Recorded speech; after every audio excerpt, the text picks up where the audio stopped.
Hello. Good morning, everyone. Mabuhay and good morning from the Philippines. Welcome to the second day of our 2021 virtual conference of Southeast Asian Zoos and Aquariums Association. I hope you're all well rested, and ready for today's series of talks.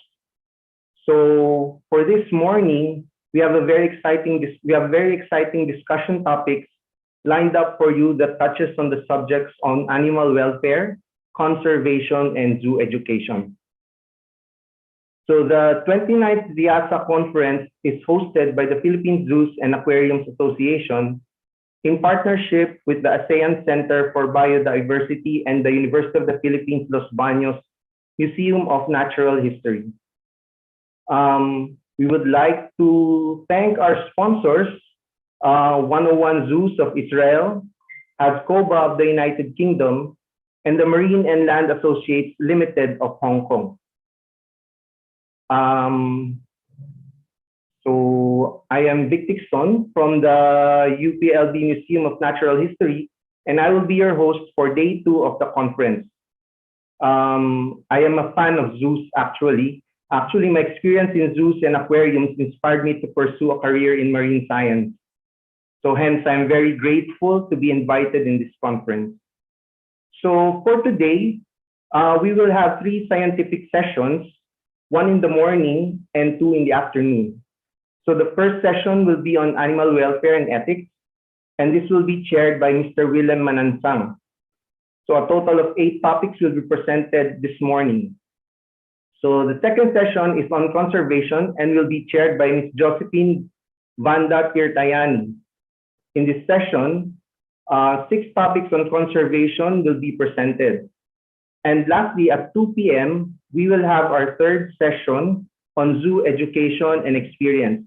I will be moderating this session, which will have a total of 9 presentations. Before we start, let me first brief you on some of the house rules.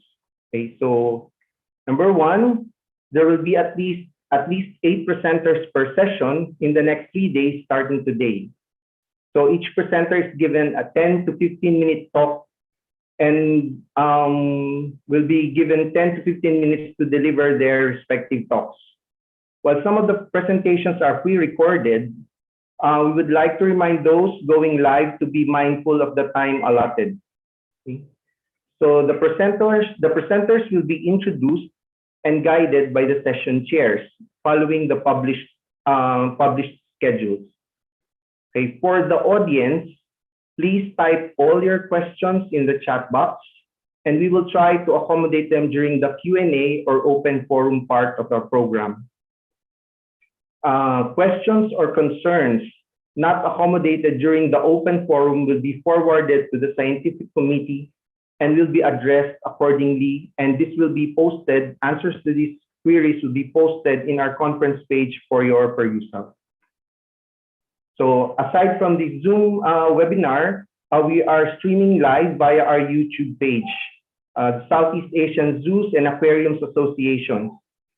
Each posters are available in our website throughout the week, and you may take a look at them during our breaks. So we now begin with session 1, animal welfare and ethics. And this session, as I mentioned earlier, will be moderated by the chair of the SEAZA Animal Welfare and Ethics Committee, Mr. Willem Manansang. Thank you again and good morning.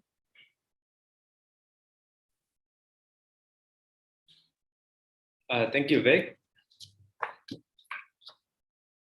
So, Salam Lestari. Good day, President Chang, Ramacha, other board members, colleagues, and friends. So today we will start our second day of ethics presentation session. As we all know, animal welfare and ethics are the foundation of our animal care and management practices. So more and more scientific-based evidence and animal behavior knowledge arise and available for us to learn, to improve and implement the highest welfare practice for our animals in our care. So from 5 domain model strategy, positive reinforcement training, choices for the animals, and last but not least is regular monitoring or evaluation process of welfare states for each animal to pursue positive welfare state, such as our SEAZA certification program. So it is our highest commitment and duty for the animal welfare and ethics. So without further ado, let's start the first session with the first paper. Please welcome Dave Morgan from Wild Welfare. He's the director, field director of Wild Welfare. The topic of his presentation will be welfare assessment methodologies within zoos and aquariums. Time and stage is yours. Hello, everyone. As I record this presentation, it's morning here in South Africa, so goeiemôre almal, selamat pagi. So here we are again, all of us scattered all over the world still. Our new normal has come to pass, and this apparently is it. Lockdowns, restricted travel, online conferences. No change then since last year. Perhaps we have all now adapted better to this situation. Perhaps we haven't. I'm still worried about what will happen to the SEAZA skits if we all have to keep meeting like this. I am, however, pleased to note that the animal welfare imperative in zoos and aquariums globally remains very much on our event horizon, and the swamp of confusing terminologies and methodologies that are supposed to help us work out whether or not we're giving our animals good welfare grows deeper. More and more we hear of an increased emphasis on the current flavor of the month in the zoo animal welfare world, animal-based output indices. Now, I spoke about this at last year's conference and outlined the difference between input and output indices for animal welfare. And in this presentation, I would like to focus predominantly upon output indices and how we might go about putting together a framework to quantify them. But before we get into the weeds, though, let's just quickly recap on the things that we now know to be true and applicable to captive wild animal welfare. Welfare refers to how an animal is feeling and how well an animal is coping with its physical and social environment. The quality of care we provide directly impacts on the immediate and long-term welfare position of an animal.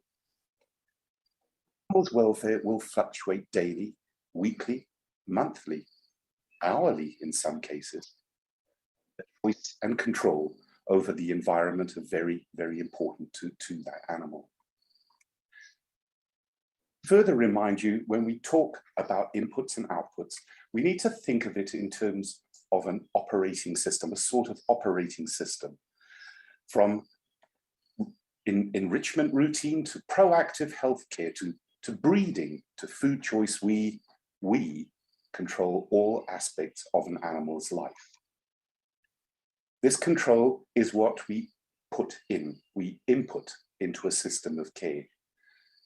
The control is also how we process the care. For example, we input food and water, but the process also describes how we apply that input, where, when, and how we place that food and water.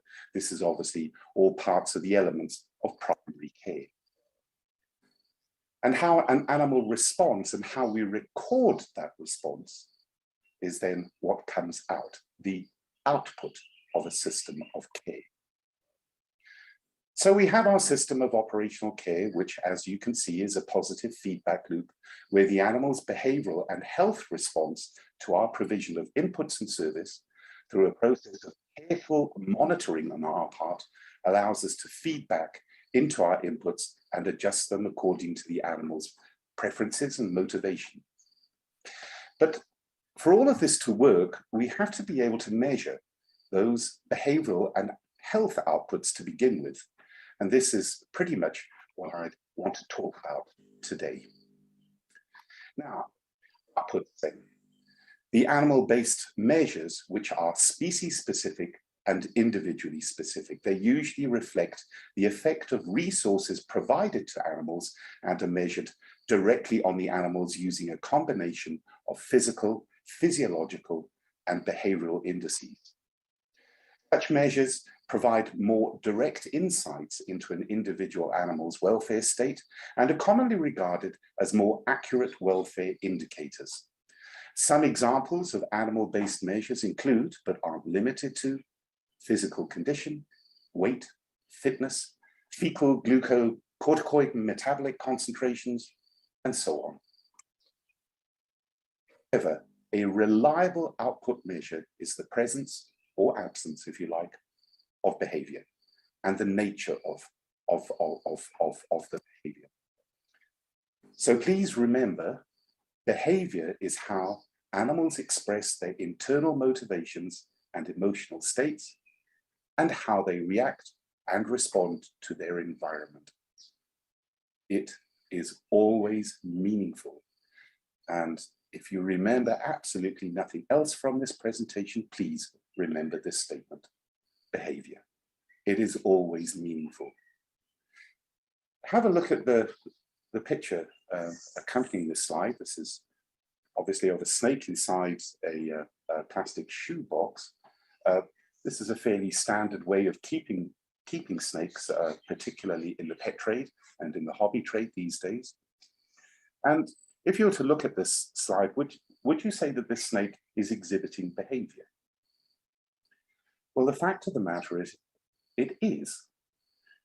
A very, what has come out of research, particularly on wild populations of snakes and captive populations of snakes, a very, very important behavior to snakes is what is known as rectilinear posturing.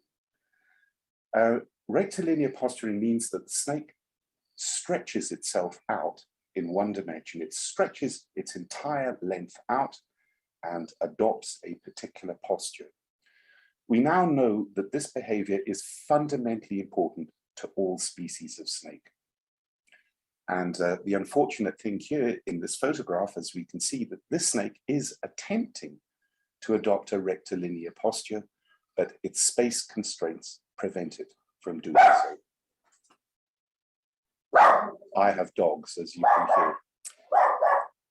And they're exhibiting behavior out there as well. They're actually chasing after kudu. There are some kudu walking past. I can see them out of the window here. Anyway, I hope that didn't give you too much of a shock. The point that I'm getting at here, behavior, it's always. But we do need to bear in mind that behaviors are, of course, influenced by seasonal variation, the age of the animal, its individual preferences and motivations, and of course, its mood, just to name a few. And for you to be able to understand the behavior of your animals, you must be able to interpret it accurately. You must consistently note it down where you see it and build up a record of behavior over time. Absolutely key to output indices as a means of welfare evaluation is consistent and ongoing recording of the psychological and physiological responses to input service provision. Well, great stuff. That's all very well. But how do we do that? Well, let's take a look at a fairly simple framework as to how we might go about this. As we have already seen, there are a great many potential output indices that we could consider, some simple and straightforward, others quite complex. And we don't have the time right now to go through an exhaustive and probably very confusing list of potential output indices. So let's focus on 4 fairly simple groupings of indices that can give us a very real measure of welfare outputs. Mental wellness condition, the animal's social condition, its body condition and muscle tone, and its mobility. Now, I hope you will immediately recognize these groupings also have direct application to the MELA's 5 domains. Mental wellness and social conditions are outcomes from inputs into the environment, behavior, and mental state domains. Body condition and mobility from nutrition, health, and environment. These 4 groupings then form the framework upon which we can base our observations of individual animals. I must emphasize too that this method is aimed very specifically at the individual animal. Recall that welfare assessments are made of an individual animal's welfare. Before we can start applying these 4 groupings in an output assessment, we have to ensure that we know what we're looking at and looking for. And in this regard, I'm afraid there are no shortcuts. We must be utterly familiar with the natural history and biology of the species we are assessing, and we must have some background of familiarity with the individual animal we're looking at. This means putting in the time to thoroughly research the species biology.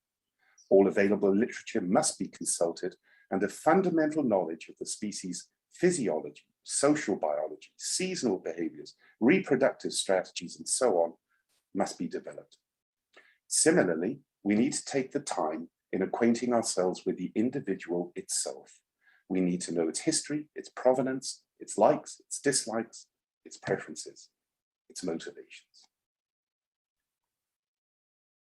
On this basis, then, this background of knowledge, understanding that it is absolutely core, absolutely essential to our ability to ask the right questions in the consideration of the 4 outcome groupings to derive objective data collation over time. So what are the right questions then? Now, these on the screen are very much only examples of the type of questions one might use when interrogating inputs to develop a picture of output response. Is the animal able to maintain a near normal behavioral repertoire and activity budget? Does he, she engage in behaviors beyond basic maintenance? In other words, eating, drinking, auto-grooming, care, and so on, such as investigative, foraging, socializing, reproductive, territorial behaviors. Does the animal have the opportunity to do these behaviors? Does the animal use and interact with the static environment and the dynamic environment, enrichment, in an expected fashion? Is the animal participatory in training sessions? Does it engage with keepers?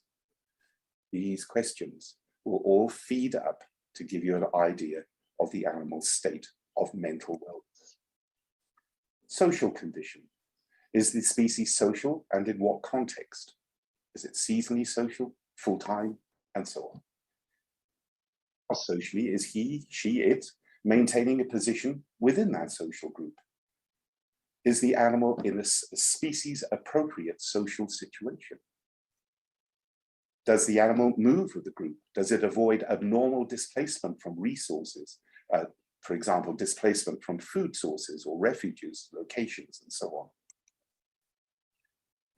Is the animal maintaining body condition within normal limits for the species and its age? What is the condition of the skin, scales, pelage, fur or hair, muscle tone? Is the animal maintaining body condition within normal limits for this individual? Is the body condition scoring, the BCS standard, available for the species or similar species? What is the animal's BCS currently? What is the animal's most current recorded weight? What is the individual's ideal weight? What is the percentage of difference, ideal weight against current weight? Is the animal alert and active? Can he or she move in all habitat spaces normally, or are there some areas or features challenging to navigate? Can she, he, it access normal areas of habitats without significant risk of injury to itself? Are the animal's movement patterns, swimming, gait, flight, normal within the normal limits for the individual? Are there changes to normal movement patterns that would include locations visited, resting sites, intensity, speed, frequency, duration, or movements or rest, and so on? Now, I would emphasize once again that these are only sample questions. One could generate an entire list of very, very similar sort of questions. And you'll have noted in any event that none of these queries can be answered by a simple yes or no. In fact, most of them will require a fair amount of examining the observations through notes detailing the observation. But in addition to this, we can leverage a simple scoring system of rating our observations as being poor, good, or optimal. For each question, you would give a score according to these three criteria. Poor would be 0, good would be 1, optimal would be 2. Then what you can do is add these up and derive an average score of the queries per grouping, such that when you have developed that average, if you're running a score between 1.65 to 2, then your animal is experiencing predominantly good welfare. 1.2 to 1.64, good welfare, but mostly neutral. And then anything under 1.19 would be predominantly bad. But in consideration of this, two other key elements in this approach for the assessment of these indices are frequency and consistency. Ideally, one would conduct these assessments as often as possible, but there are usual practical constraints on time for the average animal caregiver. Notwithstanding, for this assessment process to have any real meaning, and also to build up the database of observations over time, one then should consider performing these assessments on each individual animal at least twice a year. It is also vital to stick to the same format of approach for every assessment. The interpretation of outputs can be very subjective, and different people conducting an outputs assessment on the same animal are likely to develop very different results. To a degree, this is unavoidable, human nature being what it is. However, if the same format of approach is consistently used over time, a more holistic and objective analysis can then be achieved. So summing up then, inputs are about service provision, the management practice, in other words, the human element of what we as the animal caregivers put into the system, and outputs then rely on observation, collation, and interpretation of the animal's behavioral and physiological response to the inputs that we give. Fairly straightforward, I hope, and I do hope that I've given you some material for further thought on how you might develop your own system of measuring output indices. This really wraps it up from my perspective. I'd just like to say a thank you for listening, and thank you to the generous sponsors of Wild Welfare, who you can see listed here. And thank you again to SEAZA and Phil Zoos for their continued support and friendship. Daniel will have that drink yet. Thank you very much.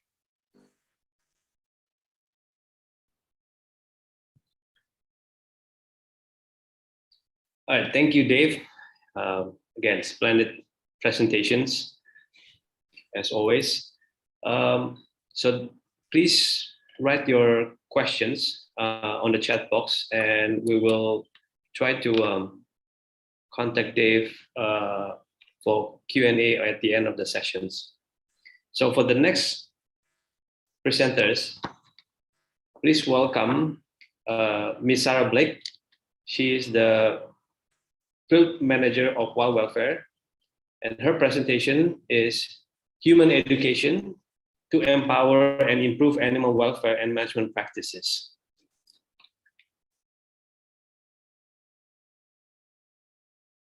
Hello everyone, my name is Sarah Blake. I am the Animal Welfare Field Manager for Wild Welfare, and today I'm going to talk to you all about humane education to empower and improve animal welfare and management practices.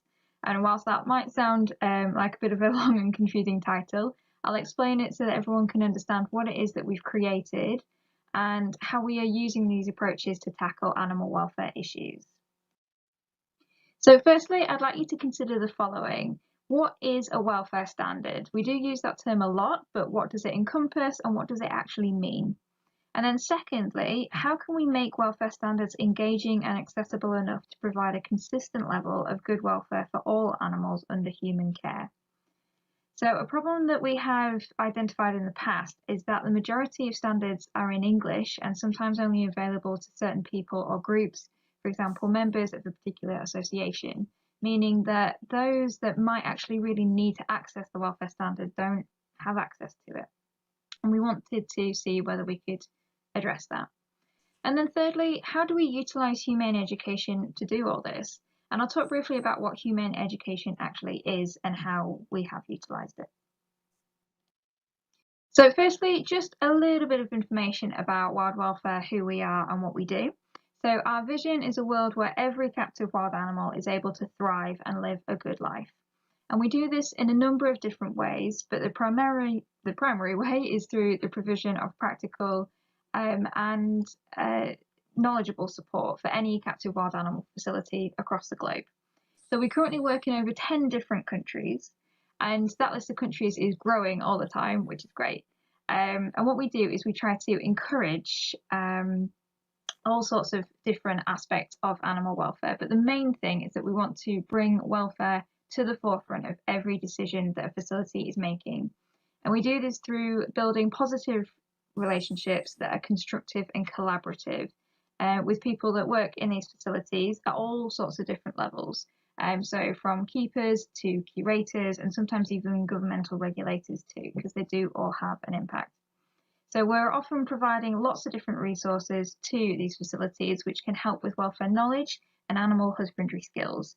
And a really important aspect of our work is that we are always working towards long-term change, because we want to make welfare improvements which are sustainable. So all of us can go into facilities and make some suggestions for improvements, but we want to ensure that these kind of improvements can always be driven forward, even in our absence. And then finally, we do provide a lot of workshops and training, both theoretical and practical. And whilst we usually do work in project countries, as you can imagine at the moment, a lot of our training is virtual. So back to that first question, what is a welfare standard? It's a level of quality or attainment, and it's essentially a benchmark which can be used to measure against. So wild welfare has its own standard called the Core Fundamental Standards of Practice for Captive Wild Animals. And this standard helps support us in evidence-based procedures for systematic animal welfare auditing and assessment of facilities. But a standard can even be simpler than that. It can be an SOP or a safety protocol. So for example, something as simple as ensuring that meat and veg are prepped on 2 different surfaces within an animal feed kitchen. And that kind of benchmark is important so that we know what to measure against. So the Wild Welfare Standard is derived from published literature to do with any aspect of zoo and aquarium animal welfare. And because animal welfare itself is such a young science, it's really important that we keep up to date with all the latest research, and we can pass that knowledge on to the teams that we work with. So the standardisation of animal welfare knowledge is key to ensuring those basic primary care practices are understood across a wider network as possible, and in order to effect positive changes for as many captive wild animals as possible. And these changes could be through measuring against a standard, so as I said before, using it as a benchmark, and identifying gaps and opportunities in all elements of animal welfare, which can feed into management decisions and care practices. And then these opportunities can be prioritised, which enables improvements to be made in a strategic way, and then that helps drive forward those changes again, hopefully, even after we have left that facility as well. So taking these core fundamentals, how do we make them accessible and engaging? So our standard is on our website, but it's an extensive and pretty complex document because animal welfare as a science is also extensive and complex. So the standard is based around the 5 domains of animal welfare compromise, and it's in English at the moment. But we have also been working to make it more accessible through translations of it. So we do currently have a version of it in Vietnamese, and we're working on a Spanish version too, and hopefully there'll be more translations of that standard in the future. And we wanted to basically address encapsulating all of the information within this standard and using it as a basis to create something that will ensure a consistent level of good animal welfare can be experienced by animals in captive facilities around the world. And then bringing in this humane education element. So humane education is defined as an approach to teaching that nurtures compassion. So using humane education encourages connections to be made, in this case between animal care staff and their animals, and it introduces core values and cultivates critical, strategic and creative thinking. And because of that, it encourages empathy and solution-focused values within personnel. And it's this that can drive forward positive changes in animal welfare. And we've seen this before in some of our previous projects where animal care staff have developed these strong connections with their animals and have therefore been keen to kind of seek out opportunities to improve their welfare through activities such as enclosure developments or enrichment provision as two examples. And it's nurturing that compassion that is key, and that is what humane education tries to tap into. So we put all of these components together, our welfare standard, the accessibility issue, and the use of humane education to create a learning programme. And this is it.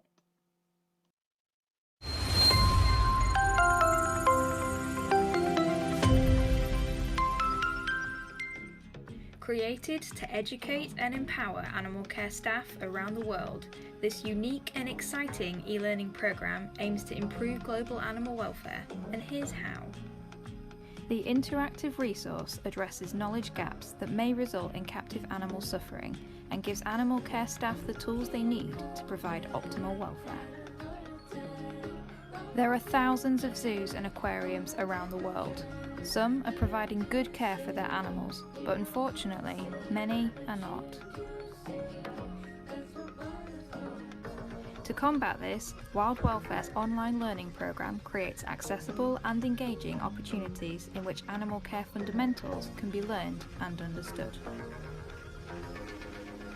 Delivered in bite-sized modules, our digital education programme helps learners to better understand the welfare needs of the animals under their care.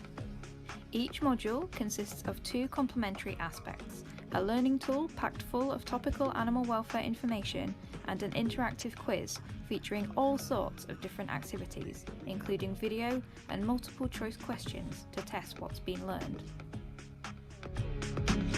It's also important that this programme is as accessible as possible, so we will be translating it into multiple different languages, with Japanese being the first in 2021. Available across a range of different devices and free to access, visit the Wild Welfare website at wildwelfare.org to get started.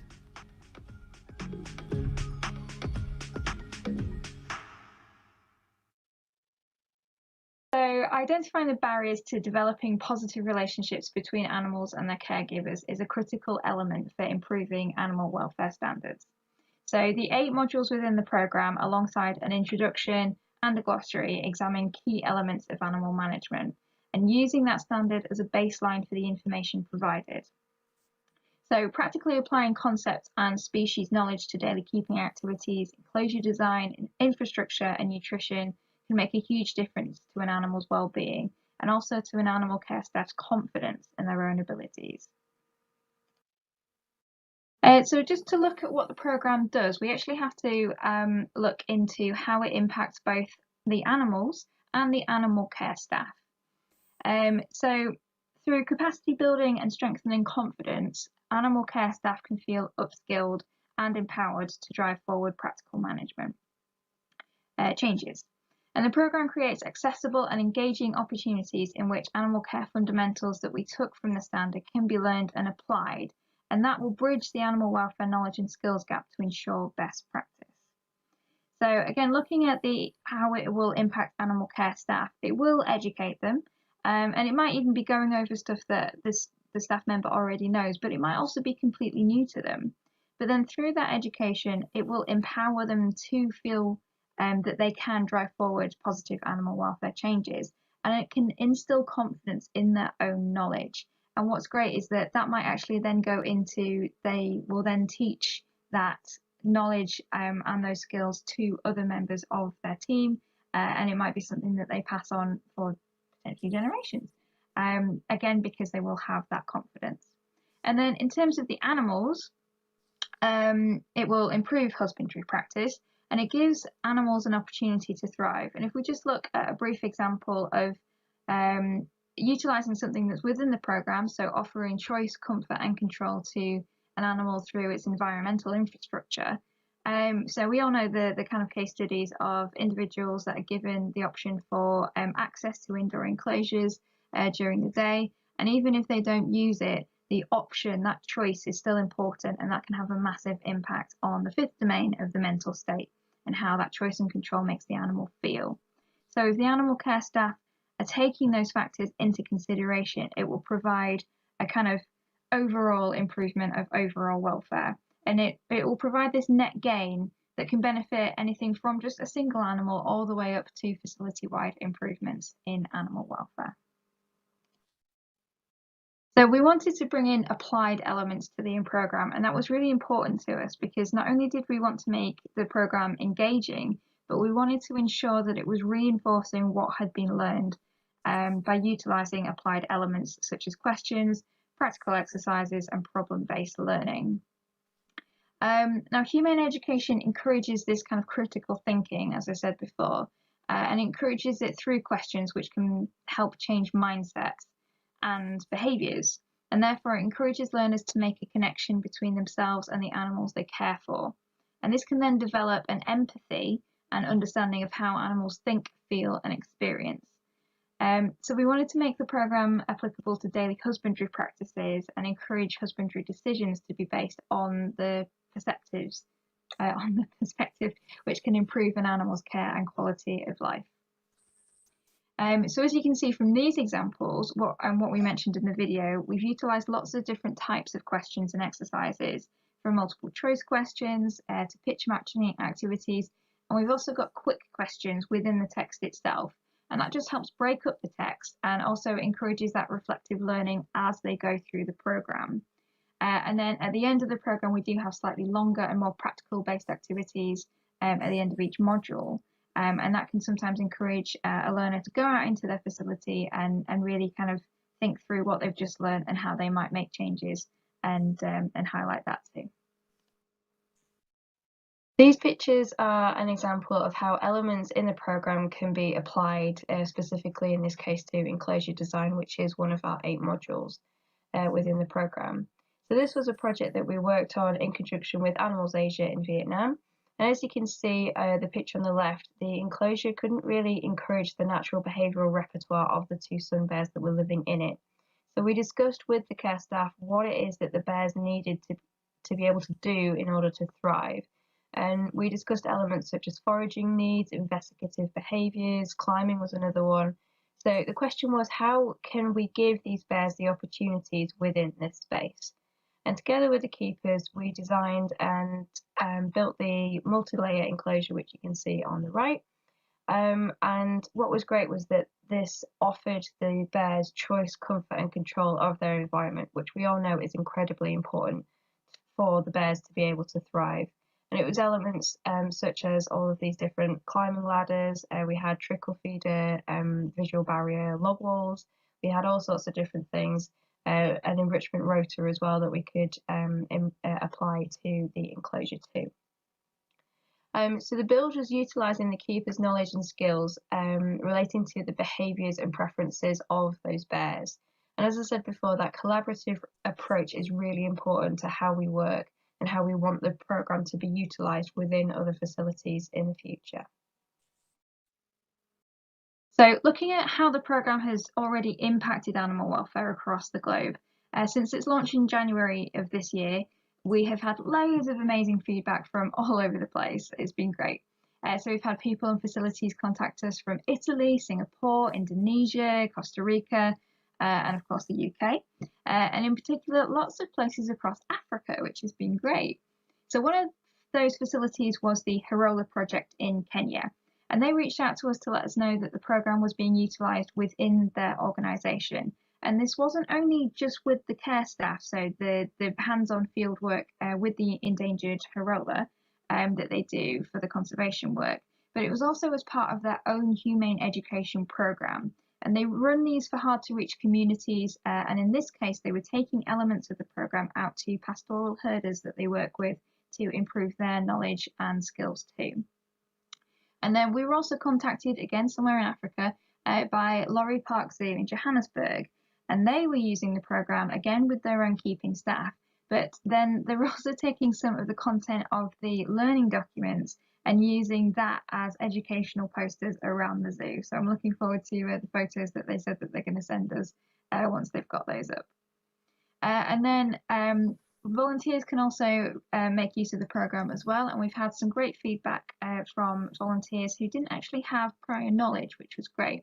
So if you can see from the quote from Alison Shaw, she's a retired nurse who decided to volunteer in her local zoo in Scotland, and it really highlights how the programme can be utilised by someone without prior knowledge, and that animal welfare can still be impacted through that.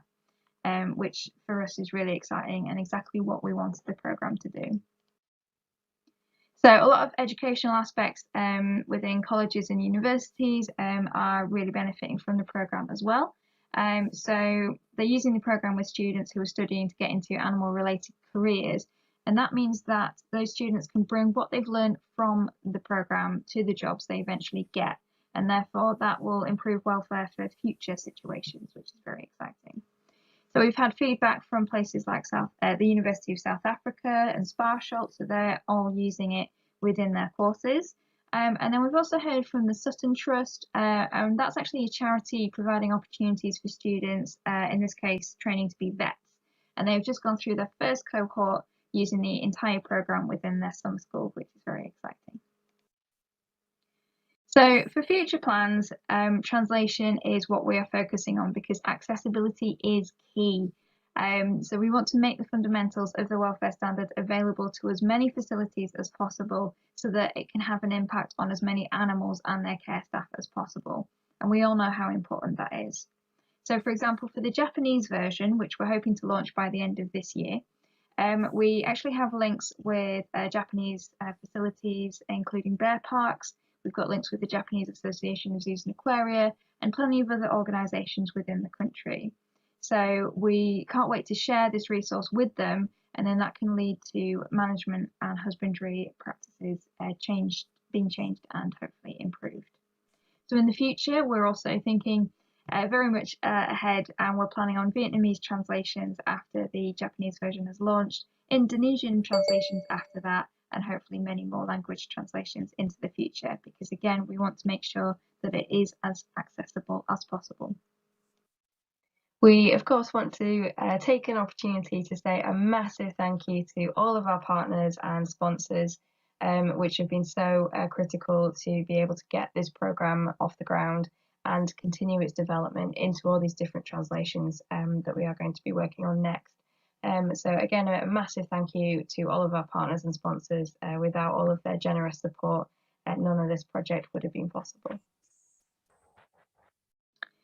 So that brings us to the end of the presentation. Thank you very much for listening. If anyone does have any questions, then please do feel free to get in contact with me via the email address there. Thank you very much for listening, and I hope you enjoy the rest of this virtual conference. All right.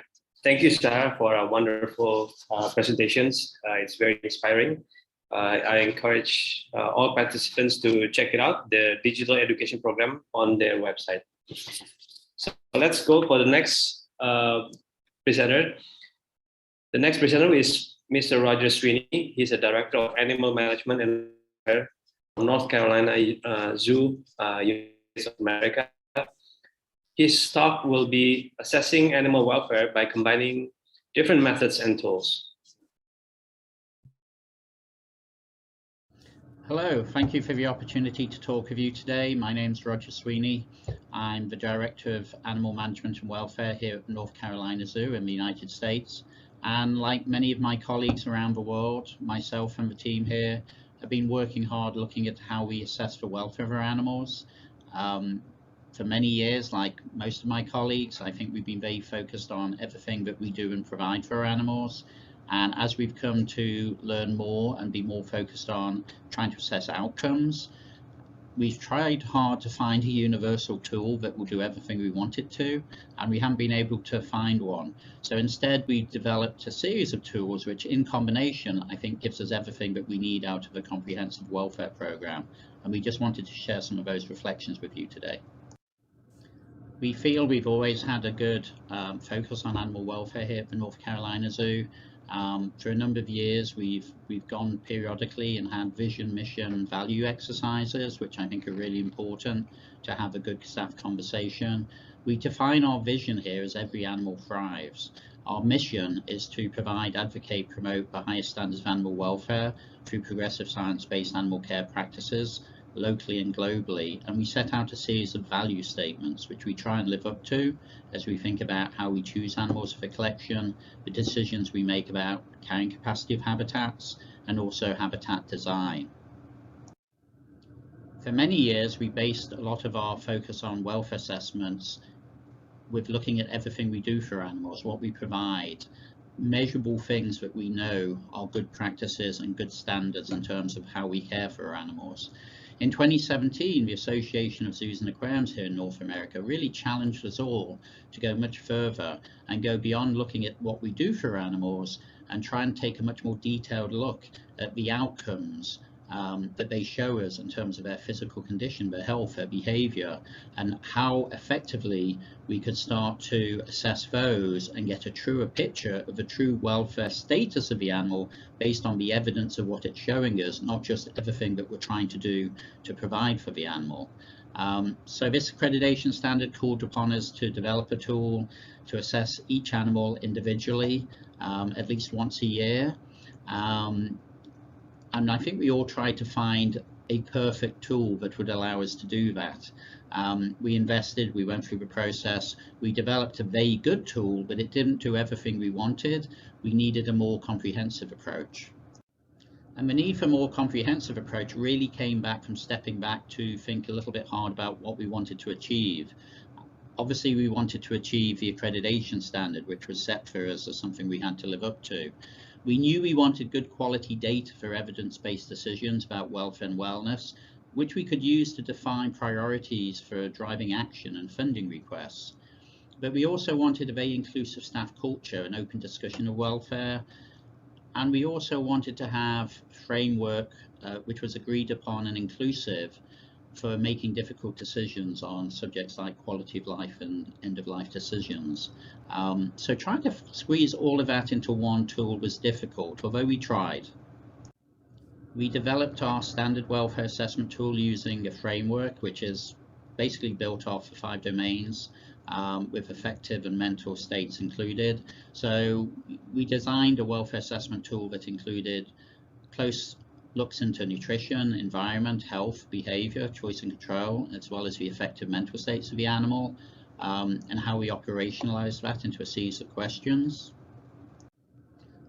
That gave us a good basic tool, but as I mentioned at the beginning, we really had much better success once we stepped back and really gave ourselves a suite of tools, at least 6 different items, starting with a foundation of really investing in our staff to be the front line of our welfare assessment program. We didn't want to have our welfare program handled by a group of scientists that would routinely come and visit the zoo.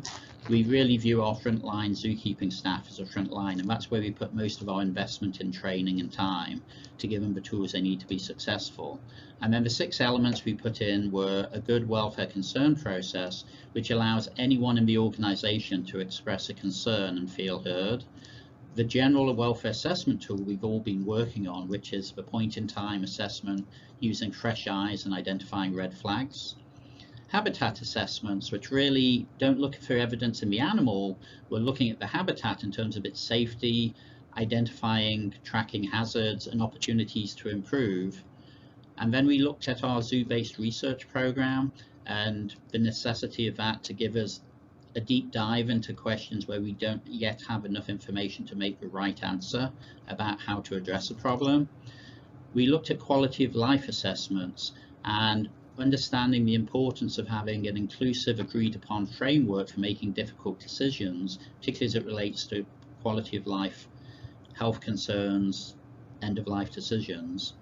And then in terms of having a very good source of high quality data that's consistent to drive science-based decision making, we invested in Zim's Care for Welfare and developed a program where we use that in a targeted way to produce high quality data for species of most concern.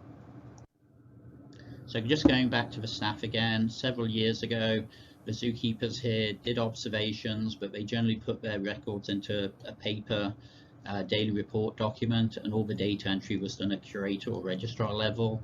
We really turned that around and brought all of our frontline zookeepers directly involved in data entry and data use. So they're inputting the information into ZIMS, but at least provisionally until it's reviewed by a curator. They're also actively using that data every day, which really gives them a much more inclusive role in not just observation, but recording the observation. We've invested heavily in staff training as it comes to behavioral management and welfare assessing. We use at least one representative of every zookeeping work unit within the assessor team, and we also involve all of our animal care staff in the way that we review the results of welfare assessments and how we use those to prioritize for the resources and funding that we're advocating for the department. So I really believe that the frontline staff need to be the front line of a welfare assessment program, and that's the way we approach it. The first of those tools or methods is having a good welfare concern process. This is really a policy that needs to be put into place that allows anyone within the organization to express a concern confidentially. It can be anonymous, and know that it's going to be heard by an independent group of assessors. This basically just allows people to feel heard. If they feel that they're not being taken seriously or they're being blocked, it allows them to go to that next level and have an avenue to bring their concern up without feeling the need to go outside of the organization and find another forum to be heard. So having a good confidential welfare concern process is a priority for us, with the next element being the elusive standard welfare assessment tool we've all been trying to develop. We developed a pretty good one. We took that framework and we operationalized the questions in a way that was really driven towards looking for evidence, and it does a lot of good things for us. We decided to approach it very inclusively in having teams of assessors, and those teams are made up with keepers from the work unit and 2 external assessors, which could be a zookeeper, a supervisor, or curator. We mix those assessors up regularly, which gives us a very inclusive approach, but it can lead to challenges in data consistency. So knowing that, we approach this as a periodic annual point-in-time exercise that gives us a snapshot of welfare, although we do consider the previous 12 months. It focuses on evidence of outcomes, which is a good way to train all of our staff to think in terms of just being focused on the inputs we provide for animals. Our approach is highly inclusive and it leads to very good conversations. Again, that team of assessors has to debrief with all of the zookeepers from the work unit, so everyone's involved in an active discussion. Having that many assessors and a variety of assessors can lead to less data consistency, but we'd rather have, for this process, the more inclusive approach, and knowing that it's really an exercise in having fresh eyes look for red flags, and we're really assessing from acceptable to poor, so it's a red flag identification exercise. One thing we found as we started to do those welfare assessments is keepers always wanted to advocate for their animals, and it's been a journey to train people that were looking for evidence that I can see why you want to advocate for that resource or additional changes to the habitat, but we're not seeing evidence within the animal, its outcomes, that tells us that that's a priority. We tried hard to make our welfare assessment tool very evidence-based, so that when we're using it to drive our priorities, that we're going to the most important priorities first. That doesn't mean the feedback we get from the keepers who know their habitats well isn't important. So we developed habitat assessments. We've always done safety reviews of our habitats, but we've built that process out to have habitat assessments involving curators, supervisors, vets, and keepers that takes a hard look at each habitat and identifies hazards, does risk assessment, and looks at tracking and mitigating hazards, and also looks at opportunities to improve. Again, the evidence of a welfare assessment tool is looking at evidence of outcomes which are leading to poor welfare. Just because you're not seeing the evidence in the animal doesn't mean the habitat can't be improved, or doesn't mean that there aren't hazards in the habitat that we want to be aware of and track. So our habitat assessments do that component for us, and it gives the staff who want to advocate for improvements to their habitats and things which are of concern to them, although they're not yet evidence in the animal, an opportunity to be heard and to have those items logged, tracked, and taken into account in our planning. The next element is really building out, having a good zoo-based research component. As we start to look for outcomes and we have our welfare assessments telling us where there's evidence of poor outcomes for an animal, the next question is, do we have sufficient information to know why that poor outcome exists, or do we need more research to give us the correct information to be able to make a good decision about what to change? So having an internal research component or working in collaboration with local universities then gives us the next go-to level for a deeper dive where we've identified a welfare concern, we see evidence of poor outcomes, but we may not have sufficient evidence to know what we need to change. So we have a good program here. And again, one thing I think we do that's important is results of those research projects. We present them openly with an invitation for all of our staff to participate and hear the results at least periodically, once or twice a year. The next element is having a good quality of life assessment process. We view this as an agreed upon framework for making difficult decisions. We start a quality of life form on most animals when they reach midlife expectancy, or when they develop long-term health or physical challenges, which we know are going to get worse over time. So this basically provides a very inclusive framework which frontline staff, supervisors, curators, veterinarians all come together and agree upon clear criteria for assessing how the animal's status will change over time, and gives us a good long-term close look at how those criteria change, and hopefully leads us to consensus as we move towards difficult decisions, which might be about quality of life or end-of-life processes. We feel this is really important. We feel that standard welfare assessment tool doesn't always capture this level of detail when we've been tracking an animal's condition over time and monitoring those slight changes over time. I think there's a danger of following animals and assessing them as a new normal as they get to an advanced stage and as their conditions change. And we need to go back and look at clearly at these criteria set out at the beginning or early on to really have a true picture of how its condition has changed over time. And then the last element is perhaps the most important.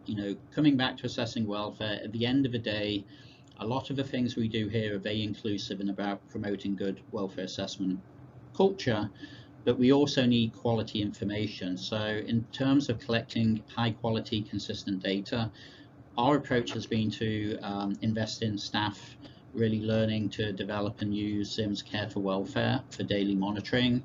Not every animal in the zoo is subject to this program, but our most important or our most challenging, or those which have most individual needs are.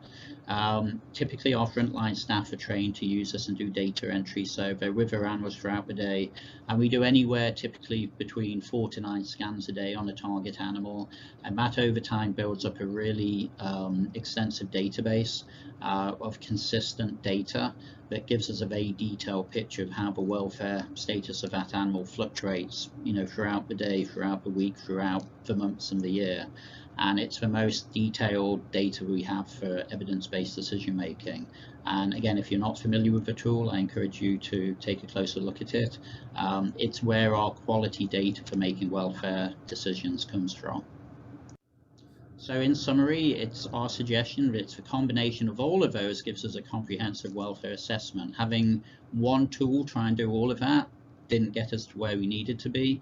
So each of those components gives us a different piece of the puzzle, and we encourage everyone to look at all of those and find out what works for you. We combine those to ensure every animal has the opportunity to be assessed regularly, that our team members understand the purpose and how to effectively use each of those components to give us what we need, and that we have tools which are both inclusive and promote good open conversation, but also tools that give us high quality, consistent data. And with that, I'm out of time. I appreciate the opportunity to talk to you, and if you have any questions, you're welcome to contact me from the information above. Thank you.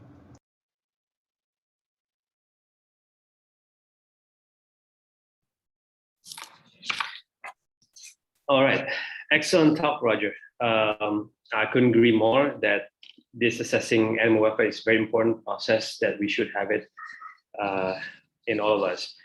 So for our next presenter, please welcome Emily Paula. She's the Animal Behavior and Welfare Officer from Perth Zoo, Australia. Her talks will be the creation of a unique animal welfare recording framework for all species in ZIMS. I think Daniel is still working on the video. If not, we have to. I just want to make sure again to everyone. If you have any questions, please write it on the chat box, and we will cover it at the end of the sessions.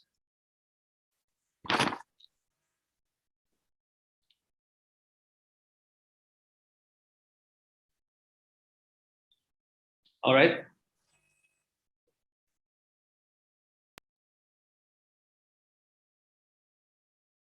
Hi everyone, and thanks for the opportunity to present at the SEAZA conference today.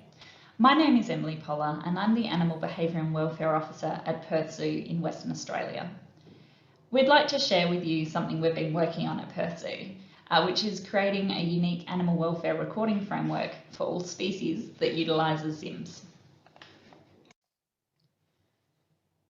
The WASA Animal Welfare Strategy states that as scrutiny of animal welfare continues to rise, continuing to build relevant expertise will be important. For example, by researching innovative ways to monitor animal welfare states.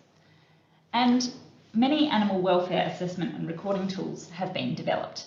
However, these are often species or taxon specific, which means they focus on a subset of the zoo animal population.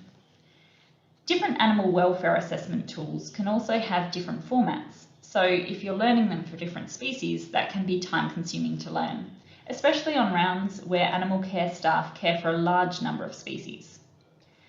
Another thing about these animal welfare recording tools is that not all of them are easily compatible with reporting systems such as ZIMS.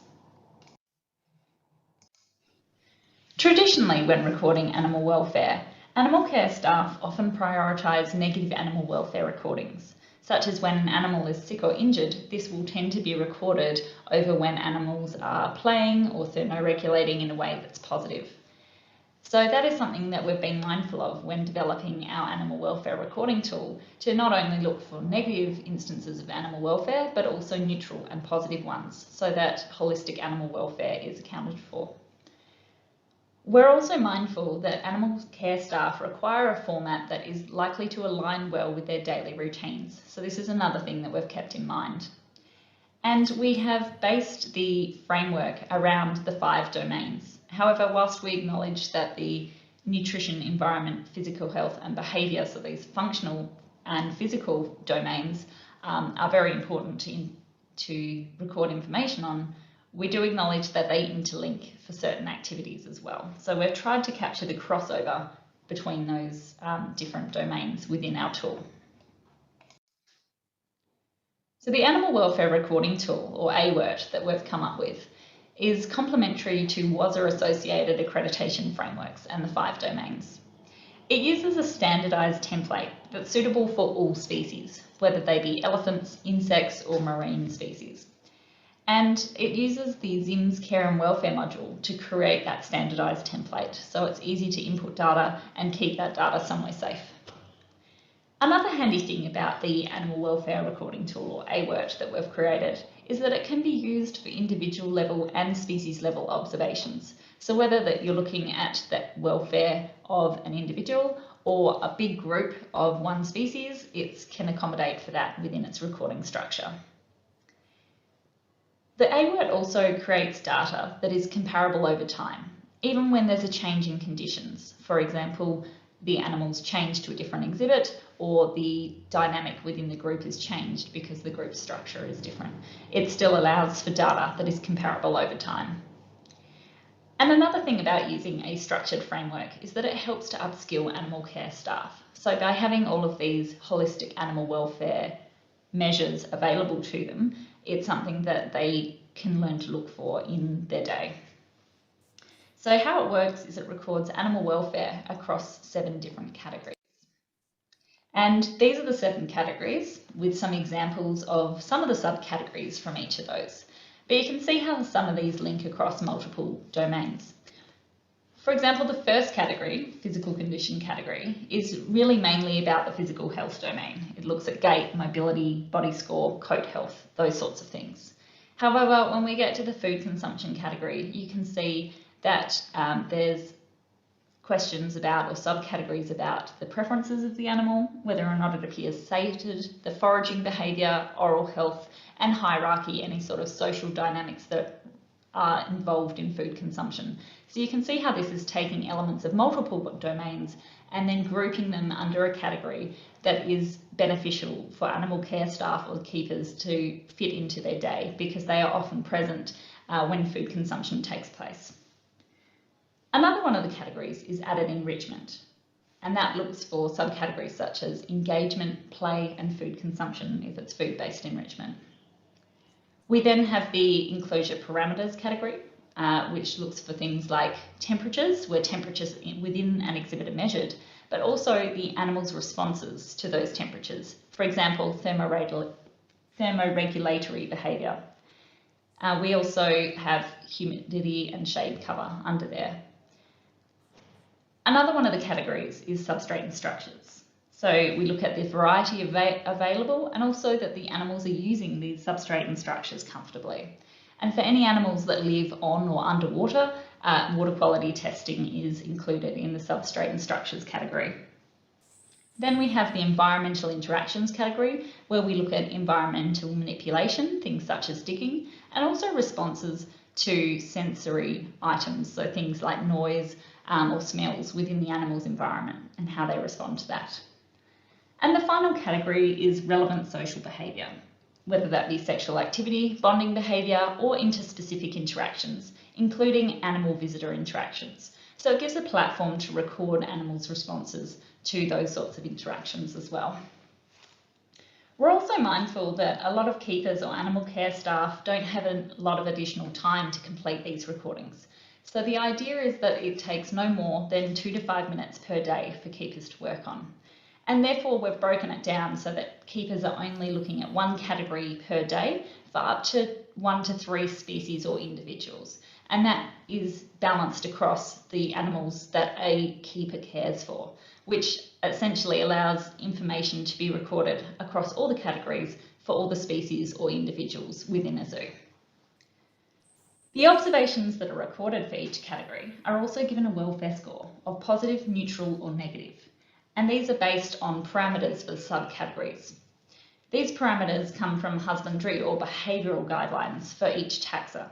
So for example, looking at the appropriate temperature range for a species, and anything that falls outside of that temperature range would be given a negative, whereas anything within that temperature range would be given a positive, provided that the animals appear thermally comfortable with their thermoregulatory behaviour within that range. The AWERT utilises the Care and Welfare module on ZIMS, which allows each of the subcategories to be recorded as indicators. And for those indicators, we can list acceptable ranges. For example, for temperature, we can list the appropriate thermal range of a species, and then anything that falls outside of that range will be flagged as inappropriate and falling outside of the range through their indicator list. We can then create templates which allow us to record information for each category for each of the species. Another thing that we're able to add to this system is to look at the percentage of individuals that were observed for group level or species level observations, so that we can see when we were capturing all the individuals within the species or when we were looking at a subset of that. And then finally, we're able to put in welfare status for that category within the ZIMS area. There's also the opportunity to take notes that reflect more specific information, such as the location where these behaviours took place. And that can all be very helpful for helping to identify and understand patterns that can help us change factors that can benefit the welfare of the animals we care for. Another handy thing that the ZIMS Care and Welfare module produces is these automatically generated graphs. So once that information has been input using that system I just showed you. Graphs can be generated that show trends in factors affecting animal welfare. And like I was saying before, where you can demonstrate those ranges for each indicator, you can see here where something is highlighted in red that falls outside of the range that we have determined as an appropriate range for that species. So it's really helpful for helping to identify these trends and where we can have the most input or the greatest benefit of helping to increase animal welfare. So it shows how to focus your resources. The data can also be exported out of ZIMS into Excel, where you can look for further patterns in the data. For example, here's a theoretical bit of data that looks at changes in welfare status that can be monitored over time and graphed for individuals, species or taxa.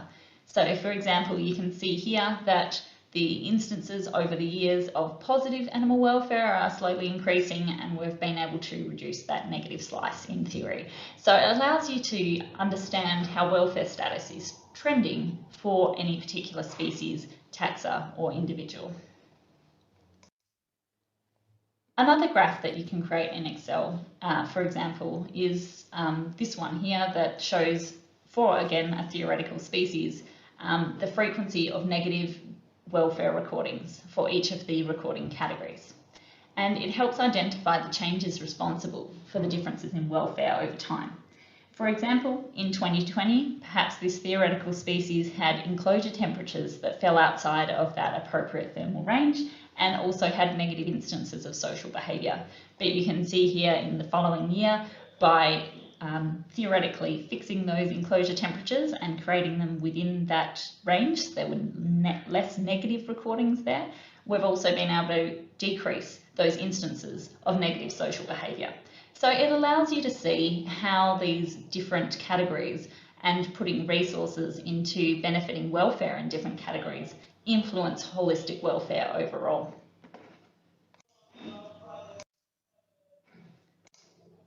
So hopefully that gives you a bit of insight into the animal welfare recording tool, or AWERT, that we've produced at Perth Zoo. It is designed to complement WASA associated accreditation frameworks and of course the 5 domains. And by having a standardised template that's suitable for all species that uses something consistent such as the ZIMS Care and Welfare module, it allows us to create data that is comparable over time, even when conditions change, such as the exhibit animals are in. And it also allows us to create consistency within and hopefully in the future between zoos and aquariums. It's suitable for individual level and species level observation, and it also has easy logical categories that fit in well with animal care staff's day. And it does encourage that learning in observers by having something that creates a platform where all holistic welfare is considered. So thank you very much for your time listening to this talk today. If you would like any further information or would be keen to perhaps trial this animal welfare recording tool, you're most welcome to contact me. My email's to spare. Would love to hear any questions that any of you might have. Thank you.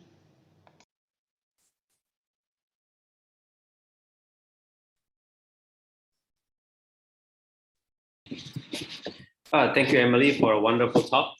Very practical and relevant works that we need to do to get the data for analysis and graph. Very resourceful and inspiring. Thank you. So let's go for our next presenter. Our next presenter is Ms. Nanantukumar Purto Taman and Ms. Nur Najila Binti Anifa from Mandai Wildlife Group. Their talk will be behavioral management as the way forward to care for our animals in zoos and how it benefits the animal welfare.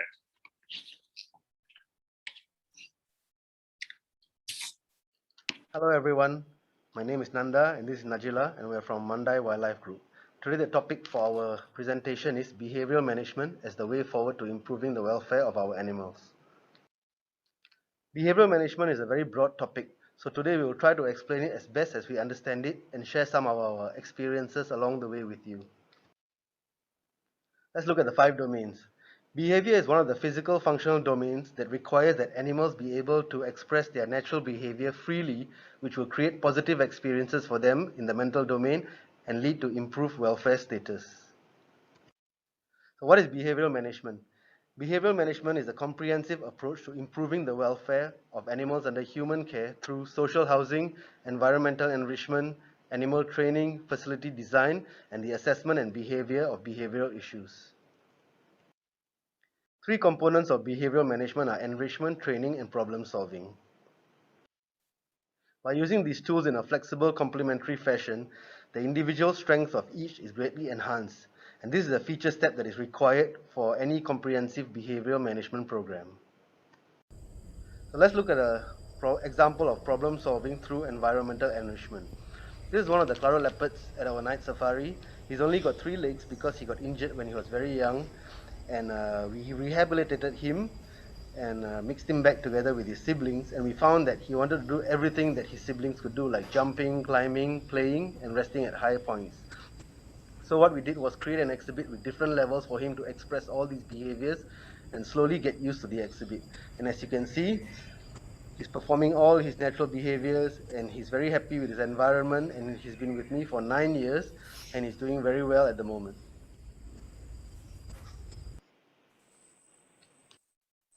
Next, we're going to see how have we incorporated the BMF in the daily care of our animals. But before that, we need to learn and understand about our animal behavior. So we're going to see 4 species, which are binturong, clouded leopard, maned wolf, and musk palm civet. Right here, we have a mixed exhibit between musk palm civet and binturong.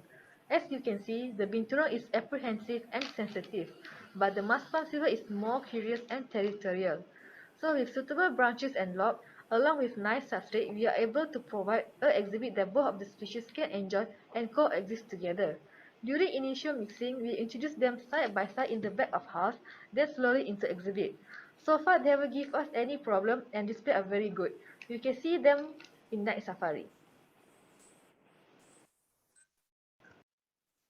And why is behavior management important? First, to address governmental and accreditation regulations, and to refine our operational and management systems. We also can create our own novel and innovative husbandry practices and enhance infrastructure and holding facilities. We can also enhance public relations and outreach programs. Okay, we have a zookeeper development program known as ZDP. With that guide, we can apply our understanding on BMF into our daily works and expand our experiences while working with the animals. This could help us to build a career path in the zoology field. Apart from that, we can improve our keeper-animal relationships. The more time we spend with them, the more we can understand about the animals, and we can decide what kind of training we want to do with them. Some of the routine animal care that we do to enhance our health care of the animals is weight taking, body palpation, scoring, and physical or paw checking. This is one of the non-routine animal care to reduce the use of anesthesia. We have trained our female musk palm civet for ultrasound session. So starting with simple target training, we could progress into advanced medical training for her. To assist with it, a standing platform was built, and after several conditioning sessions with a mock probe, in order to get her familiarized with real probe and gel, now she's able to cooperate with us and the vets for a smooth ultrasound session. Right now, she is pregnant with 2 pups, and they seem very healthy and active. So we hope we can see them soon.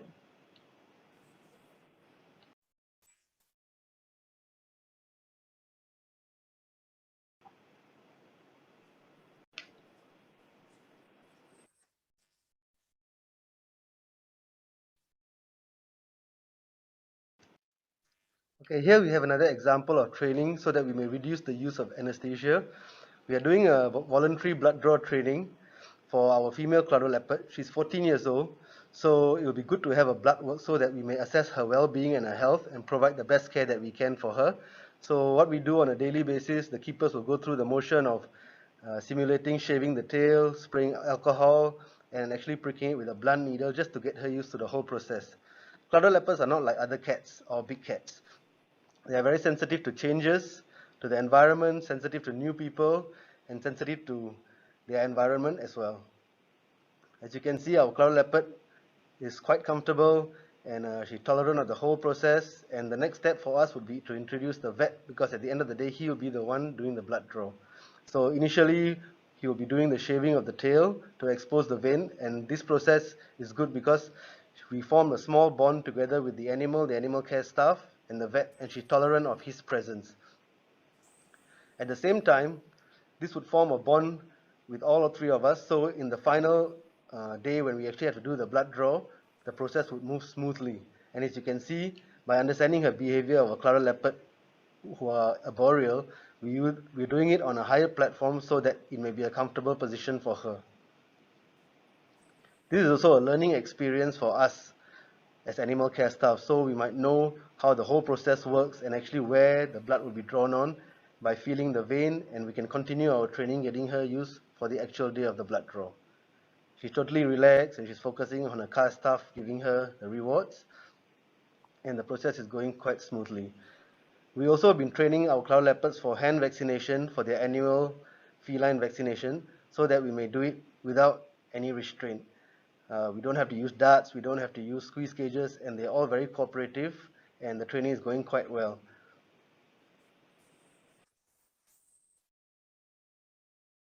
Another one of our trainings is we are training this main wolf for radiograph. Why? Because main wolves are seasonal breeders, and we saw mating behavior, and we want to confirm if she's pregnant because they do not show any visual signs or physical signs right up to the end of gestation. So initially we thought we wanted to do an ultrasound, but because the fur at the abdomen is quite thick, shaving the fur would be stressful and not so nice event for the animal. So we proceeded to train her for a radiograph in a modified pet carrier. So as you can see, we go through the whole trainings. These are all end products of various different kind of trainings, and we're doing it in the exhibit because we found that she's most comfortable there without any boundaries, and she has the choice to participate or not, and she has choice of her environment, and she can move away if she doesn't want to. So once we got her into the carrier successfully, then the vet will approach and they will carry out their procedures. As you can see, she's quite calm with the vet approaching with the equipment, and this is a training process, and she's focused on the animal care staff, giving her her treats and her rewards, and at the same time it's learning experience for us as well, whereby we will know exactly the position required for the vet to do a successful radiograph, and also for us to observe her behavior and get her into the right position. We want to make this a very positive experience for her so that doing this again would be no issue. As you can see, she's very calm and relaxed, and this is what we want. And once the whole process is finished, the animal care staff will let her back out to the exhibit. And as you can see, she's calm even though the vet is still present in the exhibit, and this is good for us because it means she accepts everything and she accepts the whole process, which will make our work much easier. Okay, this is a Binturong blood draw which was done for his pre-export check to UK. As you can see, it was done with open door concept as it's more comfortable that way. The crate was modified further to fit him just nicely with only the tail part is out.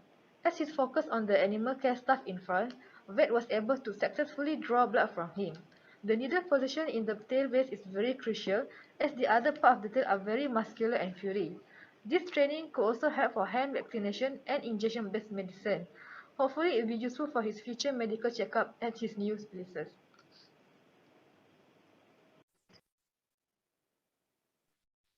Okay, this is another example of doing training without restraint.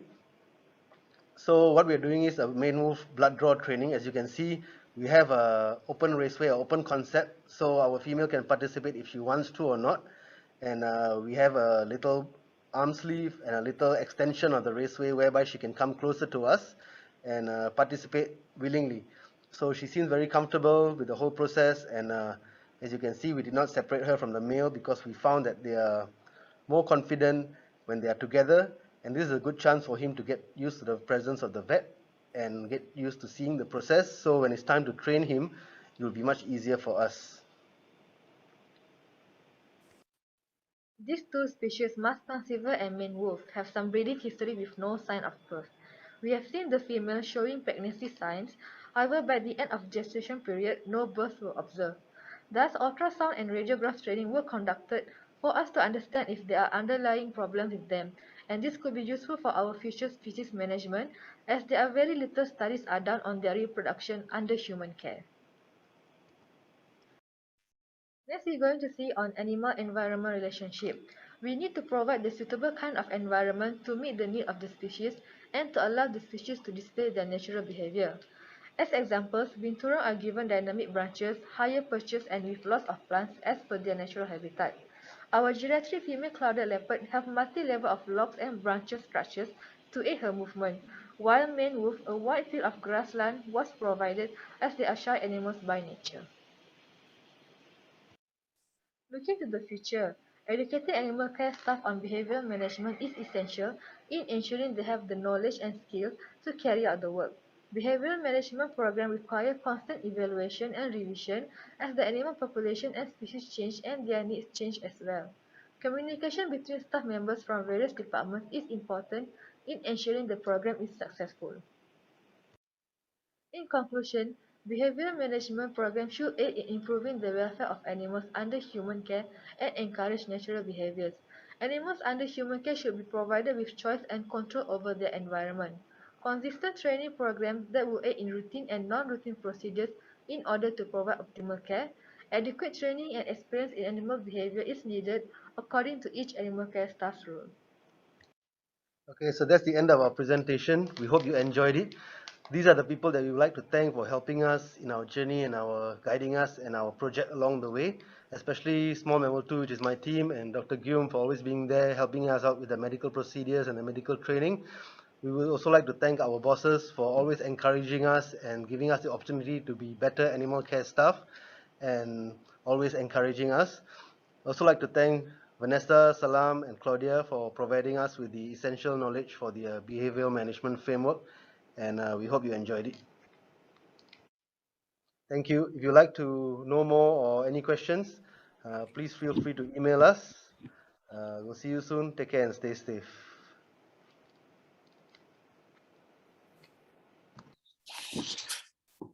Thank you. Fantastic talk from our colleagues at Manda Wildlife Group. Wonderful training of operant conditioning to help general or specific health check with ease.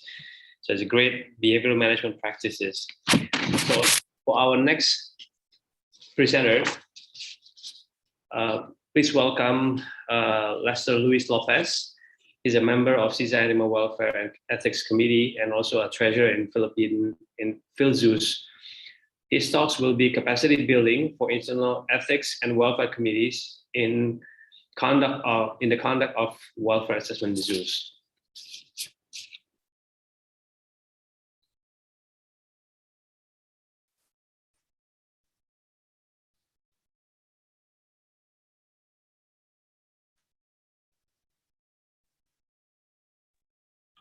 Hi, Willem. Thank you. I'm just waiting for Daniel to disable the share screen, to enable me to share screen.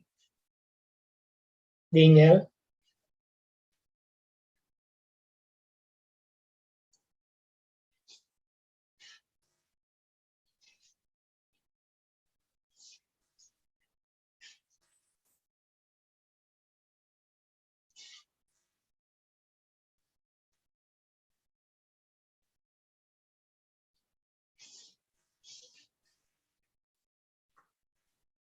All right.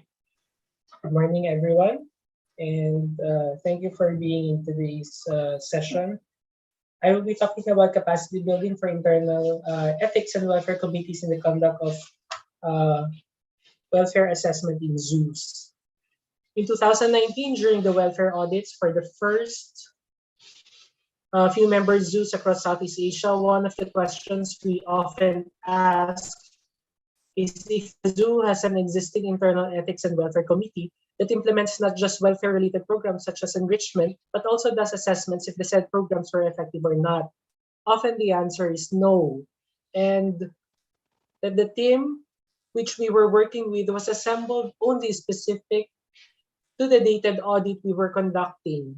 It is usually composed of an administrative personnel, a veterinarian, a few departmental heads, and zookeepers. Programs were often delegated to departments either by species or groups of animals or areas covered by certain groups of personnel. An internal ethics and welfare committee inside zoological institutions, since not all of SEAZA members would have this, and also many, especially non-SEAZA members, do not have this also. In our region, it would be ideal because it will provide the department with welfare-centric approach to animal keeping and maintenance.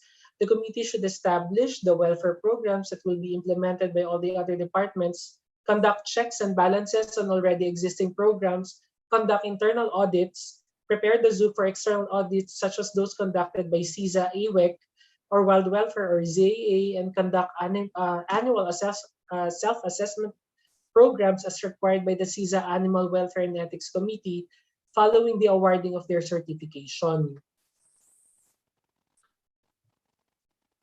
In 2008, the Food and Agricultural Associations of the United Nations established the capacity building to implement good animal welfare practices. It answers the question, FAO recognizes the importance of animal welfare practices that lead to benefits for both people and their animals and supports their implementation. But how can FAO contribute to inform and support producers in developing countries to access benefits of good animal welfare practice? While the publication is generally directed towards food production and livestock, it also defined the whys and what animal welfare programs provided for in general, including those that we implement in our jurisdictions. It states, animal welfare is coming to be recognized as highly relevant to success in international development. It is integral to programs to improve animal health, to develop livestock production, to respond to natural disasters where animals are involved, and to improve the fit between the genetic constitutions of animals and the environments in which they are kept. I would like to use and share 4 major pointers in this publication as a guide to reiterate the importance of establishing internal ethics and welfare committees in our zoos and in what ways these committees can be capacitated and strengthened. On science and research, welfare is considered a multidisciplinary field of research, and its study and implementation should be scientifically driven. The committee is to ensure that all its implemented programs, from different types of enrichment to assessments, are backed by science and solid research. In the zoo, there are enrichment activities that may be limited by information of what we know of them in the wild, but whatever enrichment we implement, whether in their enclosure, food, or activities, such should not be detrimental to their health in the short and long course. Communication with other zoos in the region should be open, and the internal committees through the SEAZA AWEC can spearhead zoo cooperation with regards to, for example, enrichment programs that work and that can be applied to species, and do away with experimentations, especially if data and research are already existing. On standards and legislations, this lists animal welfare standards, legislations, and international standards, which in general are voluntary and agreed upon by membership. We are currently monitored by WAZA, and we have the WAZA 2023 Animal Welfare Goal. As a reminder to everyone, it states that by 2023, the WAZA national and regional associations must have an animal welfare evaluation process in place, and such processes must include specific elements approved by WAZA, and that all WAZA institutional members should be compliant with the process. And as stated earlier, the Internal Ethics and Welfare Committee can conduct checks and balances on already existing programs, conduct internal audits or self-assessment programs, and prepare the zoo for external audits. We have existing standards that must be followed, which will be discussed further later.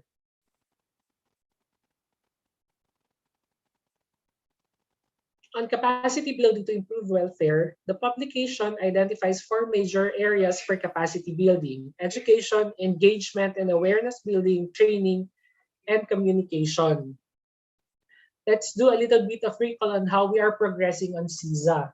In 2018, the SEAZA Animal Welfare and Ethics Committee published its SEAZA Code of Welfare and Ethics, SEAZA Standards on Animal Welfare, and SEAZA Welfare Certification Audit Checklist, after a series of dialogues, trainings, and workshops with welfare audit organizations led by Wild Welfare. These are available in English and Bahasa Indonesia, with the other countries being encouraged to follow suit. Member zoos in the region were encouraged to adopt these standards into their national organizations and implement them following the WAZA 2023 Animal Welfare Goals. In 2019, the AWEC auditors began training local auditors and conducted audits in zoos in Indonesia, Thailand, and Vietnam. We were hampered by the pandemic in 2020, but activities are proceeding towards the end of the year. These activities include completion of corrective actions for the assessed zoos in 2019, self-assessment for certified zoos in 2019, and local auditors training for Malaysia, also Myanmar as long as possible, Singapore, Philippines, and Taiwan before the actual audits are made in these countries, hopefully by next year, situation permitting. Audits will be conducted to other members in Indonesia, Thailand, and Vietnam by next year also, again, situation permitting us to do so. This will be discussed further by Willem during the committee report in the General Assembly. For certified zoological institutions, following their certification for 5 years, they are required to submit self-assessment reports of animals based on the criteria set by SEAZA AWEC. Two of the criteria states that zoological institutions must select animals for assessment based on A, the difficulty level in improving their status, or B, choose animals for self-assessment which the SEAZA AWEC or other member institutions in the region can help them improve on. Having an internal ethics and welfare committee with members, including vets, biologists, and experienced and knowledgeable animal keepers will help zoos readily identify and implement changes in these animals and therefore be able to do the self-assessment quite easily. In 2020, ZPOT was able to conduct both online and actual welfare audit training and assessments within their member facilities. SEAZA AWEC was an observer for best practices in that training and the audit and was preparing for its own training. Due to differences in pandemic conditions, though, and technical issues, it was seen not fit to proceed with the virtual audits by SEAZA AWEC as many details in the zoo practices may be missed and may be poorly credited, and instead proceed with the virtual auditors training happening this month. This is one part where the presence of an internal ethics and welfare committee in a zoo would be useful. In the delay or absence of an external audit, the committee can continue working on welfare reviews, assessments, and improvements in their facilities and report such during the time that an external audit is already available. For our part in the Philippines, our Internal Welfare and Ethics Committee has already conducted welfare concepts and audits introduction among its members. It is in the process of adopting and translating the SEAZA standards to a local language, Filipino, and will be participatory to the local auditors training by SEAZA AWEC towards the end of the month, and the appropriate members to undergo audits as required by WAZA. On strategies for implementing capacity building. The publication identified corporate social responsibility, alliances, and trade and market access, where similarly in zoos, capacity building activities by internal ethics and welfare committees can be established within their countries or through coordination with SEAZA AWEC within our region. The strategy banks on partnerships with in-country or regional businesses and establishments. Internal ethics and welfare committees, as part of its own social responsibility, can go further that with regards to implementing capacity building. Let's call it affectionately the Big Brother way. The WAZA members who are SEAZA members as well are required to undergo auditors training and the audit process. These members, through their internal welfare and ethics committee, can share their training and experience to other non-WAZA national members. It can encourage inclusion in WAZA with the end goal of encouraging them to aim for the WAZA 2023 Animal Welfare Goal.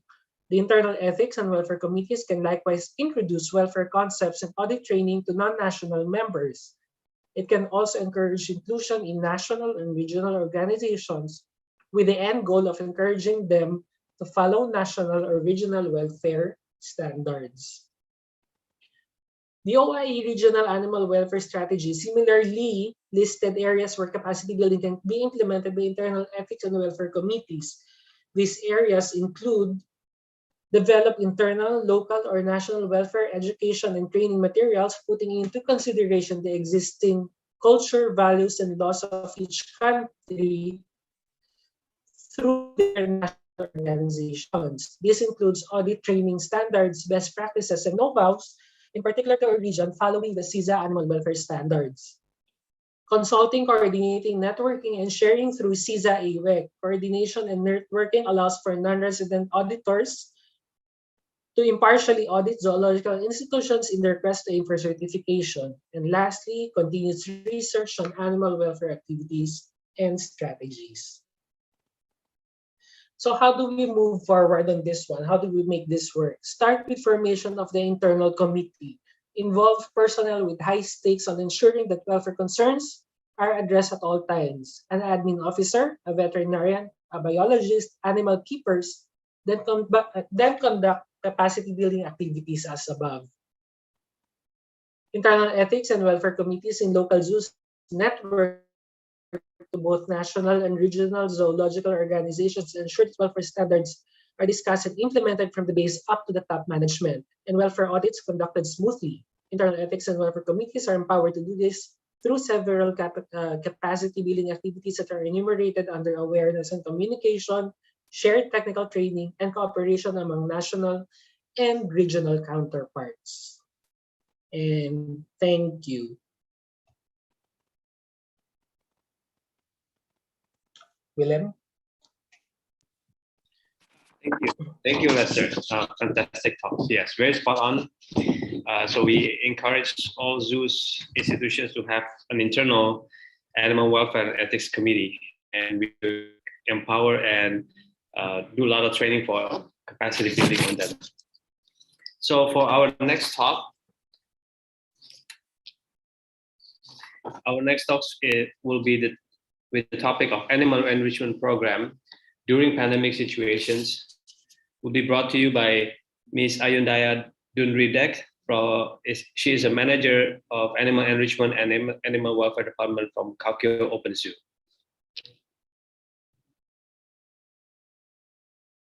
Ladies and gentlemen, first I would like to thank you all very much for coming today to attend my presentation.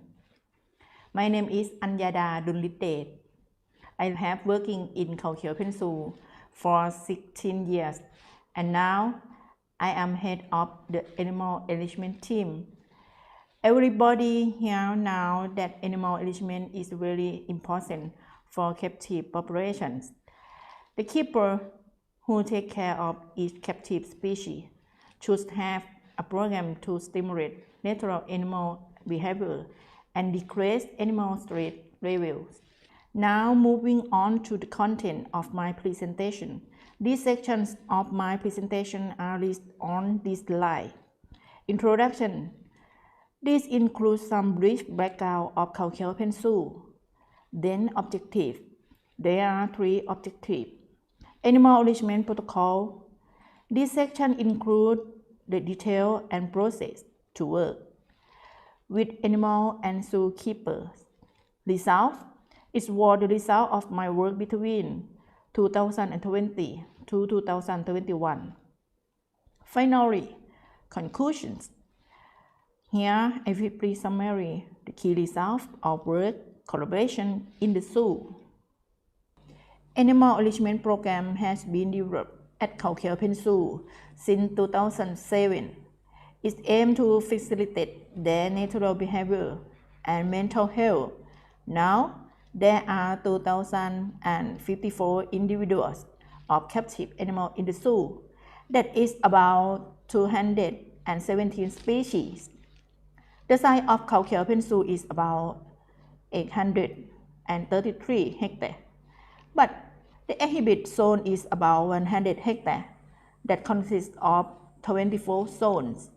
In 2019, coronavirus outbreak was spread to the other countries, rapidly including Thailand. The zoo has been closed 5 months in 2020 and 2 months in 2021 under the preventive prevention of COVID-19. However, all animals in the zoo have been taken care appropriately.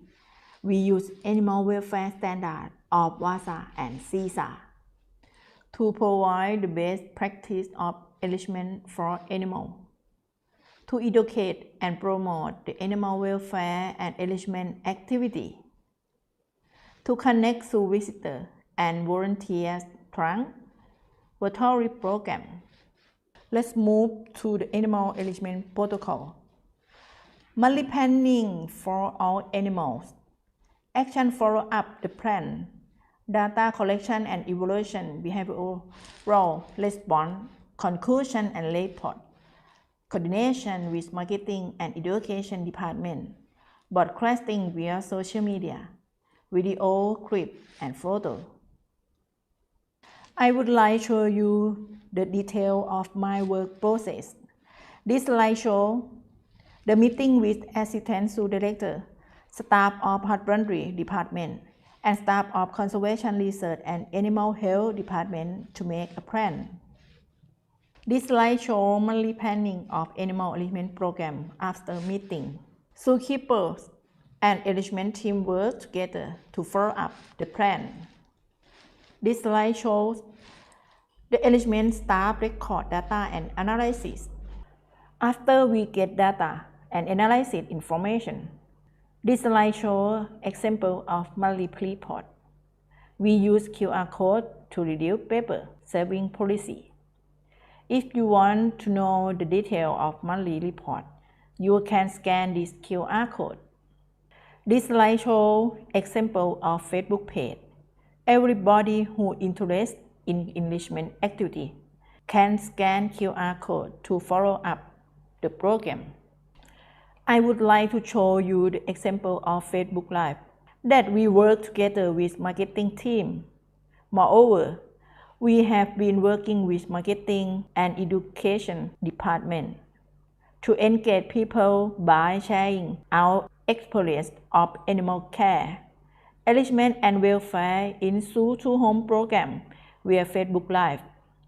The viewers who are Facebook fan page can donate some money to support wildlife adoption program of the zoo. We also developed a zoo volunteer that was online program. This program aims to keep connection with the zoo volunteer, including students, adults, and elderly people. The utility of zoo volunteer training online program are the zoo volunteer can be back to do activity in the zoo when the situation of COVID-19 crisis is better. I would like to show you the result of satisfaction of zoo volunteer after training. The animal enrichment program facilitated good welfare for animals.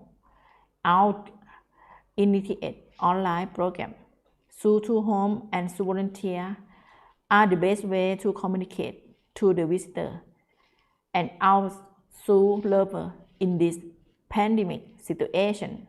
Let's move to the result during October 2020 to 2021. A total of 2,509 enrichment activities were conducted for all 2,095 individuals, allowed 210 species, including mammal, avian, amphibian, and reptile. The activity for mental stimulation were emphasized on non-food enrichment, about 93%, rather than food enrichment, that is about 7%. I would like to show you the result of enrichment routine that set up by zookeeper. There were of 94,000 enrichment activities per year that conduct for all 2,051 individuals. That is about 2,014 species, includes mammal, avian, amphibian, and reptile. The activity for mental stimulation were emphasized on non-food enrichment, 72%, rather than food enrichment, 28%. We found some problems such as the proportion process was delayed. Working time of the zookeeper who take care of the dangerous animal and enrichment staff did not match, or the water waste not good for our work. This lesson effect on the plan. Now, I would like to show the video clip that is about 4 minutes long.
The COVID-19 pandemic restricted to the activity, and the zoo was temporarily closed according to the state regulation. However, we are still follow animal welfare standards by following the ZPOT guideline of COVID-19 prevention to reduce, the disease transmission between animal and human. We try our best to achieve the principal animal enrichment. Every single animal needs to be mentally stimulated through everyday behavioral enrichment. Thank you for your attention.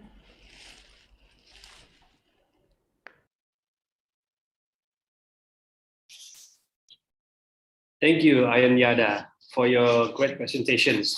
Excellent enrichment programs you have implemented and applied at Kaukyo Open Zoo. Yes, the pandemic has impacted lots of zoos throughout the Southeast Asia until some of the zoos are closed. However, your team has shown commitment to the animal welfare using many enrichment programs. Excellent, 91,000 activities. Bravo. Okay, for next, our last presentation for this session, please welcome Ms. Nur Binte Kamarudin. She will give a talk about the use of substrate in animal dens to enhance welfare and conserve water from Mandai Wildlife Group.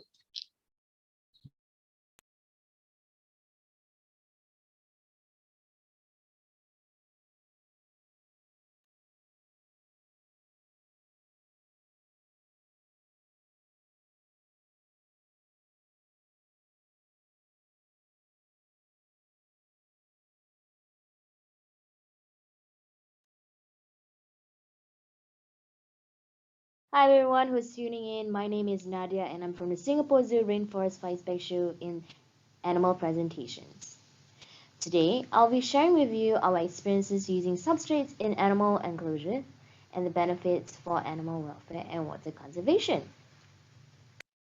Alright, so where we started, actually our back of house is by default our very basic housing facilities with little to no opportunity for the animals to experience naturalistic provisions.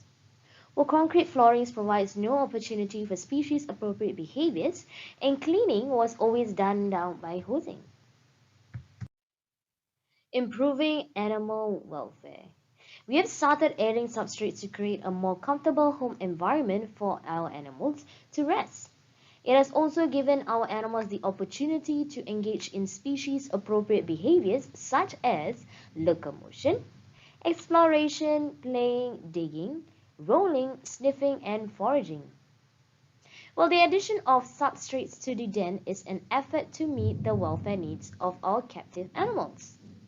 The substrates are added primarily to mimic the natural terrain and debris that the wild counterpart experience in their various native habitat. Well, as you can see in the before and after photos of our dens, the additions of substrates makes a very big difference in the comfort of our animals, and it allows them to use the space in many ways. When substrates are added, welfare is enhanced. In the year 2018, we did a study on two macaques called Helga and Joko. Well, they have been living alone all their lives, and this study was meant to socialize them together. We have taken advantage of this study to place in substrates into the enclosure for the first time. We have collected significant results to date, where we managed to socialize both pigtail macaque and longtail macaque in one den. In result, we have achieved companionship. Well, secondly, Joko's stereotypical behavior has decreased from 7% to 2.6%. And lastly, substrate gives them the comfort and increase their interest in foraging and the curiosity in their den.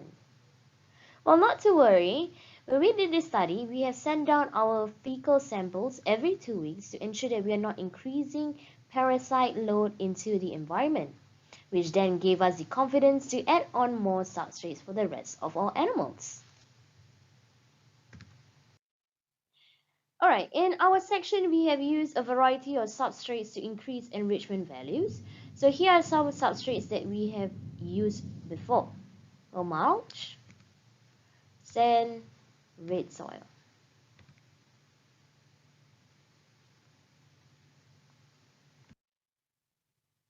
We do have pine bark chips, browse, straw, and dry leaves.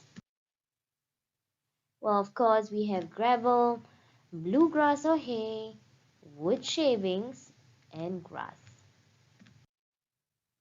Well, adding, mixing, and changing substrate, it increases enrichment value.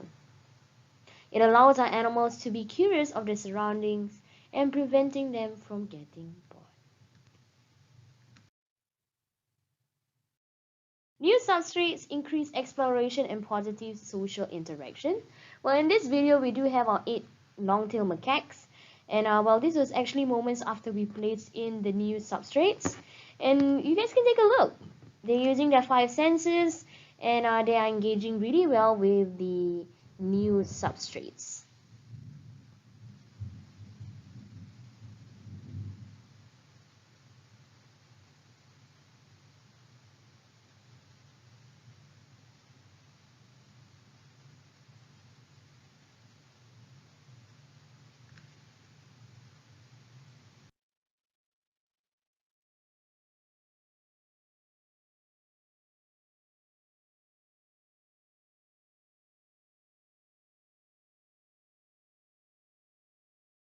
So the penguin exhibit mostly consists of substrates such as sand and rocks.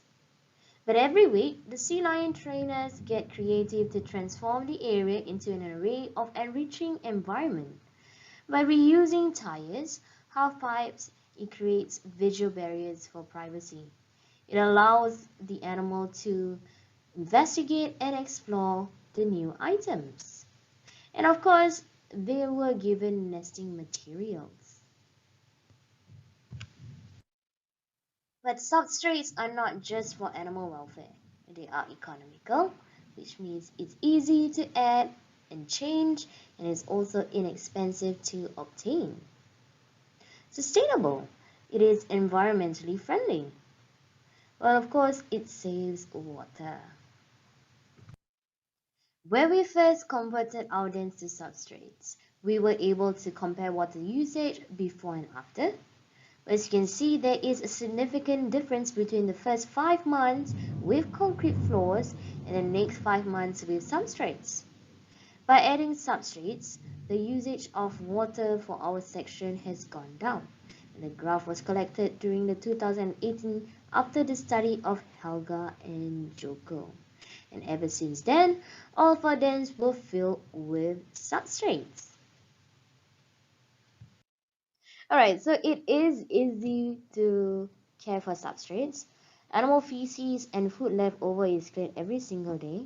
We do spot cleaning to remove substrates that are wet. Instead of hosing down, we wipe platforms with sponge, mop, and cloth.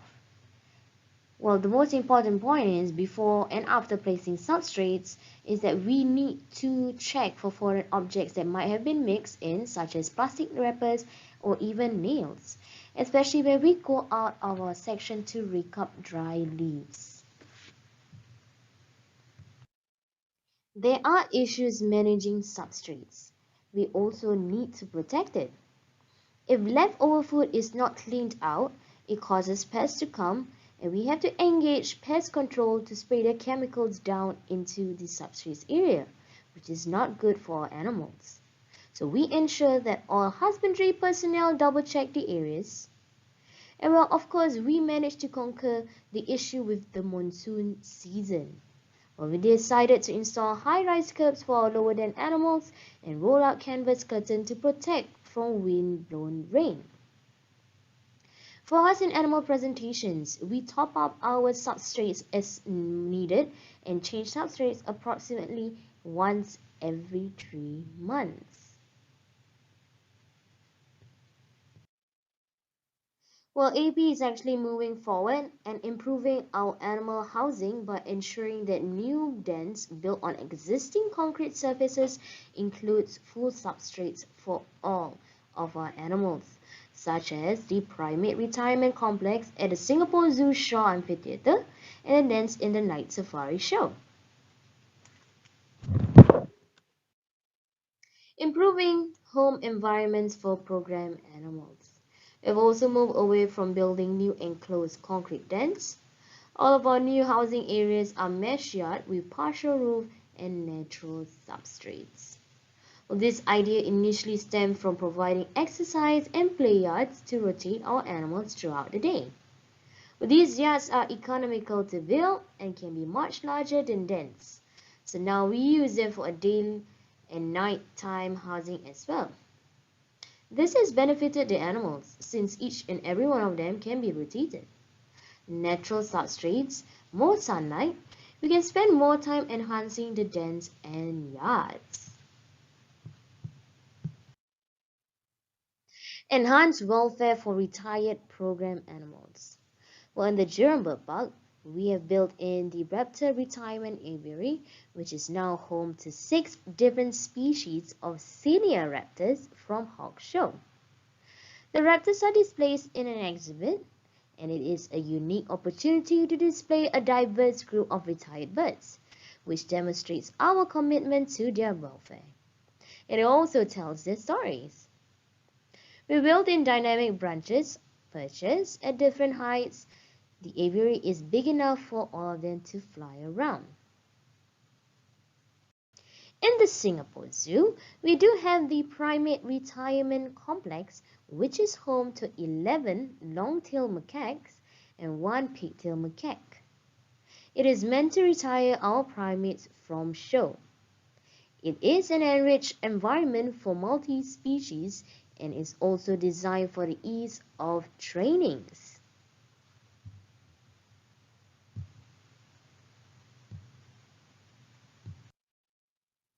Well, in conclusion, substrates plays a critical role in enhancing animal welfare for program animals.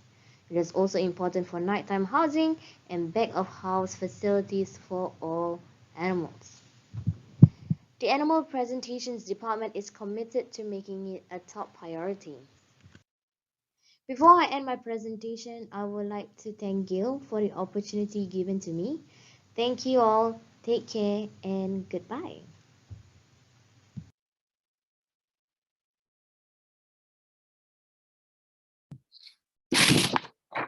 Thank you, Noor, for your wonderful talk.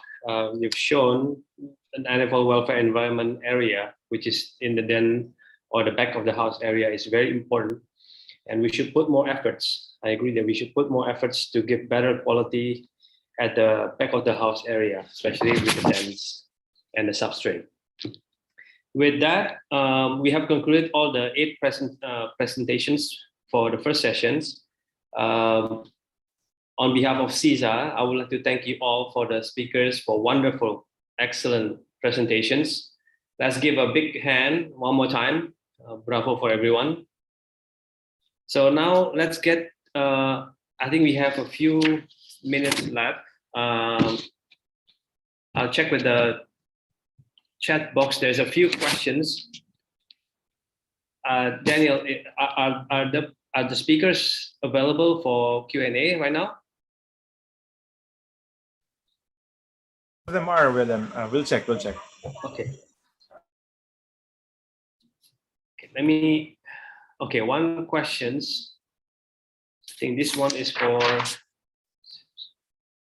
This is for Emily. I don't know if she's available right now. Would you assist Zim's Care Welfare Program? If so, would you tell us a brief outline to use it?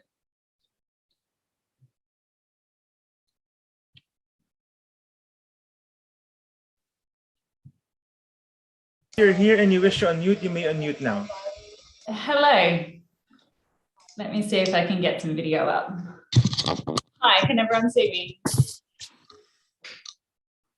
Hi, so the question as far as the Zim's Care and Welfare module, it is a fairly easy thing to use, and I think there are some Zim's instructions out there, but essentially if you start with the indicators and look into the sort of things you want to record, they can then be built into templates. So if you open that module, in the top left-hand side, there is options, and the place to start is with the indicators. It also allows indicators to be shared between institutions, and I believe they've just put something to start with templates as well. But essentially, if you build some indicators or choose some indicators, you can then compile those into a template. So yeah, have a look there. I would recommend using it though, it's a good system. Thank you, Emily. Very inspiring. I think we should all try to use the tools that are available in the Sims. Next question. Is there an effort to standardize parameters in monitoring animal welfare among zoos? I think this one is addressing to Roger.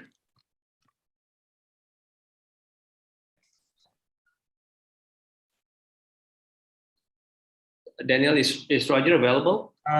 William, Roger isn't here, but I guess the question could be directed to either you or Doc Lester. Oh yeah, then let's give it to Lester. Okay, sorry, William, can you read that again, the question? Yes. So the question is there an effort to standardize the parameters in monitoring animal welfare among zoos? Okay, within the region in SEAZA, yes, we are already doing that. We have the standards. The audit checklist actually has a standardized parameters that we are following. So in case of editing this or changing this based on what we've seen so far, we will be doing that not anytime soon, I think. Maybe after the first 5 years of implementing the audits. Okay, and probably to add to Lester's answer, the parameters is basically following the 5 domain area. So each domain area have all these questions to monitor the assessing the animal welfare. All right, thank you. Next one. This one, I think for Dave. Is Dave available? Yeah, I'm here. Great. So the question is, why do you say output base is more accurate to measure the animal welfare state? Well, the principal rationale behind that is that when we talk about inputs, inputs of course being service provision to the animal itself, if we give good inputs, it doesn't necessarily mean good welfare. Good welfare is inferred from good inputs. It's only on the basis of the animal's response to those inputs that we can really tell if it's having good welfare or not. So we regard animal-based indices, such as output indices, as being a far more accurate and reliable guide to the animal's overall state of welfare.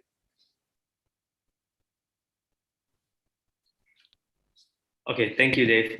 And just to add on that question, because like the one in the CPOT have shown us that they provided with lots of enrichment activities, food-based or non-food-based activities, but those are all inputs, and from then we need to check to measure is the output is well received to the animal, and then are they receive it well and become a positive state for them or not? Is that correct? Absolutely. Outputs are how the animal responds. So we've had some very good presentations during this session that are input-based, like the provision of good enrichment, the provision of substrates and that sort of thing. And we can tell directly then on the basis of the animal's response to the provision of good enrichment, good substrates and that sort of thing. That animal's response then will tell us whether we're providing good welfare or not. Great, thank you, thank you. Another question is for Sarah. Are you available, Sarah? Yeah, I'm here. All right. So the questions, in your experience in assisting and helping zoos and associations around the world throughout these years, what is the most or the best effective way of empowering keepers to learn new knowledge and apply them in the field? It's a great question. I certainly think providing accessible information. So as I said in the presentation, there's so much information out there, but it's all in English. And a lot of it does also involve kind of requiring an internet connection or things like that. So making sure that the information is available across all communities, across plenty of languages is really important. And then also, again, with the humane education aspect that we were talking about, is ensuring that the keepers have this connection with their animals, that they feel driven themselves to want to improve the welfare opportunities where possible as well. So it's kind of those two key elements, empowering them and then instilling that confidence in their own skills and that passion as well. Thank you, Sarah. Yes, I think one of the key element is the passion. Once the keepers have the passions to learn and to apply them, I think that's the first steps. Thank you, Sarah. And I think I got one more last questions. I think this one is for Noor. In Southeast Asia and Philippines, rice straws and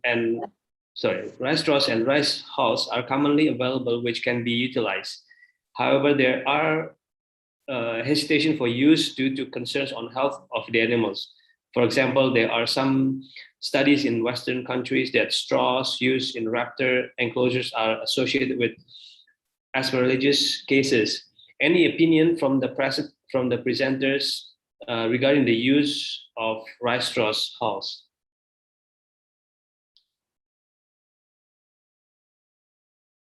Hi, is Noor available?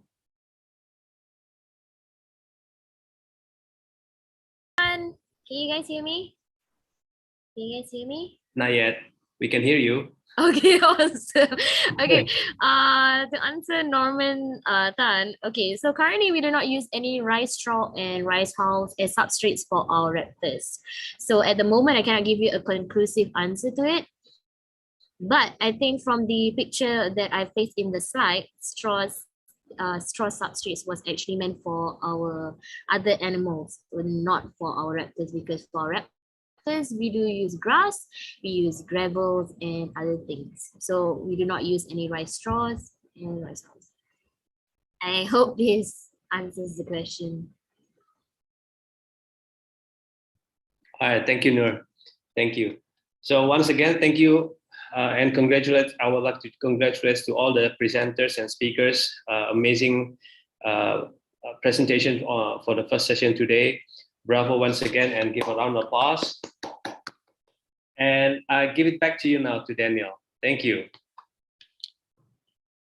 Okay, excellent session. So this concludes the first session of the 2021 SEAZA virtual conference. So the 29th SEAZA conference is hosted by the Philippine Zoos and Aquariums Association in partnership with the ASEAN Centre for Biodiversity and the University of the Philippines Los Baños Museum of Natural History. We would like to thank again our sponsors, 101 Zoos of Israel, Hazkoba of the United Kingdom, and Marine and Land Associates Limited of Hong Kong. Okay, now we will now have a 15-minute power break, and I encourage everyone to return to the conference at around 12:30 for our scientific session 2 of the conference. Thank you, and see you all after 15 minutes.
Hello, everyone, and welcome back.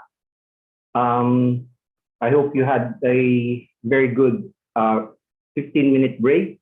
So welcome back to the 2021 virtual conference of the Southeast Asian Zoos and Aquariums Association.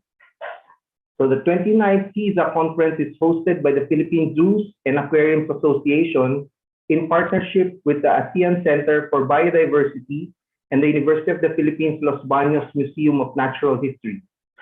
Now, we would also again like to thank our sponsors, 101 Zoos of Israel, Hazkoba of the United Kingdom, and the Marine and Land Associates Limited of Hong Kong.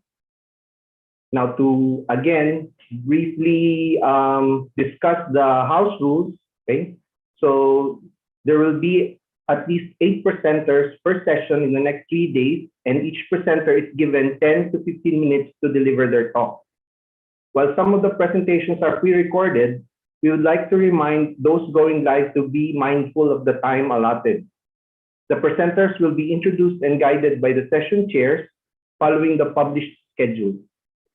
Now, for the audience, please type all your questions in the chat box, and we will try to accommodate all your questions during the Q&A or open forum part of our program.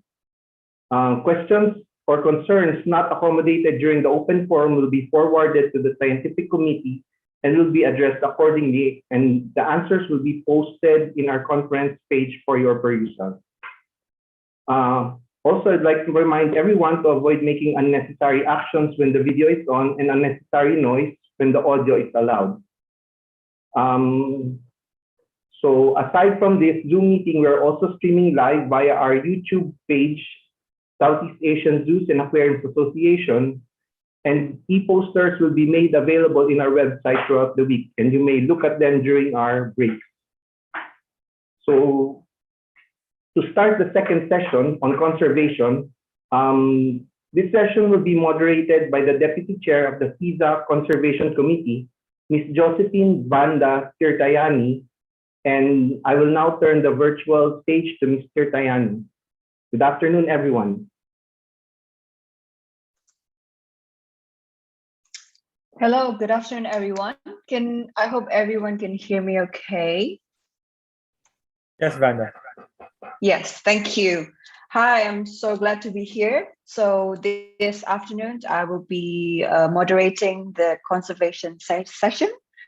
And on behalf of my chairs, Dr. Eric and Dr. Sonia, we are very happy to have an amazing presentations that are going to be in this session. So the first, I would just like to start on the first presenter.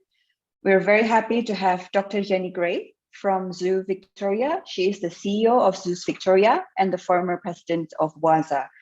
She will be giving us updates on the WAZA reverse threat. Daniel, can you please start the pre-recorded video? Every year, thousands of experts evaluate the status of animal, plant, algae, and fungi species around the world. Using a common language of assessment, they categorize each species' risk of extinction on the IUCN Red List. The Red List provides a barometer of life. And every year, the outlook gets worse.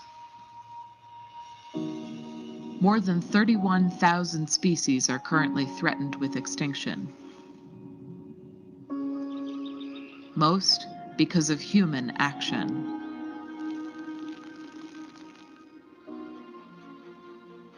But human action can also reverse the Red List trend.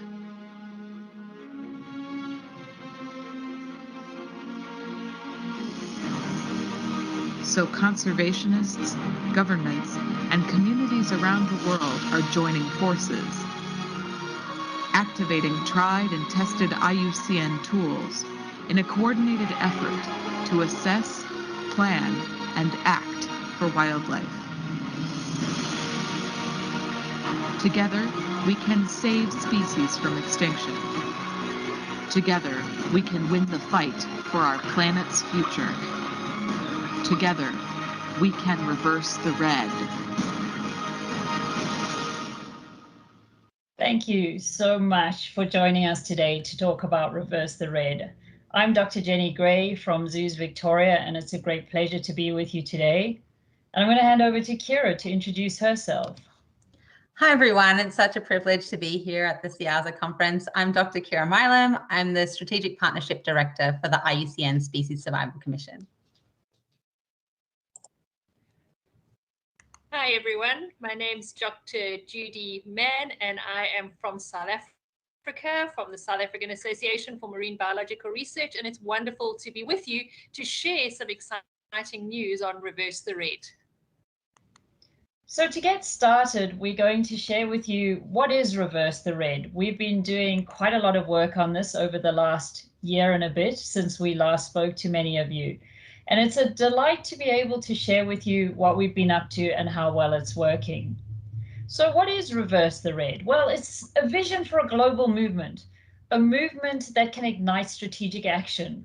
We want to get together with partners. We think it's time for us to really stand up and stand behind the Convention on Biological Diversity and help to achieve those targets. In fact, our message is incredibly optimistic. We believe we can be the first generation that stops biodiversity decline. What we're going to do is work together to do this. And that sounds easy, right? But actually we have a plan and we're pretty excited about it. So we're going to share with you what that looks like. It's this move that we have to take. We have to stop doing random acts of kindness. And we have to move instead to mobilizing strategic coordinated action. Stop acting like lots of little people just each doing our own thing and become a real force that works together to achieve these outcomes. And we need to use tried and tested methodologies, the methodologies that IUCN and many other partners have been pioneering for years and years. And the one that we will talk about a lot is assess, plan, act. It's really simple, isn't it? If you just say 3 words really fast. Let's assess how species are, let's plan what we're going to do for them, and then let's act. And it's incredibly important that we do that because by following a tried and tested methodology is the best way we're going to get the outcomes we're looking for. We've already seen incredible support, and we want to shout out to all of our partners. They joined us at a pavilion in the World Conservation Congress, and it's through the help of these partners that we're starting to see the traction and starting to achieve a success. So what are we actually going to do, Kira? Thanks, Jenny. Our ambitious, optimistic plan has 4 parts that all interact with one another to really hopefully see a turnaround in the trends for saving species globally.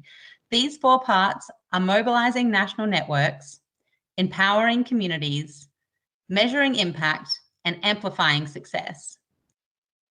Each of these 4 parts has lots of activities underneath them. And these activities will continue to change and evolve as more partners get on board. But these are the key areas of work that we see are needed globally to really change the future for species conservation. We're going to now spend the rest of the presentation going into more detail of each of these activities. So firstly, mobilizing national networks. This is really about bringing together different stakeholders for each country around the world to work more collaboratively, efficiently, and effectively to save species.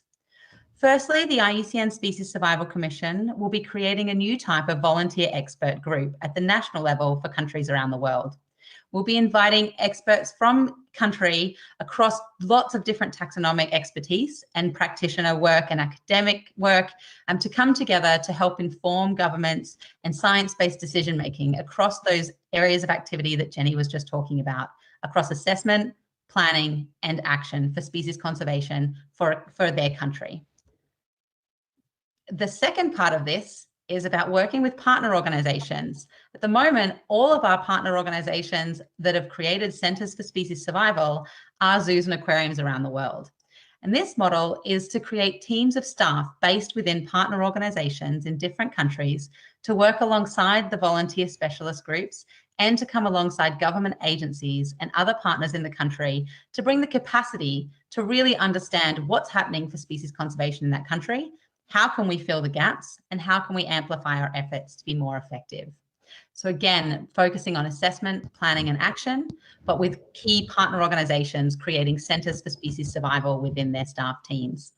And this is a model that's seen huge growth over the last couple of years. We now have 26 staff in 8 centres in 7 countries around the world working with us on this model already. And we're excited to see this continuing to grow. The last part of this is to bring those 2 different elements, the national species specialist groups with the Centres for Species Survival, into a catalysing relationship with the governments from the country and other leading NGOs, academia, and civil society partners to really come together to be more collaborative for species conservation and grow national Reverse the Red partnership networks in each country around the world that together can more effectively achieve the CBD targets in post-2020. So this is what those networks can look like. They're really inclusive, involve lots of different stakeholders, and they will look different for every country. So it really is about looking at who's working on species conservation in that country and how can we bring them together to work more collaboratively. And lastly, how you can get involved in mobilising national networks. You can commit your organisation, whether you're a zoo, an aquarium, a botanic garden, an NGO, a museum, you can commit your organisation to becoming a Centre for Species Survival. You can join IUCN SSC and engage with IUCN in your country and assist in creating those national networks. And you can certainly also advocate for reversing the red with governments, NGOs and other partners in your country. Over to you, Judy. Thanks, Kira. We're moving on to the next section, which is really looking at empowering communities. And we're going to empower communities in 2 ways. The first is through the communication side. What have we already done? So a quick update on what's been happening. You might have already heard about the Reverse the Red webinar series. We've had a number of different webinars. All of these have been recorded and are available on the Reverse the Red website. We've had a series of social media products that have been produced and shared. What is WASA, what is IUCN, and what is Reverse the Red? And then in partnership with Peppermint Narwhal, we've produced these amazing resources, which are sharing some of the success stories. So the Reverse the Red website will remain the center part of all of our communication, but we need to amplify that and share it via social media. And this is where you can help us. So what are our objectives with respect to communication? We want to really amplify that social, we want to really grow our online and in-person audiences. And this is where each and every one of you can help us. We're putting together a lot of different resources that will be on the website, but we'll also be sharing them via social media, and you can share them with all of your social media too, so that ultimately we create a social movement. Imagine we've got 30 by 30 for protected areas. We've got Extinction Rebellion. We've got the climate strike for the climate change movement. This could be the social movement to really build biodiversity awareness, but more than that, action. And we're going to use the Assess, Plan, Act, those 3 amazing words, to help us do this really effectively and to ensure that we can measure our impact at the end of it all.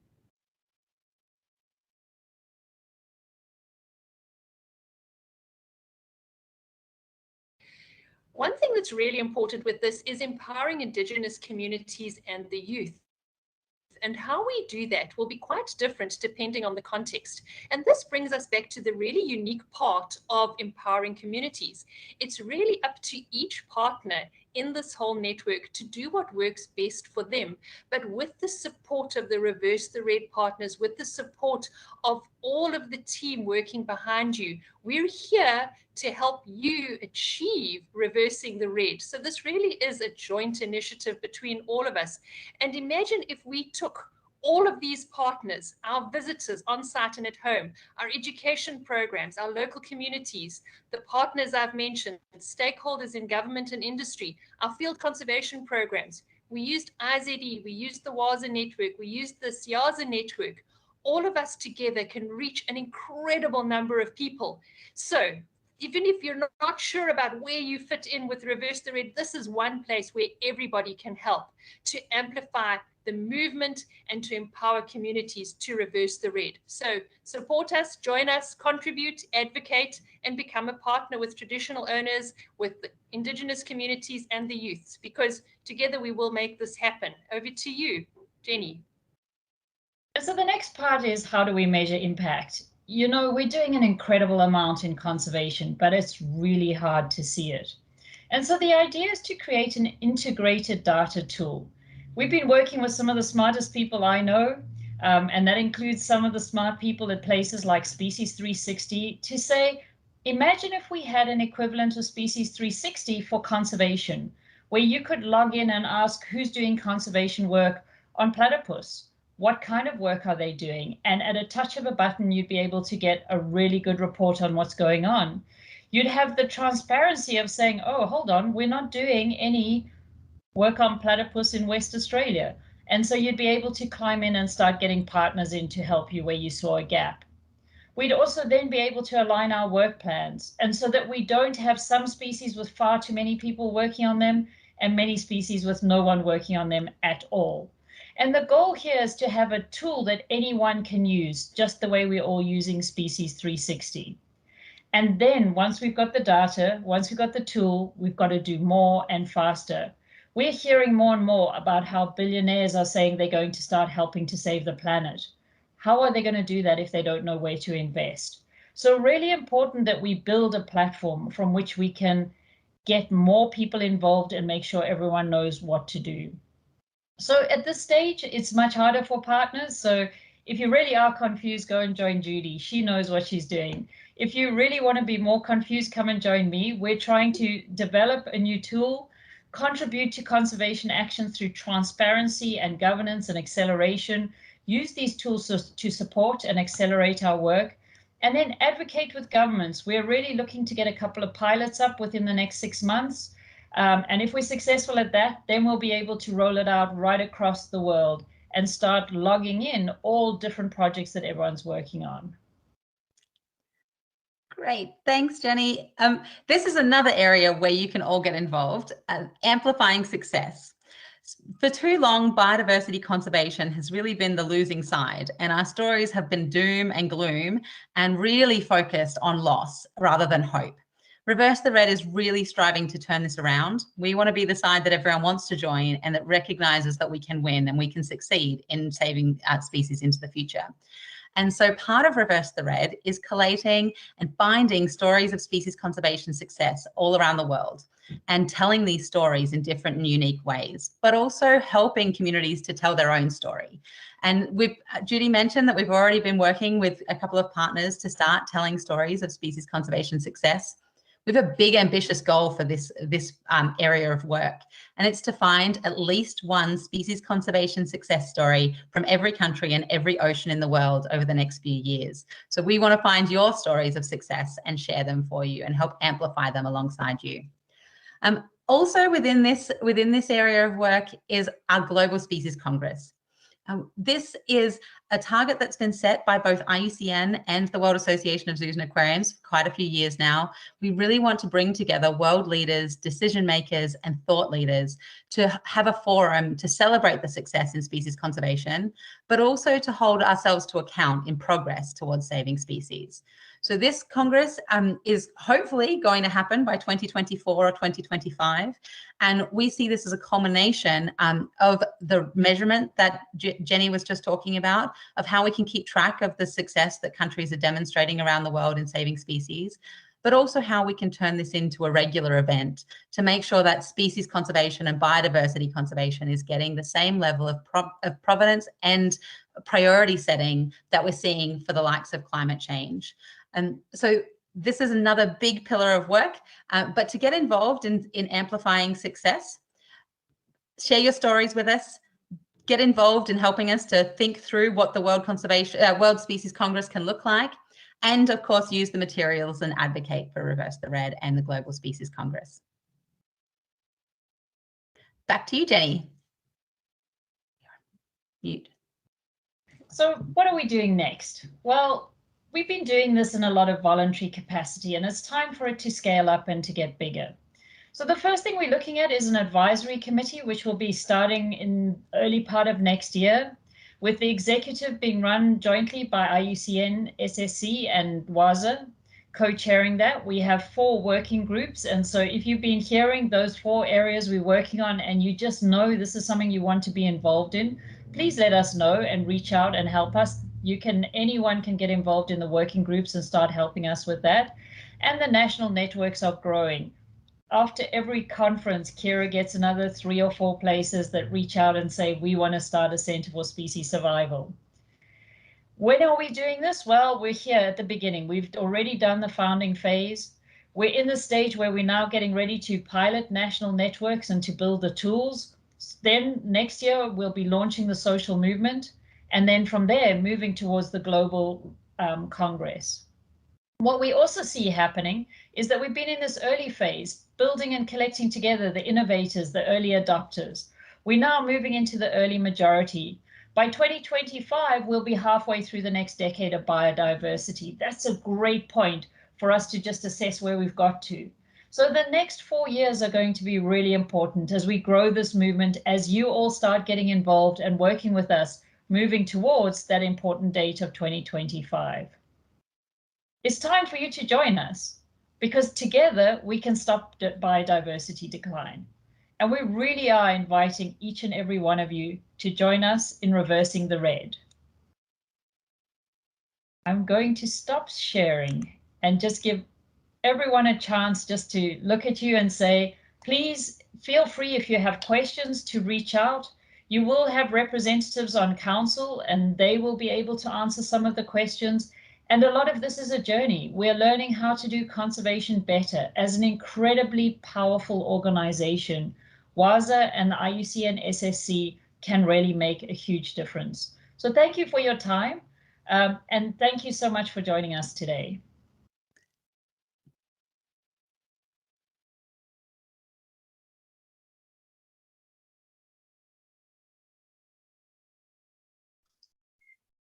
Thank you so much, Dr. Jenny Gray, Kira, and Judy.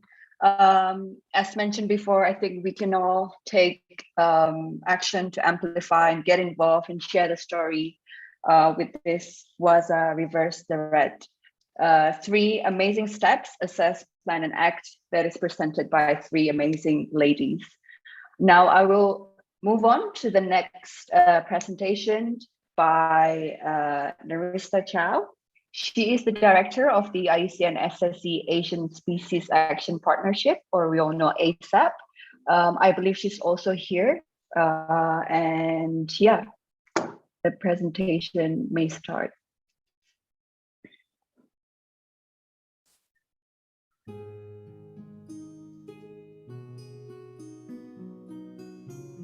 ASAP is a partnership platform to end species extinctions in Southeast Asia.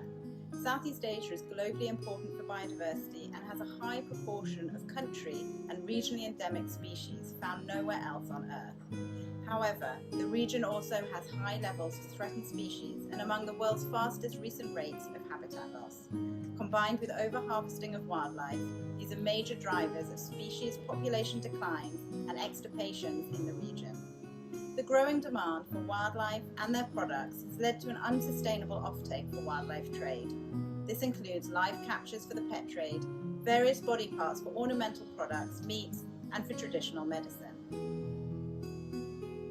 Without urgent attention, many species from Southeast Asia could become extinct in the next few decades. Loss of regionally endemic species in the region would equal global extinctions and a loss of unique biodiversity. ASAP champions conservation action to prevent the extinction of critically endangered land and freshwater vertebrate species found in Southeast Asia. ASAP was formed under the SSC in response to the urgent need to drive focused action to prevent species extinction in this region. All the work that the SSC does is framed on the species conservation cycle. The species conservation cycle has 5 components: assess, plan, act, network, and communicate. Most of the work that our specialist groups do is on the assess component, is on on collecting the information and writing the red list assessments for species. Now, when you ask the specialist groups what they want, what they really feel is their mandate, their mission, their influence, most of them say, almost all of them say, that what they really want to do is to save species. So they're interested in the ACT component, conservation action to save species. And that's exactly what ASAP does. ASAP takes the work of different specialist groups that are focused on many different animals, plants, and fungi, and focus them geographically, regionally, in response to a local serious crisis for conservation of species. It has taken a number of years to build up to where we are now. In the early days, the initiative was driven by committed and passionate experts on a voluntary basis. As the value and potential of ASAP has been recognised, a small secretariat team has been established, and as a result, we've been able to ramp up our efforts. Prior to the formation of Mandai Nature, Wildlife Reserve Singapore, which is the parent company of our 4 wildlife attractions, was involved in spearheading the development of the Asian Species Action Partnership and also started hosting its secretariat in 2017. Aside from giving ASAP a home, I also represent Mandai Nature on the ASAP Governing Council along with 8 other representatives from national and international organizations and bodies.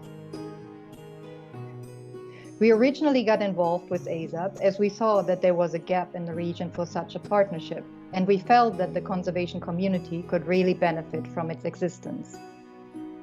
Supporting ASAP is something we're very committed to because we see a very real need and huge potential for the collaborative change a partnership of that scale can bring to a critical region like Southeast Asia. As a partnership platform, partnerships are at the heart of ASAP. We believe this is an effective means to help address gaps, enabling us to drive things forward and catalyse conservation efforts. Our strategy is built around the key pillars of increasing financial resources for species conservation, strengthening conservation capacity in the region, and building support and recognition of ASAP species to create an enabling environment for greater effort and impact on the conservation of these species. ASAP is an extensive network, bringing together different skills, experience, and knowledge. The core constituents of ASAP are our partners. ASAP partners are organisations signed up to the principle of collaboration and partnerships, and whose work contributes to conservation action for ASAP species. More than 50% of our partners are regionally based in Southeast Asia, working at the forefront of species conservation. What started as a small group of organisations working towards the conservation of highly threatened species in Southeast Asia has since grown to be a partnership of more than 200 ASAP partners. Partnerships like ASAP help build and nurture the conservation community. With the network that it creates and the opportunity for support that it offers, it's able to link up all these different initiatives across Asia towards the conservation goal of species survival and for the environment as a whole. The partnership like ASAP can help species conservation in Vietnam and the region through the support of the partner to build the capacity, provide funding, and prioritize for conservation. As a partnership, we're able to gain insights into the needs of our partners and the challenges that organisations face operating at the forefront of species conservation in Southeast Asia. We work to help our partners overcome the barriers to achieving impactful species conservation and directly support our partners through different mechanisms. Not only giving funding, ASAP gives training to young conservationists, the future conservation heroes of the region. And also ASAP enables us to do networking of various partners that work to the same goal. Strengthening individual and organisational capacity is key to achieving greater impact for species conservation. We launched the Women in Conservation Leadership Programme, designed to empower and build leadership skills for women conservationists conserving ASAP species in Southeast Asia and help them tackle the challenges that they face. The program provides targeted training to develop core skills used in managing and implementing conservation programs and leading teams. The program brings together participants from across the region who will develop a strong network of women conservation leaders in Southeast Asia. With an overwhelming response and limited spaces, we have been able to welcome 14 inspirational women working in conservation across Southeast Asia to the first program. I find the leadership program to be a unique opportunity to grow in my craft while harnessing my strengths as a woman in conservation. It is an amazing experience to meet all these different women from Southeast Asia doing similar work that I do, and just realizing that we have more in common than we think. We're going through similar challenges, and we're all motivated to overcome these challenges. What I've learned so far is the importance of understanding your message and your efforts, how they all tie together and how everything can contribute to the bigger goal. And that the important part to get people's involvement and support is to be able to communicate how all these different efforts work together. Many ASAP species are not charismatic and well known. There is a chronic lack of funding available at the scale needed, which has limited conservation effort for nearly all ASAP species. A significant growth in investment is needed to change the fate of many of these species. Resources are particularly stretched and limited when it comes to species conservation. Working in partnership, pooling knowledge and funding is a great way to improve efficiency and drive greater conservation action. Together with ASAP, we identified gaps and needs for critical conservation actions to ensure species don't fall through the cracks. Take freshwater fish, for example. They're extremely threatened. There are over 80 critically endangered freshwater fish in Southeast Asia alone, which makes them the largest group of ASAP species. They face threats like habitat loss, pollution, infrastructure development, invasive species, and overharvesting. They are also often very neglected and not the focus of conservation attention. Last year, 16 freshwater fish were declared extinct by the IUCN Red List, and we desperately need to prevent further extinctions in our region. As a partnership, we have opportunities to scale up funding, build connections between funders and implementers, and increase financial support for our partners. We have definitely found that working with ASAP has improved efficiency and effectiveness of conservation funding. An example of this is our joint support of an organisation called Project Palaka, which is working on the Gigantes forest frog in the Philippines. Through ASAP's network and connections in Southeast Asia, they introduced us to this nascent project and its need for support. Without ASAP, it's unlikely that we would have been able to identify or have confidence in supporting this project. As part of these efforts, we are really pleased to have the opportunity to support partners directly through our ASAP species grant programs. With funding from ASAP, we were able to train our sanctuary guards and law enforcement, patrolling and monitoring of Philippine crocodile and Isabella oriole population. With continuous monitoring by the sanctuary guards, we found 5 Philippine crocodile nests this year in San Mariano, Isabela, and we have delineated the proposed Isabella oriole sanctuary in Bagao, Cagayan. Beyond a small number of ASAP species, most are lacking in attention, both in conservation effort and funding, and they run the risk of disappearing from pure oversight. As a partnership platform, we have the ability to drive action for these species. Through our communications, we want to show the unique beauty of ASAP species, the threats that they're facing, and what work is being done to save them. Throughout all work of the partnership, we aim to catalyse conservation action and prevent species extinctions. And some of the endangered animals in Indonesia are not considered as charismatic species. There is low appreciation and knowledge about this animal. And how can you expect somebody to help in conservation if they don't know the species at all?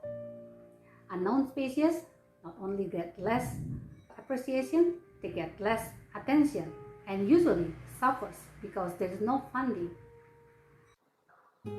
Mabuaya has benefited a lot being an ASOP partner. It provides us direct funding to implement our conservation work for Isabelo Oriole, sea turtles, and Philippine crocodile. Through ASOP, we came into contact with other organizations and we are learning from the experiences of these organizations. It also helped us spread our work through interviews that are shared to their contacts and uploaded to their website. I think that a partnership like ASAP can really bring organizations together and form a community that is stronger. As well as the direct support that ASAP gives to individual organizations, working as a partnership platform better addresses the wider challenges facing species conservation, and it strengthens our ability to lift that whole community. There's also huge potential to improve networking in the region, and a partnership like ASAP is in the perfect position to facilitate that. Improved networking can allow for more knowledge to be shared, collaborations to be formed, and it will ultimately improve the impact of all our conservation efforts. These are the kinds of efforts that we're looking to mobilize within the SSC, ways to facilitate conservation action, ways to coordinate among specialist groups focusing on the same regions, and ways to ultimately save species from extinction. I think that what ASAP is doing, it's really helping everybody work towards saving the different species that need the help the most. By supporting a partnership like ASAP, we are investing in long-term strategic solutions to the challenges facing species conservation. There is no quick win for species crisis in Southeast Asia. But by building up a partnership platform that offers wide-ranging support to a whole host of different needs, we can help ensure improvements are made on a big scale and have long-lasting effects. We know how to do conservation. We just need to do more of it. Thank you. Bye-bye.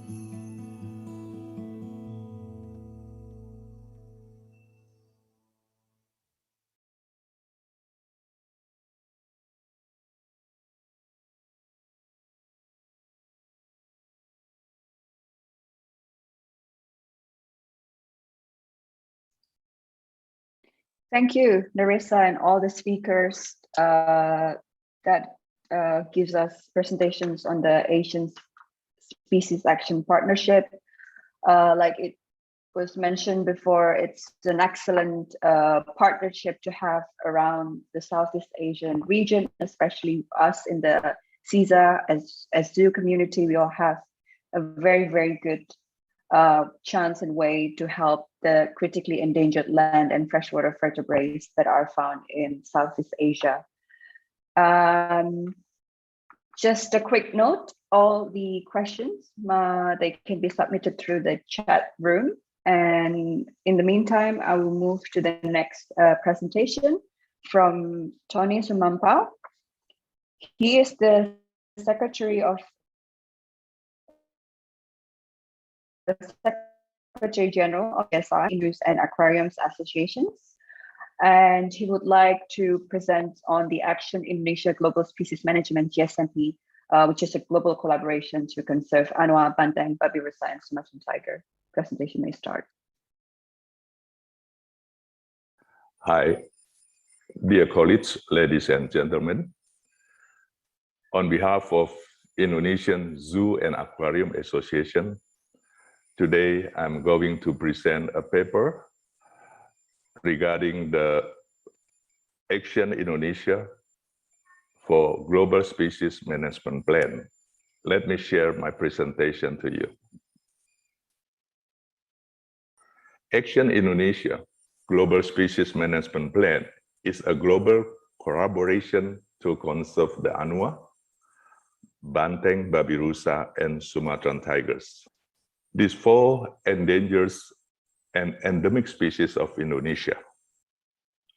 Before we start for the GSMP programs, I would like to introduce Indonesian Zoo and Aquarium Association, or Perhimpunan Kebun Binatang se-Indonesia. PKBSI is the National Zoo Association in Indonesia, founded on the 5th of November 1969. We have 57 zoos and aquariums as a member in 18 provinces of Indonesia, taking care of 4,912 species and approximately 70,000 animals from all taxa. Every year, we have 50 million visitors visiting the zoos.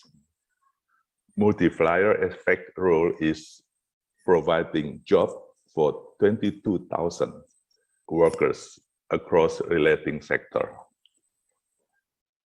PKBSI has an MOU with Minister of Environment and Forestry of Indonesia concerning technical development of the zoo in Indonesia. PKBSI is one of the founders of SEAZA in 1990 in Bogor. Since 2016, we developed the Action Indonesia Global Species Management Plan to conserve the anua, banteng, babirusa, and Sumatran tigers. This program, administered by WASA and jointly by our partner IUCN, SSC, Asian Wild Cattle Specialist Group, Wild Pig Specialist Group, IASA, and ASA.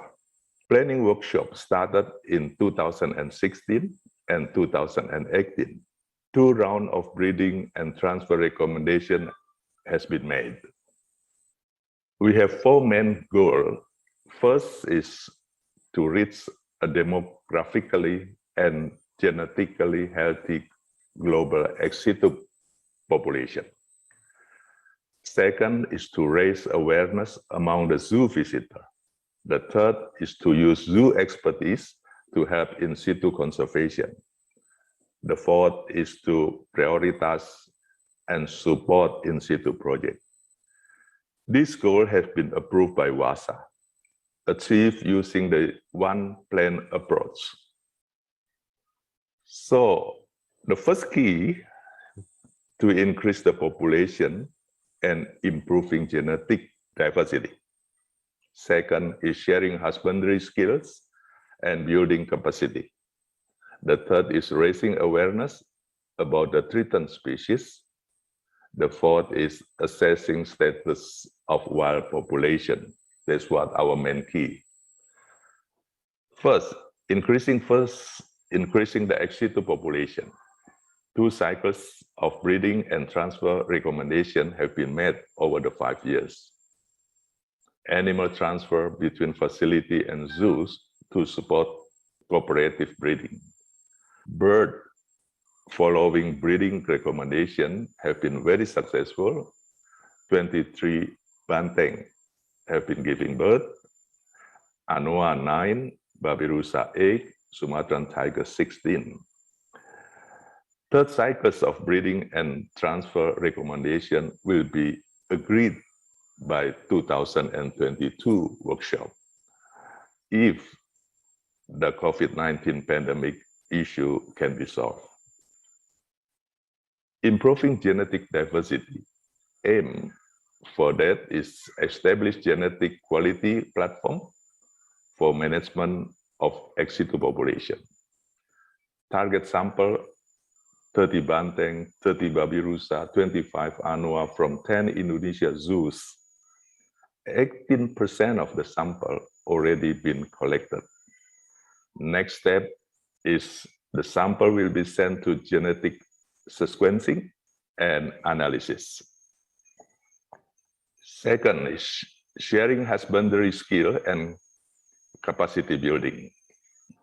So 2017 and 2019, we have 6 training workshops: husbandry and transportation training, ANOA and Babirusa rescue training, collection plan and enclosure design, and zoo educator workshop. So March 2020, trip to 12 zoos in Indonesia where GSMP and PKBSI experts sharing their husbandry advice. In 2020 to 2021, 12 webinar online training has been done. So regarding the husbandry related topic and zoo educator. The third is raising awareness. Action Indonesia Day joined Global Awareness Day for the GSMP species, celebrated every August since 2019 onward, from the institution in Indonesia, Europe, American, etc. Looking to increase participation also from SEAZA member. We develop education material resources. Please get in touch with www.actionindonesiangsmp.org. Fourth, assessing the status of wild population. Project set up to monitor banteng population through camera trapping in Alas Purwo National Park, East Java. Support to rescue ANOA and Babirusa in Sulawesi, and ex situ link to in situ conservation. Upcoming activity, GSMP planning workshop in 2022 to develop master plan 2022 to 2024. The third set of breeding and transfer recommendation will be made by them. Sulawesi in situ monitoring of Babirusa and ANOA, and education training for in situ organizations. Action Indonesia Day 2022, August, husbandry training in webinar 2. We thank you to all institutions and join us with their contributions. We have 43 institutions around the world to contribute their effort for the GSMP program in Indonesia. Additional update, zoo in Indonesia have been reopened with strict protocol and using QR code for visitors. In 2022, we organized fundraising campaigns for food for animals to help the member of PKBSI providing food for their animals.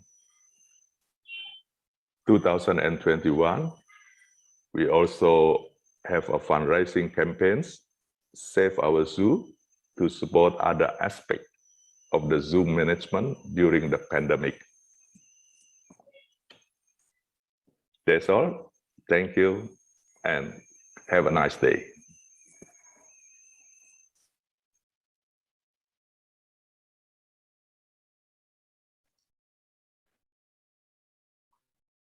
Thank you, Pak Tony. Terima kasih for the presentation.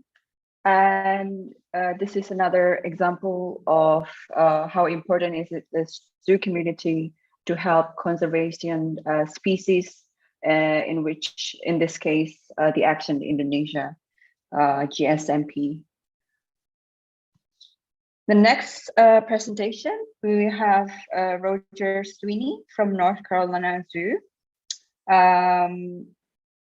The presentation title is Developing an Asian Hornbill Safe Program within ASEAN to promote increased conservation support for Asian hornbills and rainforests. Hello, and thank you for the opportunity to talk a little bit today about the Asian Hornbill Safe Program we've been creating with the ASEAN community to increase our involvement in supporting hornbill and rainforest conservation across Asia. SAFE is an acronym that we use in the Association of Zoos and Aquariums for the branding of our most important conservation programs. SAFE stands for Saving Animals from Extinction and focuses on bringing together the collective expertise of our member institution and leverage the massive audiences we have in our institutions in North America to increase our fundraising and support for conservation programs. For those zoos which have been working with hornbills and Asian conservation in general, it was very noticeable in recent years looking at reports of how the North American zoo community has focused its conservation spending, that although we've been focusing over $230 million annually towards field conservation, if you actually look at the graphic in the middle there, we can see that over 54% of that is tended to go towards projects in the Americas, with the second largest chunk of about 38% to projects in Africa, and only about 8% of our conservation funding being raised and focused from North American institutions was really going out to the Asia region. We feel that Asian hornbills have incredible potential to act as conservation flagships for this region. They're widely spread across a number of different Asian countries. They are truly an animal of the rainforest. They're large, charismatic, and beautiful, and we couldn't think of a better ambassador species to try and promote more conservation work across Asia for forest and rainforest conservation, and for these birds which play such an important role in forest ecology. When looking at the threats which are faced by Asian hornbills, it again reinforces why there's such a good opportunity for these species to play such a prominent role in conservation of Asian rainforests. Habitat loss is the #1 threat facing Asian hornbills. So by focusing on these species, we can also help numerous other species which inhabit the same ranges and habitats. And wildlife trafficking, again, is a prominent problem across the region, but we feel Asian hornbills are well placed to play an ambassador role towards fighting that challenge. So as the pandemic interrupted a lot of our conservation work in the beginning of 2020, it allowed a few of us to really turn our attention towards establishing this new SAFE program. 6 initial zoos have become involved in this effort, which are led by North Carolina Zoo, the Phoenix Zoo, Nashville Zoo, Woodland Park Zoo, San Augustine Alligator Farm, and Brevard Zoo. In 2020, we developed a proposal which was accepted by the AGA board in May, and then about halfway through 2021, we were able to complete an initial 3-year program plan towards the work we'd like to achieve and the goals we set for ourselves. With such a large group of species, one of the initial problems was deciding on the focus of the program. One of the criteria of SAFE programs is they need to have a very clear plan with metrics for evaluation and clear, smart goals we set ourselves which are achievable. So in order to focus in on where we were going to initially focus in our first 3-year plan, we developed metrics which looked at the threat status of different Asian hornbill species, which of those species were kept by the North American Zoo Association tags, and were present at our institutions for the public to see. We wanted to take into account the priorities set by the IUCN Hornbill Specialist Group, and we also looked at where North American AGA members were currently active and already supporting existing hornbill work in the region. Putting all of that together, we focused on 5 initial focus countries: Thailand, Vietnam, India, Malaysia, and the Philippines, and 15 species which occur within those countries, which are either present in AGA zoos, their priorities for action planning by the Hornbill Specialist Group, or they're already covered by existing work from AGA members, and those are shown in this graphic here. Many of the institutions involved in setting up the SAFE program, including North Carolina Zoo, have already been active in Asian conservation for many years. So it wasn't our intent to recreate any of the work already done, and we wanted to build off an existing framework. So we view the new SAFE program as really establishing a partnership between the IUCN's Hornbill Specialist Group, which had already been conducting strategic planning and setting priorities for which Asian hornbill species needed more conservation work, and the AGA community, which could be engaged to provide more support and funding for this work being identified by the Hornbill Specialist Group. As we started to develop our initial 3-year program plan for the New SAFE program, we settled on 4 focus areas we wanted to initially take on in the first 3 years. The first being to partner with the IUCN Hornbill Specialist Group and affiliated working groups to deliver science-based stakeholder inclusive conservation planning for priority Asian hornbill species, and then coordinate and implement those conservation strategies and action plans, with more resources being brought into play from the North American community. Secondly, we wanted to cultivate long-term sustainability partnerships between AGA member zoos and field partners, both established and new, that advance field conservation for Asian hornbills. Thirdly, we wanted to keep an awareness that we need to address data deficiency knowledge gaps for key range areas and species of Asian hornbills, as those species may be more threatened than we currently know, and that lack of knowledge is preventing us moving up the priority list for conservation planning and plan implementation. And then fourthly, we wanted to work with Traffic Asia and other like organizations to monitor patterns of current trade in the wildlife trafficking of Asian hornbills, and work together to address demand reduction and reduce wildlife trade of Asian hornbills in range, transit, and demand countries. To look at those 4 focus areas in a little bit more detail, starting with conservation planning and plan implementation, there are 5 areas we wanted to make progress with in the first 3 years of the new SAFE program. The first being helping with the implementation of Helmeted Hornbill Action Plan, which was produced in 2018. The second is to help champion and bring more resources to the Sulu Hornbill Action Plan, produced in 2019. The third is to see the completion and then support the implementation of the West Visayan Endemics Conservation Plan, which includes the rufous-headed hornbill and Visayan hornbill. The fourth is to create a rapid assessment of the wrinkled hornbill, an endangered species where we feel that the actual conservation status might even be elevated higher once we have more knowledge of its current status.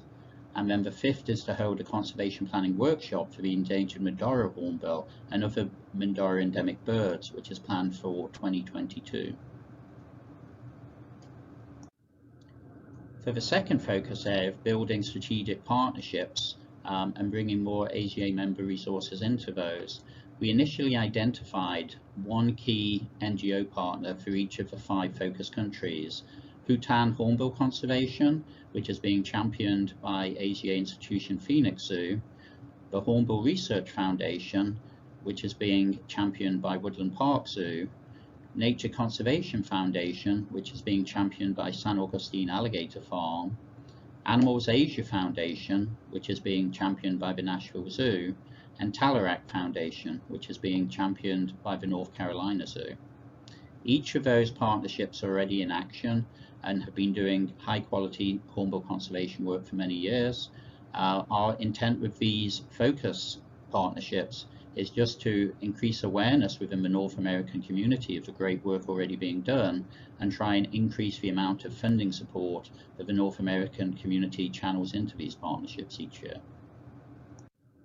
For the third focus area, which is addressing knowledge gaps for key range countries and hornbill species, we don't have a particular formula in place. We do know that Indo-Chinese region, including countries like Myanmar, Laos, and Vietnam, would be priorities where we'd love to know more up-to-date information on status of hornbill species, and also any patterns of trade of wildlife trafficking of hornbill species going through those regions. So we've allowed ourselves some seed funding to test concepts for monitoring and data collection for hornbills in these countries as ideas are developed over the next couple of years, but we don't currently have a framework in place. And for the fourth focus area, which is monitoring wildlife trafficking and demand reduction, our role primarily is to partner within the North American community with AGA's Wildlife Trafficking Alliance, and then also with working groups such as the Helmeted Hornbill Working Group and Traffic Asia, to help support and drive funding towards any initiatives we can do towards focusing on the reasons for trade and how we can implement demand reduction strategies to help improve the situation and fight wildlife trafficking. part of the SAFE program is also to engage in public engagement, education and awareness within range countries who want to work through our partner organisations, to work with local communities living adjacent to priority habitat, to promote sustainable livelihoods for those communities and food security, and while they understand the conservation significance of those species, and we work with them on education programs to enhance the sustainability of those hornbill populations and the habitat. Within the North American community, we do want to also drive an awareness of wildlife trafficking as it affects Asian hornbills, particularly the demand reduction for international trade of live birds or hornbill body parts, and also how we can drive demand reduction for items that lead to habitat degradation of key rainforests, such as sustainable wood initiatives. Within the SAFE program, we had to set fundraising goals. To do this, we primarily just want to increase the amount of funding for Asian hornbill conservation coming from the North American community and going into Asian range countries. We want to do this primarily through two ways. First of all, by providing more opportunity for ASEA member zoos to be more aware of the good quality conservation action planning and conservation action plan implementation work, which we're supporting through the Hornbill Specialist Group, and the opportunities for North American members to support that work. And then we also wanted to provide opportunities for ASEA member zoos to support long-term sustainability partnerships for those 5 organizations we've identified, including Bhutan Hornbill Research Foundation, Talarak Foundation, by promoting their work, increasing awareness within the North American community of the important work those organizations are doing and the best ways they can contribute to it. In addition to that, we also wanted to increase mentorship to allow principal investigators from range countries to be encouraged and have more support for applying directly to North American grant opportunities through the SAFE program. This is a new program. It was approved in 2020 and we didn't have our initial action plan until 2021. But it is noticeable that in our first year of 2020, which was a year when many of us were struggling with financial restrictions because of the pandemic, that we were able to see $126,000 of money from US zoos channeled into Asian hornbill conservation during a particularly challenging conservation year. So we think there's great potential for this program going forward. And I just wanted to end by saying that we did complete an initial 3-year program plan for the new Asian Hornbill SAFE program. I can supply a copy of this directly to interested people, but you can also access it from the internet by going to the website of the Association of Zoos and Aquariums, which is www.aza.org. And then under the Conservation tab, look for SAFE programs, and under that you will have access to download the Asian Hornbill SAFE program, as well as all the other approved SAFE programs under the ASEA banner. And again, I appreciate this opportunity to talk for a few minutes about the new Asian Hornbill SAFE program, and I'm happy to take any follow-up questions, which unfortunately I can't do in person, but you are welcome to contact me by email if you have questions. Thank you again for this opportunity to talk to you today.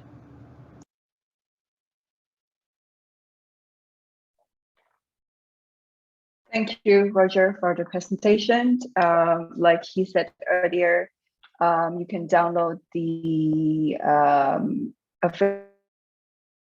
available program on a website.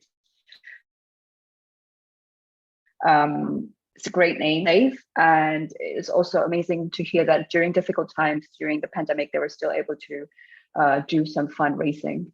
Thank you again. Now I will move to the 5th presentation from Supalakiat Sombun from ZPOT. And the title is the Establishment of a Bank for the Genetic Preservations of Asian Elephants.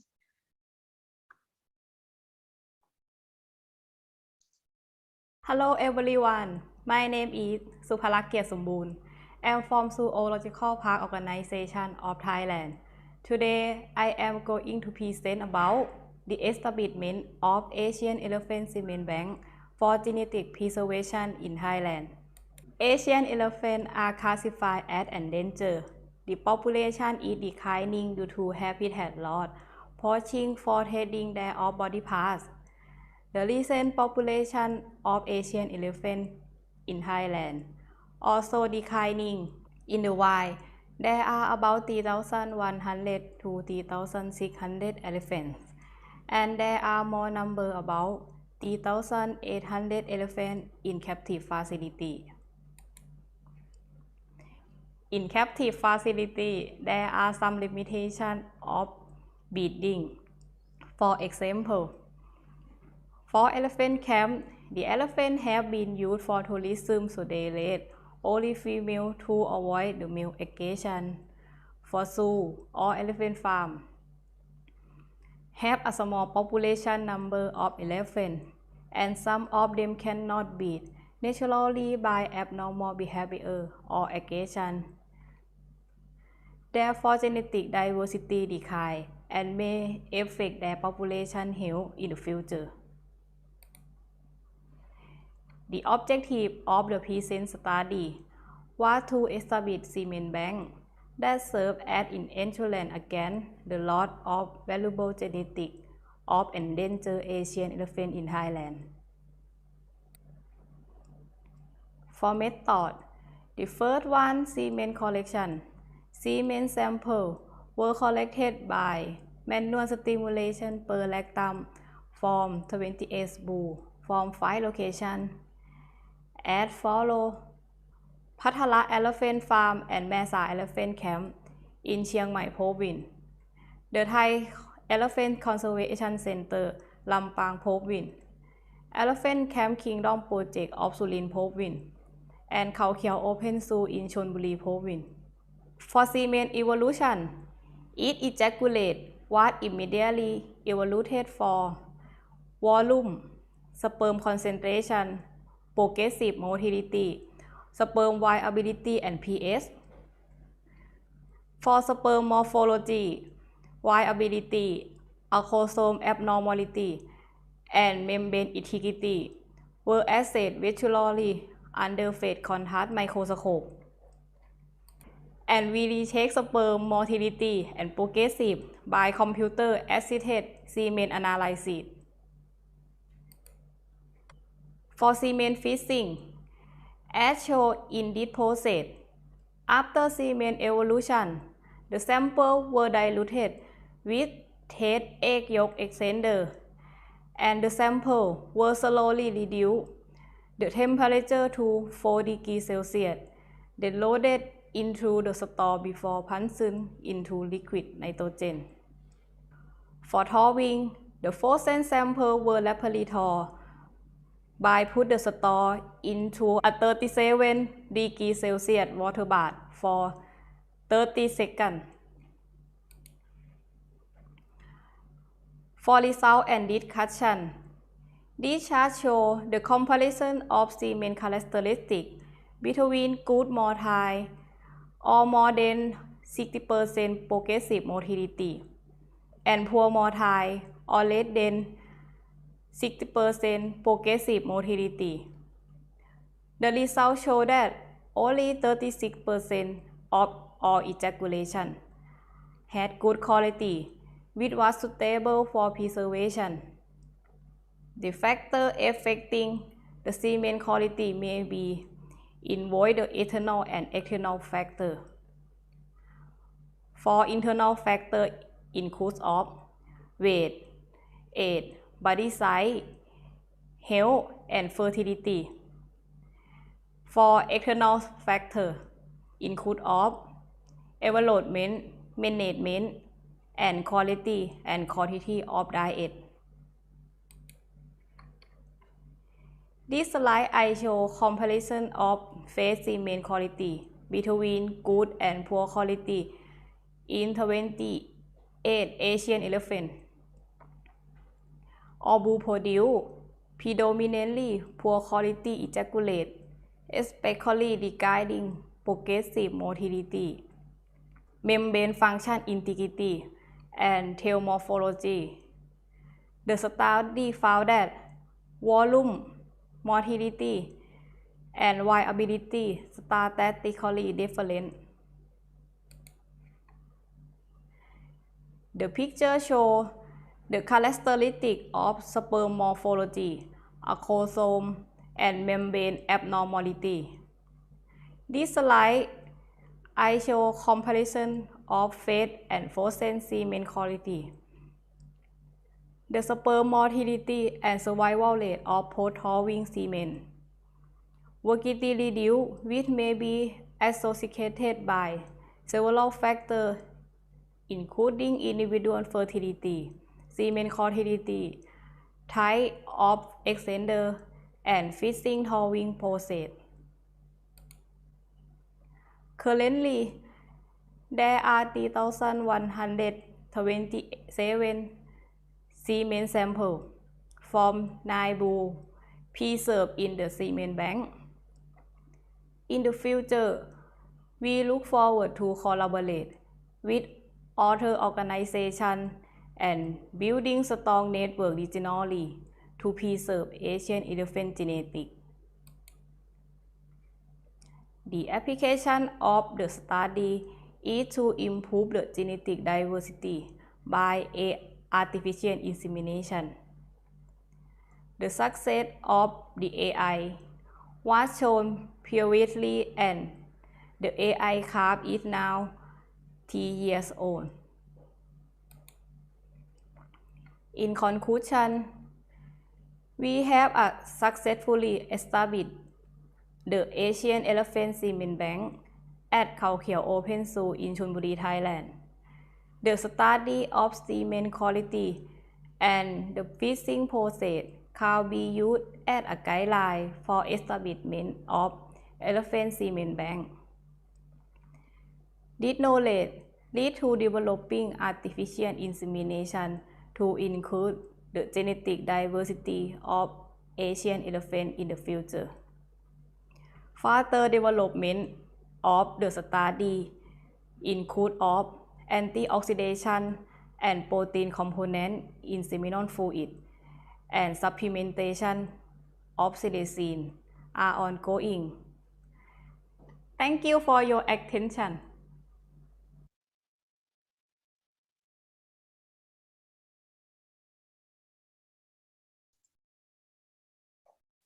Thank you for the presentation. We are seeing global movement, obviously, with cryopreservation and the importance of it saving species.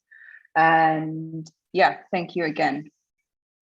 The next presentation will be from Taipei Zoo. We have Xiao Yingwen, and the title of the presentation is Ex situ conservation of leopard cat in Taiwan. Hi everyone, I'm Xiao from Taipei Zoo. Today I'm going to talk about the ex situ conservation of lab cat in Taiwan. For the following of my presentation, it will deliver into 3 parts, including the current status of lab cat in Taiwan, conservation, collaboration, and research, and the conservation implications. Lab cat was listed as the last concern on the IUCN Red List on the global scale. However, currently the population in Taiwan is 400 to 600, and it was listed as endangered species of Taiwan protected species list due to limited population. From this map, we can see their main distribution is located in the central area, but a little bit scale caused by different survival threats. The main threat lab cat was facing the habitat loss and the fragmentation. However, we also noticed the factor of the roadkill and the stray animal attacks are increasing, as well as finding the hybridization with the domestic cat. Therefore, a multi-scatter role conservation project was formed to tackle this issue, including local authorities, government institutions, and conservation NGOs. This project aims to integrate the resource and further connecting in situ research and ex situ conservation works of population management and husbandry. The in situ research team play a vital role in the response to the treatment of injured individuals, as well as assessment of the release training and post-release monitoring. Lab cat that cannot be raised will sent to Taipei Zoo, entering our conservation breeding program to form a safety population or act as a conservation offender. Kitten born at the zoo will move to the ESRI for release training in order to further supplement to the wild population in the future. On the other hand, there is a lab cat roadkill network established. When a main roadkill case reported, they would inform Taipei Zoo to collect the testicle if the body is intact. Our research staff will then separate and cryopreserve sperms that obtained from the testicle to establish a database of genetic samples of the wild lab cat. Taipei Zoo have the 26 successful breeding cases between 1987 and 1993. However, the breeding program was ceased as our space were full. Nevertheless, this experience helped us gain knowledge of the lab cat reproduction. According to that, in the past, we would speculate that the regular mating season for the animal is around December, while next March is the highest burst season. Based on this information, we initiated a conservation breeding in the end of 2020, and this March, we have welcomed the triplet of the 2 males and 1 female. That is the first successful breeding at the zoo after 28 years. It is encouraged the whole team. During the pregnancy of the female, the care team continued monitoring its weight to ensure the calves grow. Meanwhile, we also monitored the reproductive hormone cycle through feces sample. The gestation period is about 66 days. Based on our experience and several Japanese zoos breeding experience in Tsushima lab cat, infanticide behavior is likely to happen if there's any external disturbance or noise. So our care team keep long-distance monitoring through CCTV to observe the kitty growth until they are 1 month old. After desensitization training, we successfully separated the mother and the kittens when they were 36 days old and performed the first healthy check. The average weight of the kitten is 687 grams, and we could already see their teeth at that time. When the kitten got older and become more independent, they start to take a free training of the forage skill and risk recognition. And this is a video of the kittens hunting when they were 3 months old. Also, snake is common in their wild habitat, and as the zoo is close to the mountain area, venomous snake can be found occasionally. A snake used to appear in the enclosure. We observed the kittens learned from their mother how to fight back and avoid danger. Based on our project goal, 2 of the kittens were sent back to ESRI August for the future release, and 1 male remained in the zoo and take a part in the conservation breeding program. The pair in ESRI will soon start a soft release, and the training course is in a specialized field release center. The land of the Release Training Center is provided by National Taiwan University Experimental Forest. There are 5,000 km space, and the center is located with the potential habitat of the lab cat. We hope the released individual will be new habitat pioneer and connect with the wild population. There are 3 stages of the release. When the kitten passes an old stage, and before release, a series of assessment will take place to ensure the animal captivity will survive in the wild.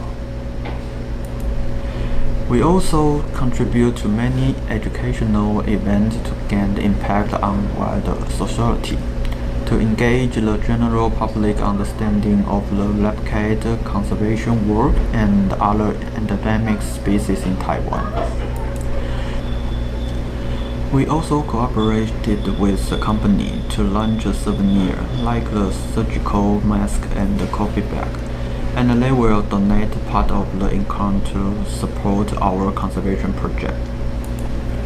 Our partner, the ESRI, had published a documentary about the first captive-born twins, birth and their release. I recommend you can take a look of this amazing documentary. Thank you for your attention.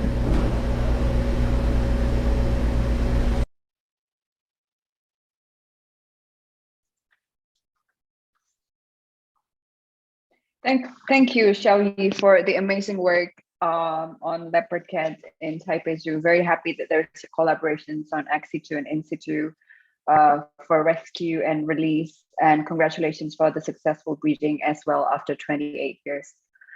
The next presentation will be from Talarak Foundation by Mr. Justin Magabanua.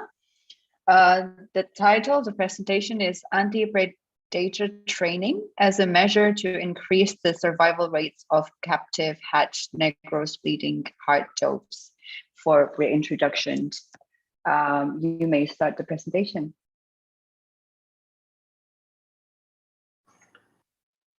Hello, everyone. My name is Justin Magabanua, a researcher for Talarak Foundation. And I will be presenting our ongoing study called the Anti-Predator Training as a Measure to Increase the Survival Rates of Captive Hatched Negros Bleeding Heart Doves for Reintroduction. So reintroductions and anti-predator training.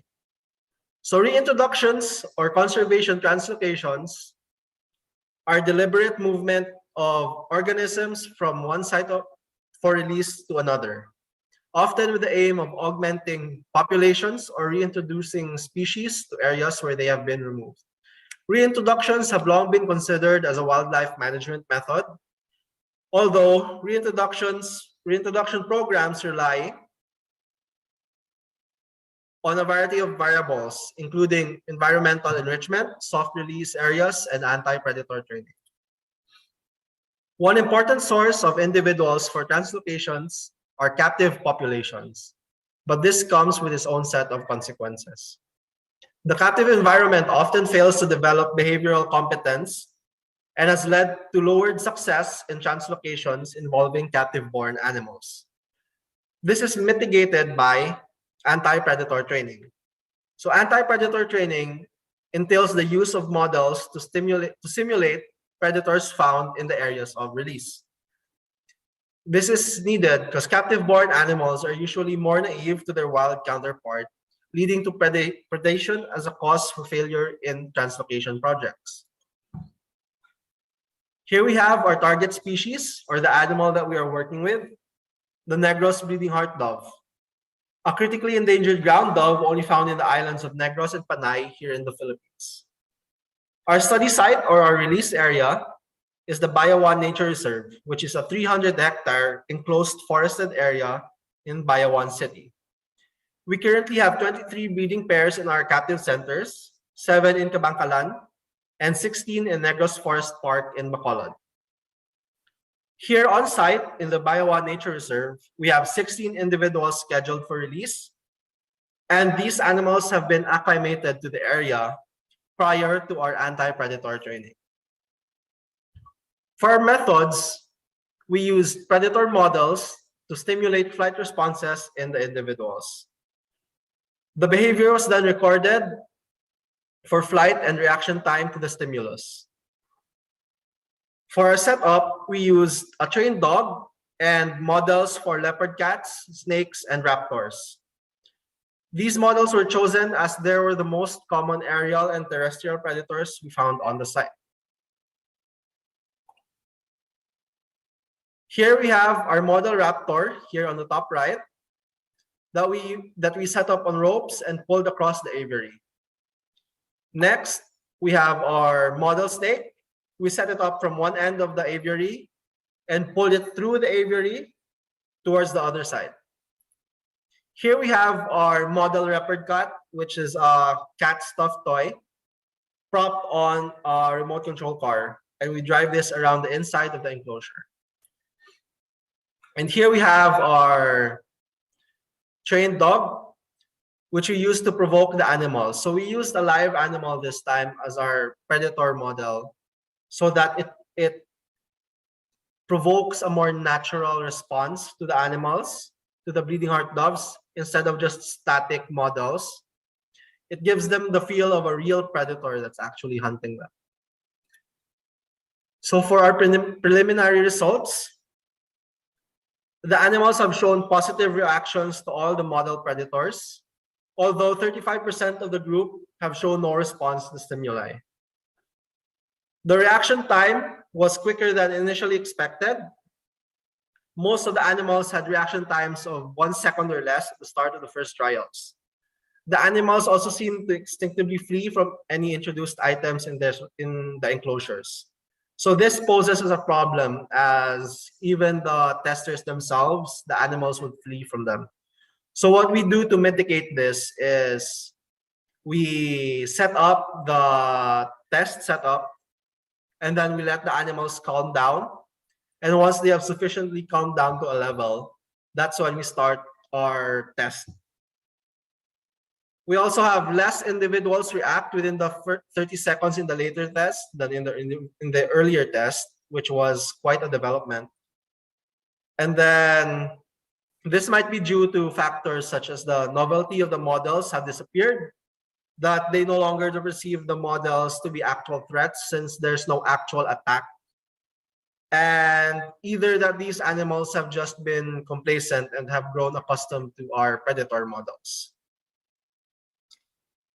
And one other result, time taken for the first and the time for all the animals to react has been slowly increasing. Again, might have possibly been a result of our animals being complacent to the models used. Here we have a graph showing reaction time to the raptor models. So on the left-hand side for the y-axis, we have our reaction time in seconds. For the right-hand side y-axis, we have the number of individuals. So displayed is our total reacted, which is the columns, our initial reaction time, the blue line, and our final reaction time. As you can see over time, the initial reaction hasn't changed that much. But what is worrying is we are seeing a trend of longer final reaction times in our animals. This might be to show that when the animals become too complacent and without a true negative stimulus or without a true attack, it can go against what we want. Here we have our reaction time for the live animal or the dog, which is showing what we hope to see over time as a result of our anti-predator training, which is gradual decrease in the reaction time that it takes for the animals to flee from the stimulus. So here we took, it initially started out as 27 seconds for all the animals to have reacted. But over time, you can see that it has gone down to 10 seconds, which is a huge drop for reaction time. So over the course of these studies, we have already seen how we can improve and have had several realizations.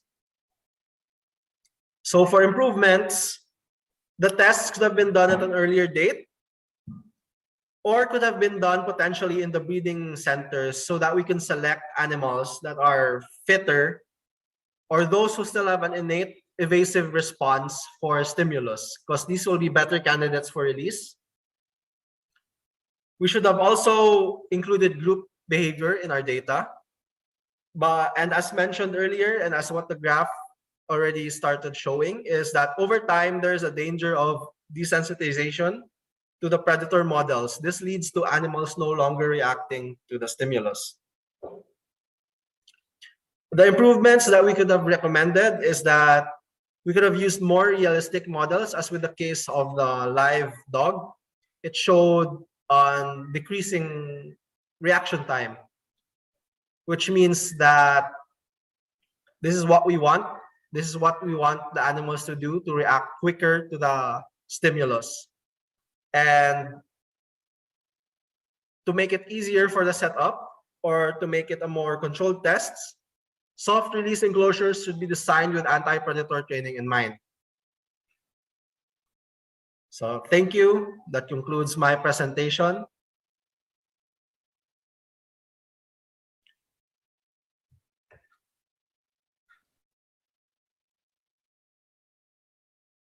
Thank you, Justin, for the presentation. Very, very cool model for the raptor snake and the leopard cat. Now we will move to the eighth presentation from Chainarong Kong from Thailand. And the title is the Asian Woolly Neck Stork Reintroduction Project in Thailand.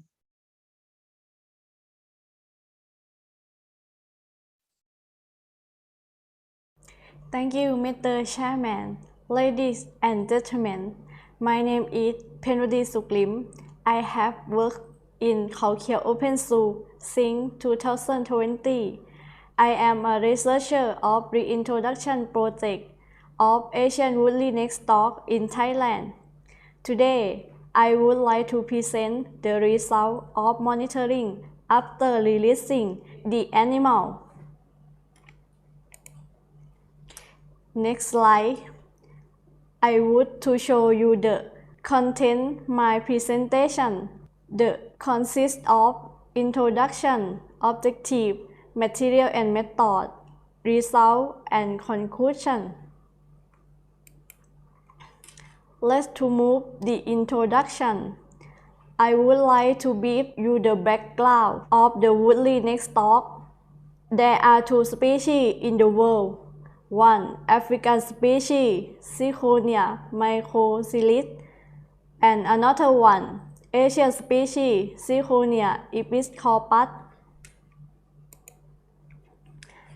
I have studied on Asian woolly neck stork that can be found in South Asia and Southeast Asia. Their habitats are wetland, grassland, and open forest.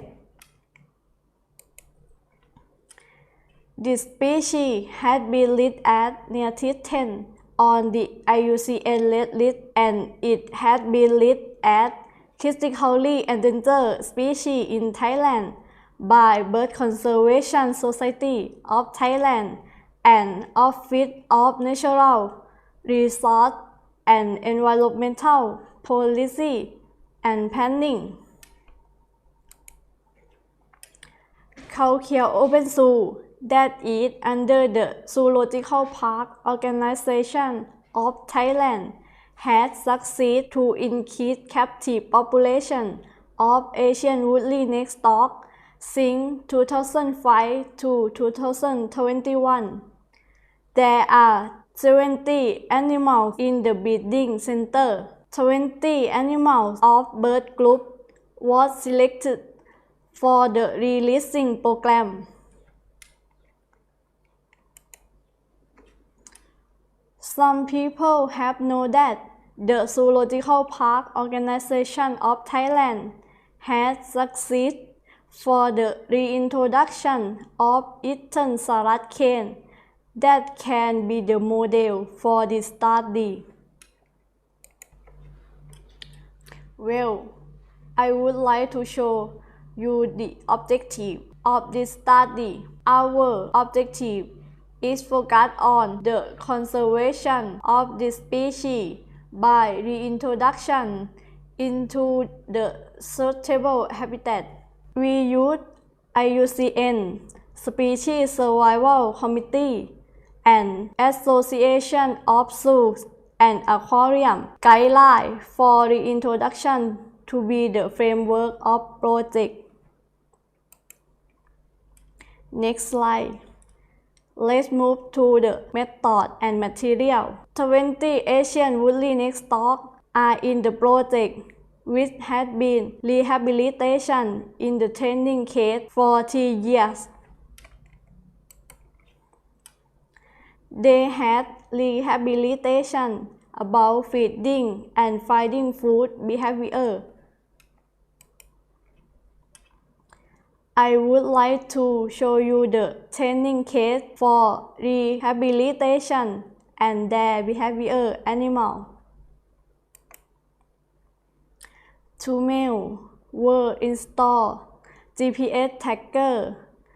This graph shows the result of behavior after installing equipment on the back of the animal.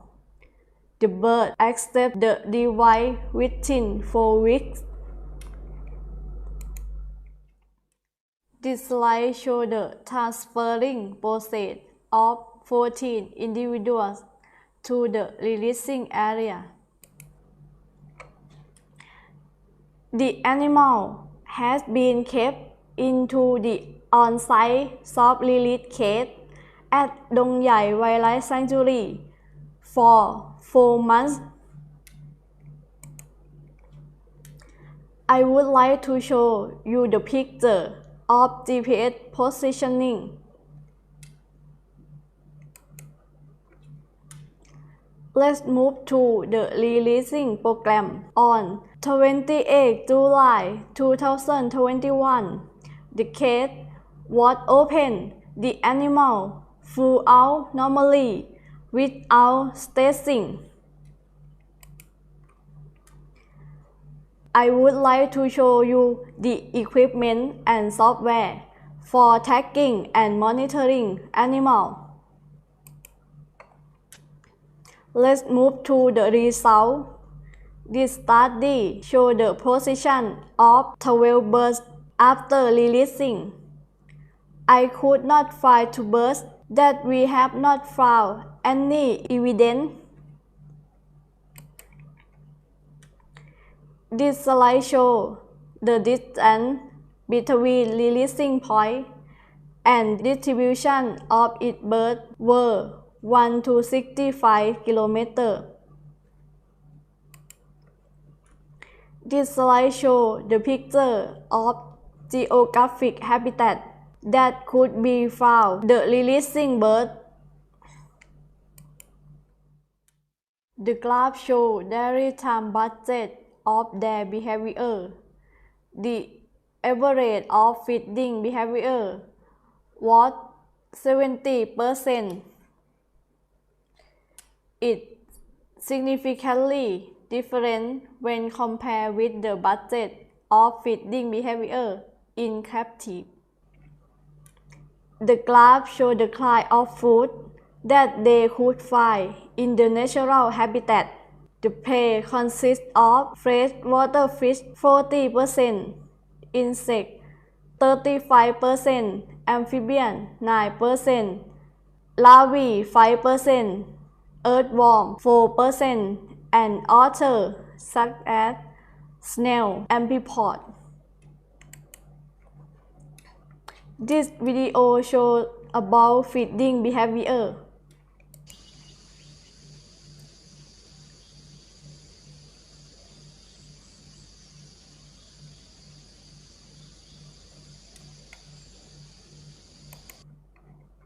And another one.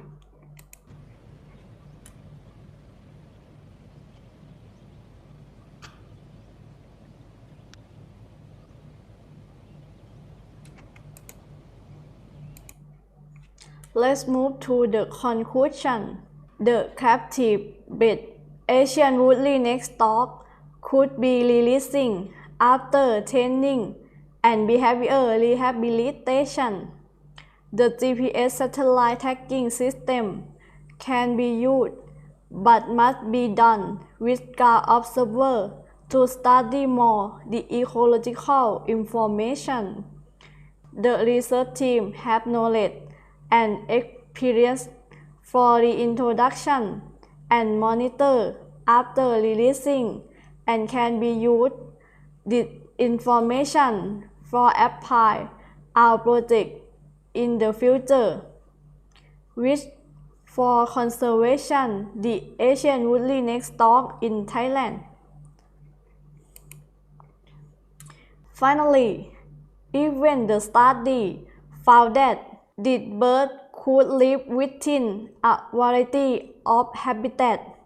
However, the post-release monitoring needs to be done more study for a long time over the next 4 years. And also, the public relation should be planned together with the community can get benefit from this conservation project. This slide shows about the reference in this study. About acknowledgement, many thanks the partner from Department of National Park, Wildlife and Plant Conservation, SEAZA University, Bird Conservation Society of Thailand, and Thailand Science Research and Innovation about the introduction project. If do you have questions, please sending your question to this email below.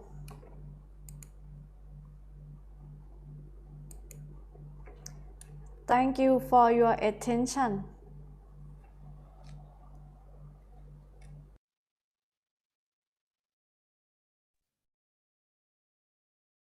Thank you, Penwadi, for the amazing work, and good luck for the monitoring as well. Now we will move to the last presentation. It is from Talarak Foundation, and Emilio Luis Tan will be talking about the use of camera traps to monitor the health and adaptability of captive bred animal release in a 300-hectare nature reserve. You may start the presentation. Hello, everyone. I'm here to discuss our efforts with the Visayan warty pig and spotted deer. These two species have experienced local extirpation in most areas within Negros Island. This is mostly due to hunting pressures and habitat loss, both of which are anthropogenic in nature. We at the Talarak Foundation have been working in partnership with the Bayawan LGU to create a location that these animals can reestablish themselves. The Bayawan Nature Reserve is a 300-hectare secondary growth lowland forest with elevations ranging from 40 to 300 meters above sea level. This area has a lot of food, a lot of water, and different habitats that the animals can utilize. Here are our two species, the Visayan spotted deer and Visayan warty pig. At the start of 2020, we released 32 Visayan spotted deer and 23 Visayan warty pigs into this 300-hectare reserve. We first placed them into soft-released enclosures for a few months so that they would get used to the climate, and then we released them. Our objectives were to observe their behavior, monitor their health, and understand how they are utilizing their habitats. Since there's not much known about these species, we tried two ecological methods to achieve this, namely camera trapping and radio telemetry. We used very high frequency collars and GPS collars to find out the home ranges and movement patterns of both species. Since this technology is very expensive, we were only able to put 4 GPS and 3 VHF collars on the deer, and 2 GPS collars and 1 VHF ear tag on the pigs. Here are a few examples of what we've gotten so far from radio telemetry. This is Pepe, a male Visayan spotted deer that we were able to track with the GPS collars for about 2 months. This is Berta. We were also able to track her for the same amount of time. She's the individual on the right. Here are some of the issues that we've had with radio telemetry.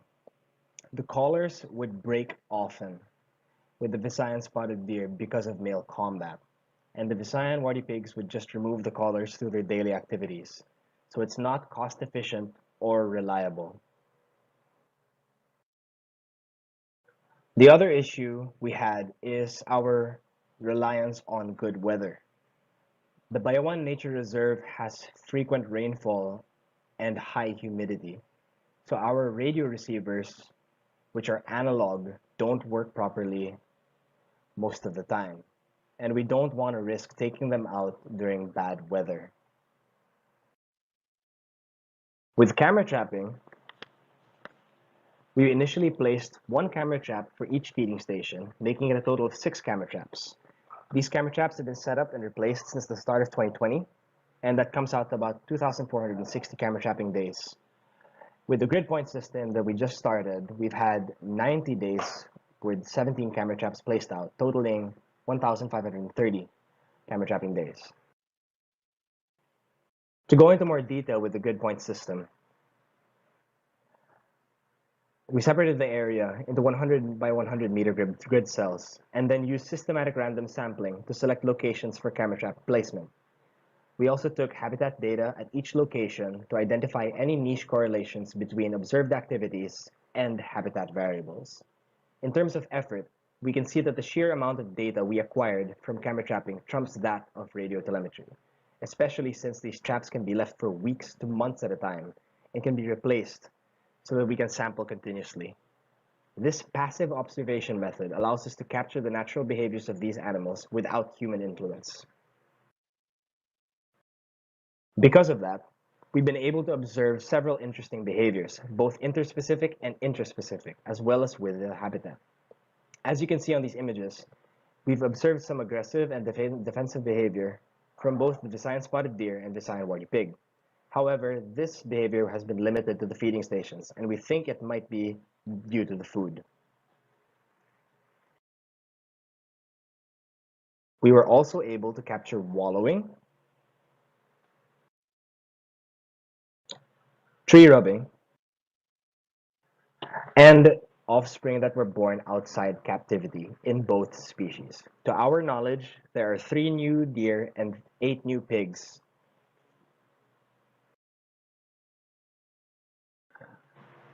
Overall, we were able to observe the animal's health through camera traps.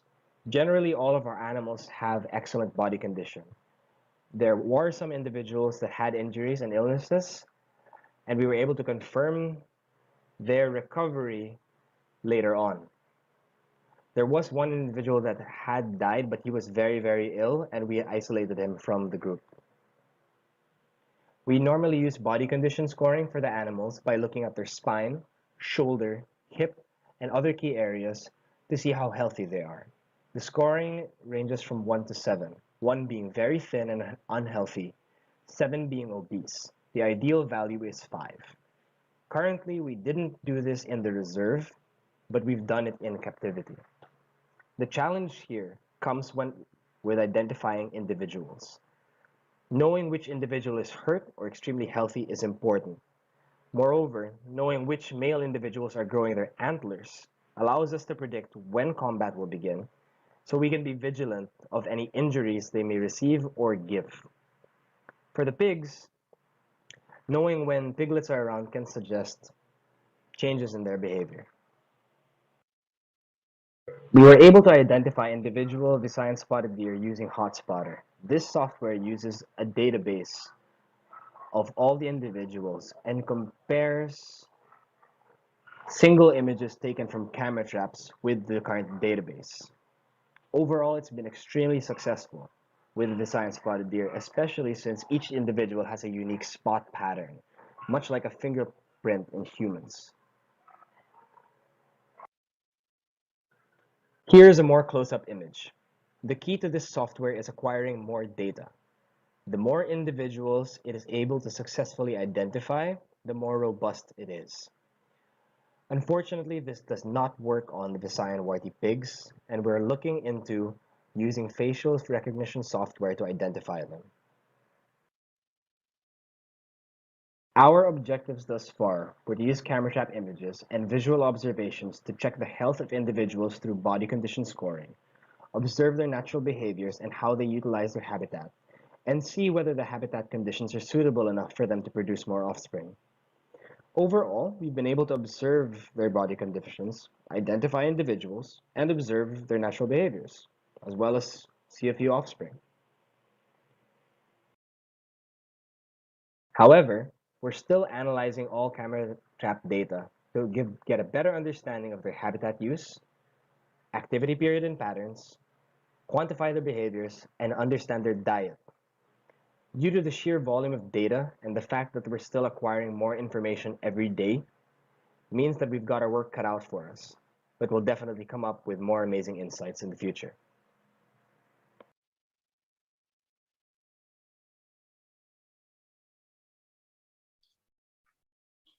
Thank you, Emilia, for the amazing presentation. Very important work to assess the health and the physical condition, natural behavior, and monitoring the offspring. Again, for anyone who would like to ask questions, you may drop your questions on the chat box. We do have a few questions here as well. And before we move on to the questions and answers, I would like to thank again all the presenters for their amazing work.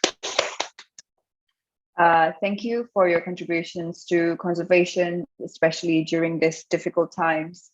I see a few questions here. Someone asked, how can SEAZA, especially the Conservation and Species Management Committees, participate in the Reverse the Red?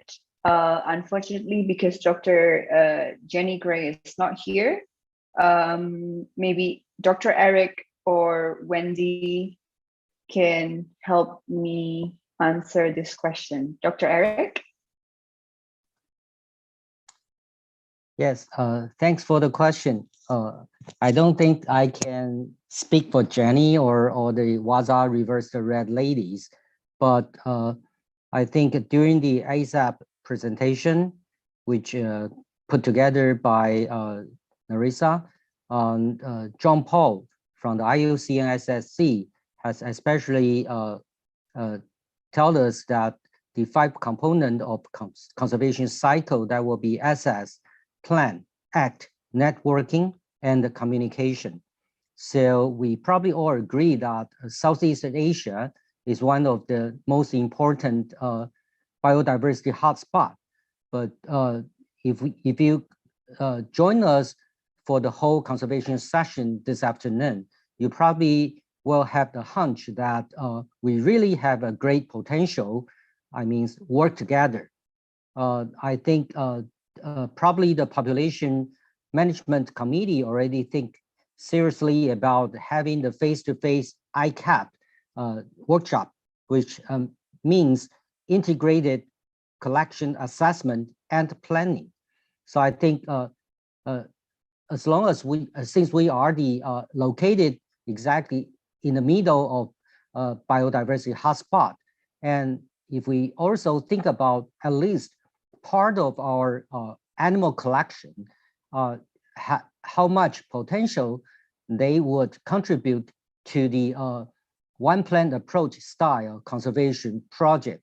So it's really encouraging us that we need to at least allocate some of our effort, then we can work together to not just having the animal in captivity, but we breed them and save them for the potential that we can conduct the conservation translocation. It used to call reintroduction, but now it's a conservation translocation. So we do have many good talks this afternoon, and many of those eventually already demonstrate the successful story. So probably under the SEAZA umbrella, the conservation committee, we can put all this successful story together. We can also help each other to maybe develop the best guideline or some of the example we can learn also from each other. And I don't think we should be shy to speak loud or maybe building the collaborative project with the other institution. Right now, we have many examples that not just working under the SEAZA umbrella, but also reaching out to having the cross-regional collaboration program. So I think probably still, although the pandemic really limited our opportunity to having face-to-face talk, but hopefully next year we will definitely see each one of you, and we can think about what kind of conservation project we can all work together. Thank you, Dr. Eric, for your excellent answer. And I would also like to highlight that Dr. Eric will be one of the serving members of the newly established WAZA Reverse the Red committee that is chaired by Dr. Theo Pejo. So if you have any questions regarding the WAZA Reverse the Red programs, you may also contact Dr. Eric. I see that there is another question. I believe we still have 7 minutes, am I correct? Yes, the next question is directed to Penwadi from Thailand. Would you have any conservation educational program about the releasing program of the Asian woolly neck stork that was presented before? If she is still around, maybe she might be able to answer the question. Penwadi?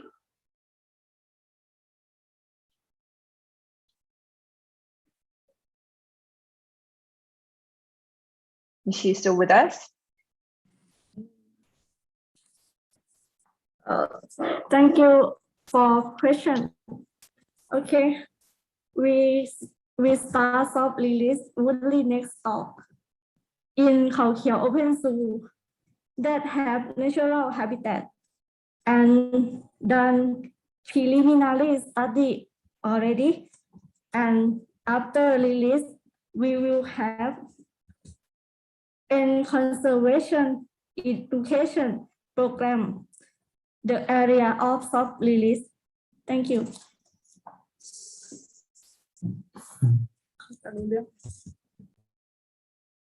Thank you. Thank you for your answer. I hope I'm pronouncing your name right as well. There is some interest in the leopard cat, the Taipei Zoo's program on the leopard cat. So if anyone wants to see the documentary, there's a YouTube link video on the chat box that everyone can check out. We have another 15 minutes for the open forum. Perhaps Dr. Eric, as a chair, would you like to add, or if anyone still have questions or would like to comment on this conservation committee session, feel free. It's been an amazing 2-hour time, really flew by, and we really did have really good presentations, right, Dr. Eric?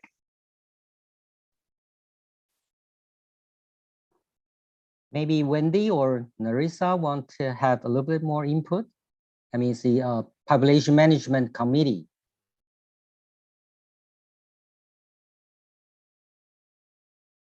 Narissa just excused herself because she had to go to another meeting, but I see that Wendy is around. Maybe Wendy, would you like to answer the questions that was given to the Species Management Committee as well? How can SEAZA, especially the Conservation and the Species Management Committee, participate in the Reverse the Red? How can we help participation in Reverse the Red? Hey, I don't know. Can you guys see me? I think you can see and hear me. Yeah. So I think for species management priority, from our end is to ensure that baseline records of the animal are maintained properly and accurately, because to us, the species management team, data is extremely important, and everything starts from good data, from a ex situ perspective or captive environment perspective. So we make a lot of emphasis, and we have a lot of priority on this, and then it's from the backbone, I guess, to support any other developing projects and all, which is why we actively promote and also use a lot of the modules and functions of Species 360 ZIMS, the product, one of their products and all, because we truly see the value of all these data compilation and data sharing. So I think having a very good and accurate set of data of captive animals, it does really contribute to better management or any reverse the rate initiative, because we can all data add together, collected together, it actually gives us very, very good analysis and knowledge on the species biology itself. So I think, from at least from the species management part, that's our main contribution and focus. I'm not sure whether if Jim wants to, Jim raised his hand. He wants to add on to that. Yes, I would like to reply. Dr. Eric also mentioned before. Tomorrow, my presentation will show our first tag, the primate tag. When we plan to establish the regional collection plan, the RCP, we will using one plan approach style, invite IUCN specialist group and the CPSG, the conservation planning specialist group, to help us to combine the in situ and ex situ management work together to identify, our ambition is to identify all the species in our region and what is their role in the ex situ population. Then we can have better map, have the better view to see how our population can contribute to the wild, to the how to say that, to the in situ part. So encourage people to participate the species management session tomorrow to know more about our work and plan.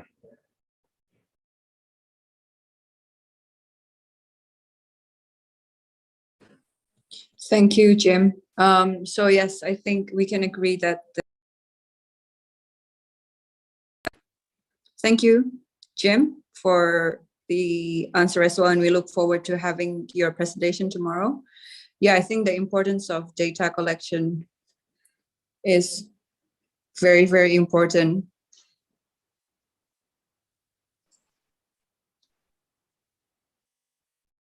Sorry, I'm just having, I think it's very important to collect the data, as Wendy said, for the backbone for any conservation species, really. So if Jim or Wendy emails you and asks you about your collection, please answer immediately.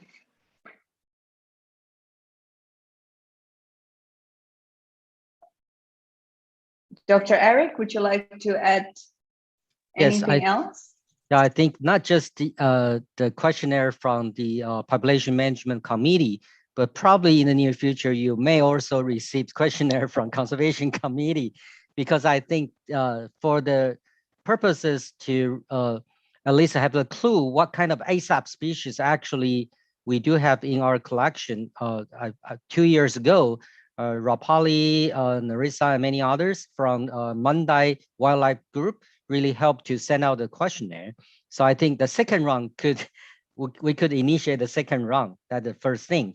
And the reason for that is really to think seriously about what the potential good job that we can all work together. First is to look at the collection, and also look at how all the work that we, our daily work, I mean, not just for having the collection of the animal, but also tomorrow we will have a session for zoo design, and also maybe later on the zoo conservation education.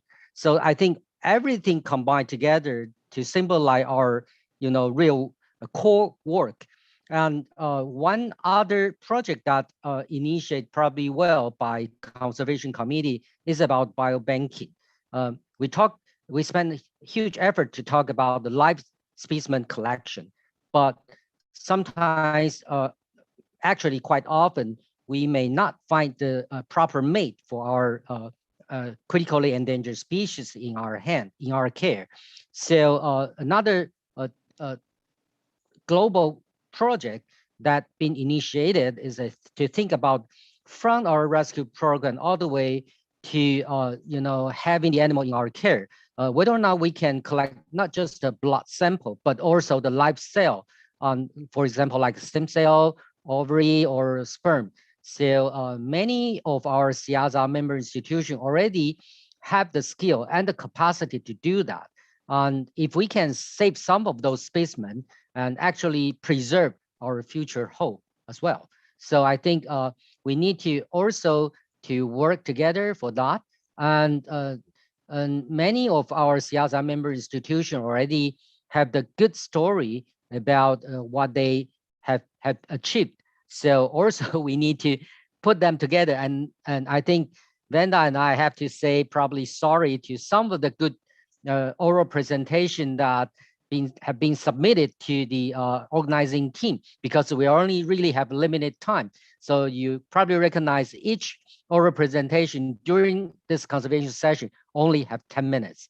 But we will probably later on have the webinar series, and we can maybe spend more time to discuss into detail. So bear with us. Yeah. Wendy? Yeah, I would just really like to add on to what Eric mentioned. We do actually, from species management perspective, we do also recognize the importance of biobanking and all, because from a person or from an institution who actually organize international transport of animal, I know it is not easy pre-pandemic time, and then now with the situation brought together, because of the pandemic, it is even more difficult for international transfer of animals. So if there is a collation, there is actually a consolidated protocol and collation and storage of those semen samples or anything, I think it really, really helps, not only from a conservation perspective, but also the back-end species management perspective, because it will be easier, hopefully, transferring bio samples of the animal than the actual animal itself.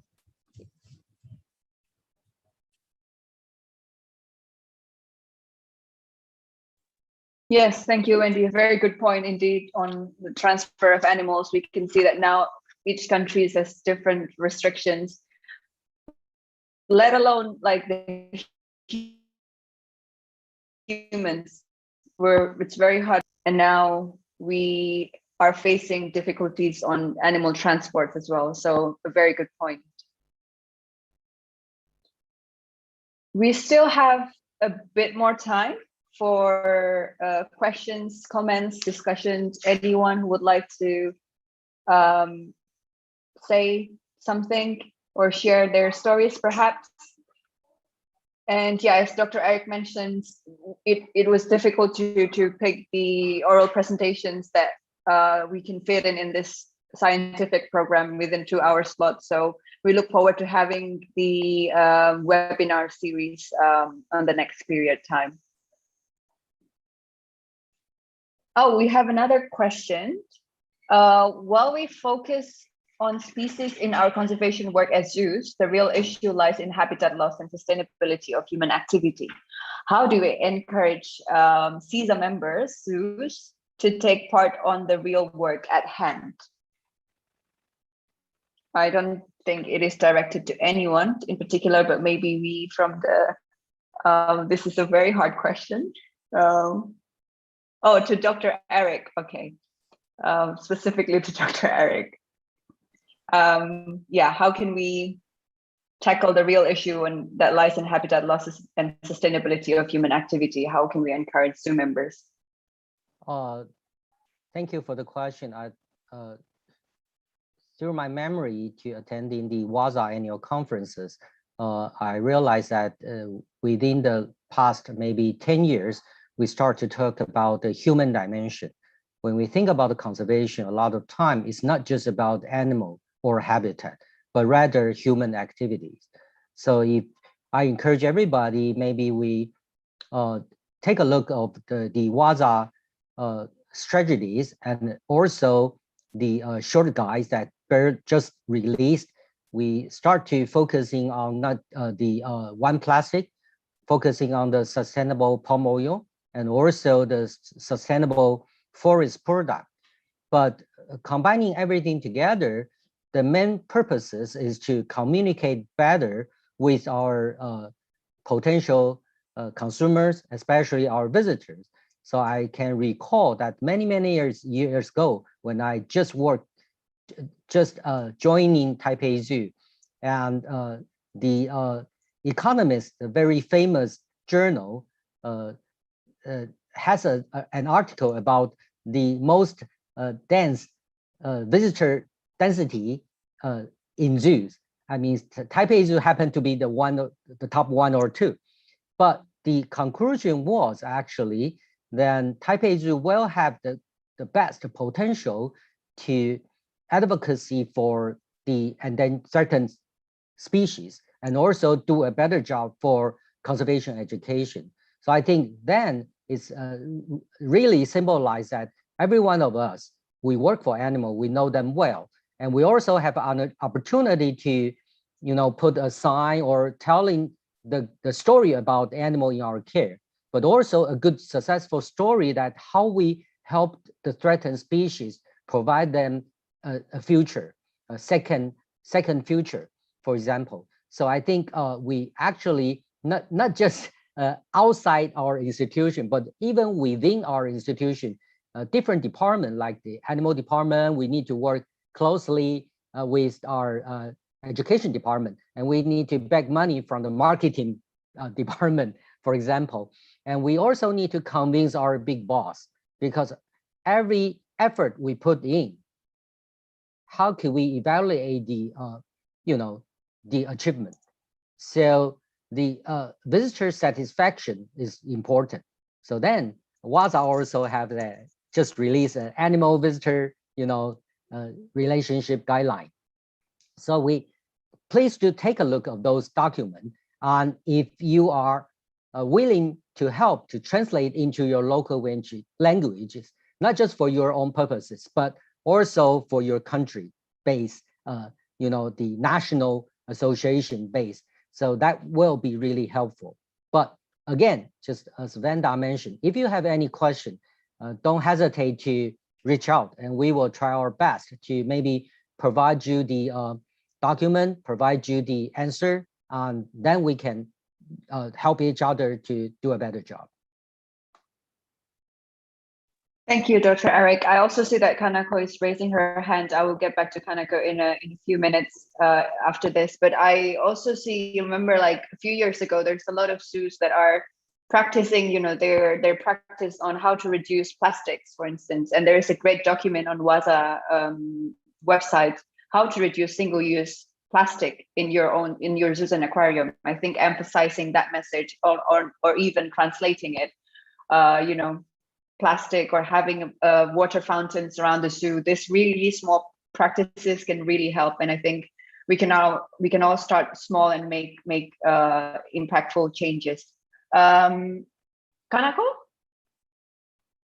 Yep. Hi. Can you hear me? Yes.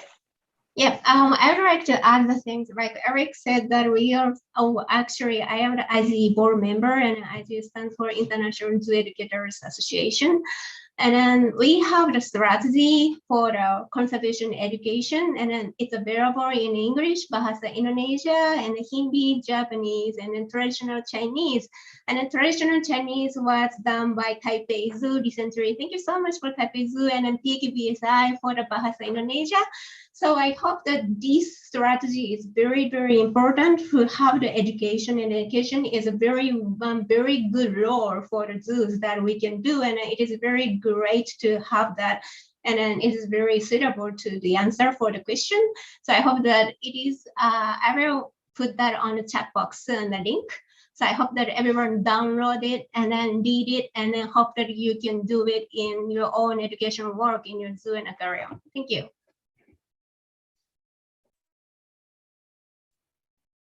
Thank you, Kanako. So I think I would just wrap up the time that we all have now, because we don't have much time anymore. Unfortunately, it's been a very good discussion. Again, I would like to thank all the presenters on behalf of the Conservation Committee. I hope this was a very good session. We see again the importance of collaboration and just working together, like Dr. Eric mentioned, not only the Conservation Committee, but all the species management, education, and most importantly, getting the board and all the important people to support the work of conservation is very important. I see that Kanako has sent the link on the chat box, so feel free, everyone. I'm pretty sure it's going to be easy to access the WAZA website, the ASAP's website, and yeah, I think that's all for today. Again, thank you for your time, and I will return the screen back to the SEAZA Secretariat. Thank you. Okay, thank you very much. Thank you, Josephine. Yeah. Congratulations, everyone. So that concludes our second scientific session of the 2021 SEAZA virtual conference, hosted by the Philippine Zoos and Aquarium Association in partnership with the ASEAN Centre for Biodiversity and the University of the Philippines Los Baños Museum of Natural History. So we would like to thank again our sponsors, 101 Zoos of Israel, Hazkoba of the United Kingdom, and the Marine and Land Associates Limited of Hong Kong. So we'll now proceed to our 15-minute break. So please return to the conference at 3 p.m. for our third scientific session. Thank you very much. And again, congratulations to the presenters.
Hello everyone, magandang hapon, and welcome back to the 2021 SEAZA conference hosted by the Philippine Zoos and Aquariums Association in partnership with the ASEAN Centre for Biodiversity and the University of the Philippines Los Baños Museum of Natural History. Okay, we again would like to thank our sponsors, 101 Zoos of Israel, Hazkoba of the United Kingdom, and the Marine and Land Associates Limited of Hong Kong. Now, before we start with our presentation for this for session number 3, I would like to again remind everyone of the house rules. So for this afternoon, there will be 9 presenters for this session. Each presenter is given 10 to 15 minutes to deliver their talk. Now, while some of the presentations are pre-recorded, we would like to remind those going live to be mindful of the time allotted. The presenters will be introduced and guided by the session chair following the published schedules. So for the audience, please type all your questions in the chat box and we will try to accommodate them during the open forum part of the program. Now, questions or concerns that are not accommodated during the open forum will be forwarded to the scientific committee and will be addressed accordingly. The answers will be posted on the conference page for your perusal. So for the audience, avoid making unnecessary actions when the video is turned on and unnecessary noise when the audio is allowed. Okay. Now for those who just joined us, we are also streaming live via our YouTube page, Southeast Asian Zoos and Aquariums Association, and e-posters are again available in our website throughout the week. So you may take a look at them during breaks.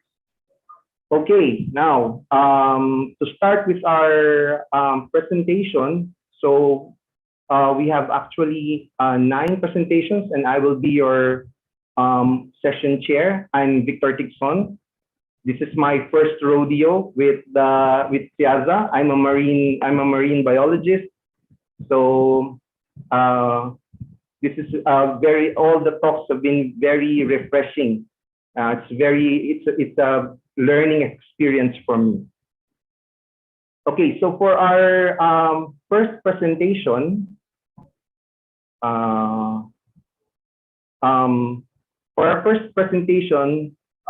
Dr. Noam Werner from 101 Zoos will be presenting how can we help our dear friends in zoos.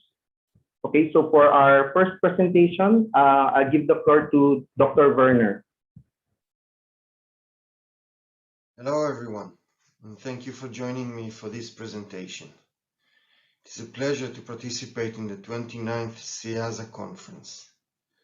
My name is Noam Werner, currently the Zoological Director at 101 Zoos, and together with my partners, Nicole Wexler and Shai Ben-Ami, we provide a broad range of professional consulting services to zoos and other scientific institutions. Today, we would like to talk about ways to help our dear but sometimes neglected animal friends. The world is going through a biodiversity crisis. Current rates of species extinctions are several orders of magnitude above the expected natural background extinction rate. In the figure here, you can see the current extinction rates for the various vertebrate classes, which are similar, but this trend has been recorded for many other biological taxa. In this figure, from the same research, you can see the time that it would have taken for the same number of species in each class to become extinct, had extinction rates were similar to the recorded background rates. As you can see, instead of tens of years or maybe a few centuries, it would have taken thousands of years, and these are conservative estimates only. Not only that the biodiversity crisis has hit practically all living organisms, but similar trends have been recorded all over the world. IUCN Red List data show that extinctions have been happening in all parts of the world, not necessarily in the most biodiverse regions, and multiple critically endangered species are also recorded in all corners of the world.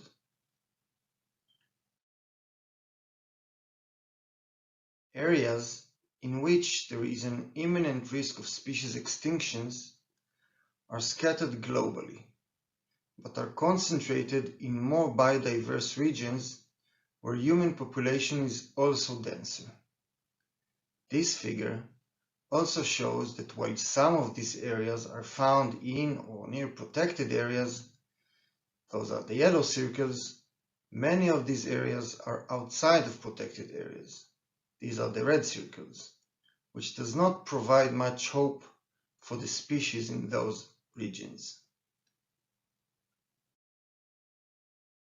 To meet the global biodiversity conservation goal of protecting and restoring biodiversity in all regions and in all ecosystems, we need to consider all species when planning.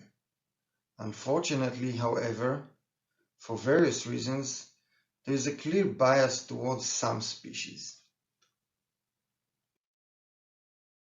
For example, a recent study found that research effort that is dedicated to various species is strongly affected by factors that mostly could be summarized under the title researchability of the species, or basically how easy it will be to study each of these species, whether the species are diurnal or nocturnal, whether they have cryptic coloration, how easy it is to get to the geographical regions where the species are found, the scientific capacity in these regions, and more.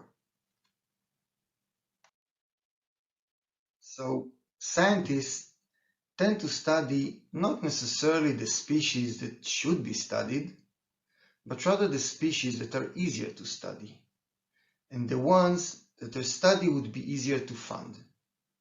And I will get to this point soon. Just a single example from another recent study showed that in Australia, there had been more publications on bird species that are larger, have larger ranges, and relative higher abundance, and that could be found in or near urban areas. This bias is not reserved only for in situ studies, but, unfortunately, also for ex situ ones.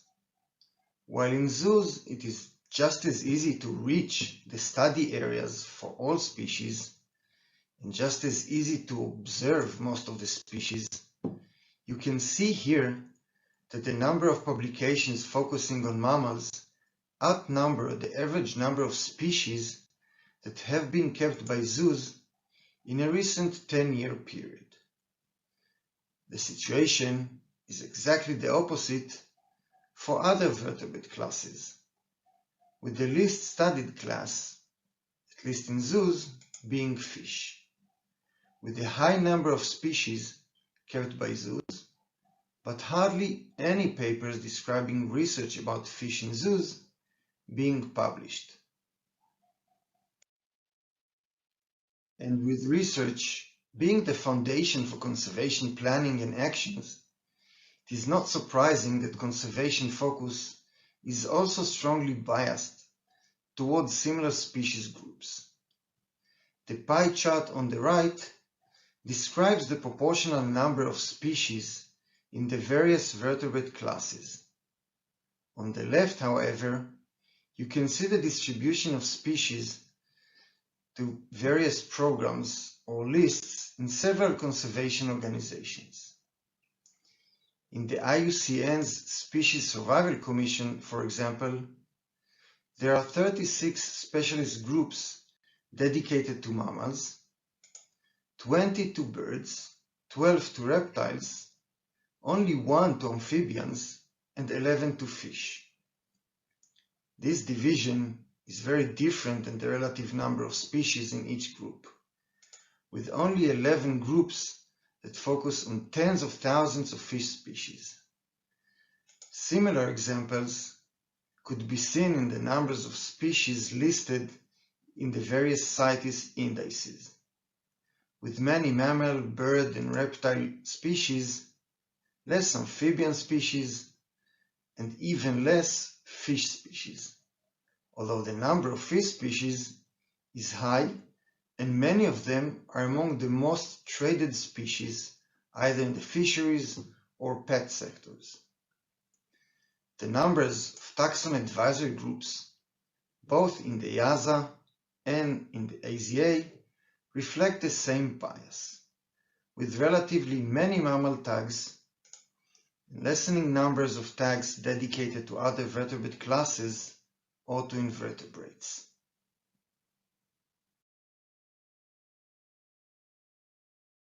The bias that we described thus far is not limited to researchers only. If at all, the research bias might reflect the general preferences among the population, including among visitors to zoos. Several studies have found similar preferences, commonly to large carnivores such as large cats or bears, giraffes and other iconic ungulates such as rhinos or zebras, primates, elephants, and more. When visitors to the Darrell Wildlife Park were asked to provide reasons for their selections, the 5 most common ones included various physical or behavioral parameters, such as playfulness, activity level, similarity to humans, fluffiness, cuteness, amusement, and more, and whether there were offspring, or babies in the visitor's language, in the exhibit. And the preferences of visitors for certain species often also affect the collection choices by zoos. This is not surprising, however, as you can see in this figure from a recent study that found that factors such as body mass of animals and mammal species richness, separately from overall species richness, contribute to the increase in zoo attendance. Furthermore, the charisma of certain species contributed not only to visitor numbers, but also to direct fundraising for conservation projects, with charismatic species such as giraffes and jaguars raising an astounding 46 times the funds that less charismatic species such as vultures or tarantulas did. Recently, odd-looking species have also been drawing public attention and interest, and, again, increased the amount of funds raised from the public for conservation, but such odd-looking species are not necessarily threatened, and often kept only for their oddness and public interest. The bias in zoos towards the keeping of charismatic species, which are not necessarily threatened, results also in a strong bias towards keeping of non-threatened species. On the left, you can see the results of a survey conducted among 13 leading UK zoos, which found that about 2/3 of all the species in these zoos were not threatened. And this is when counting near-threatened and data-deficient species among the threatened ones. This survey was conducted by Born Free, one of the toughest critics of zoos.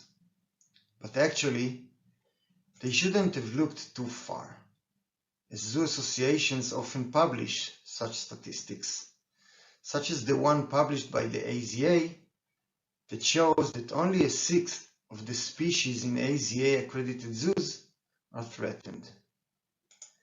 This data has to improve dramatically if zoos want to be true to their declared conservation goals. This is obviously easier said than done, as we can see again in this figure that shows that mammals and large animals do have an effect on attendance. However, we would like to argue that despite the financial constraints, less charismatic species not only should, but could be incorporated into institutional collection plans. And we will use deer to explain our argument. Before we continue, however, I would like to mention that during this presentation, the term deer is used as a general term that also includes chevrotins and musk deer, similar to the taxonomic remit of the IUCN Deer Specialist Group and the SEAZA and ASEAN tags.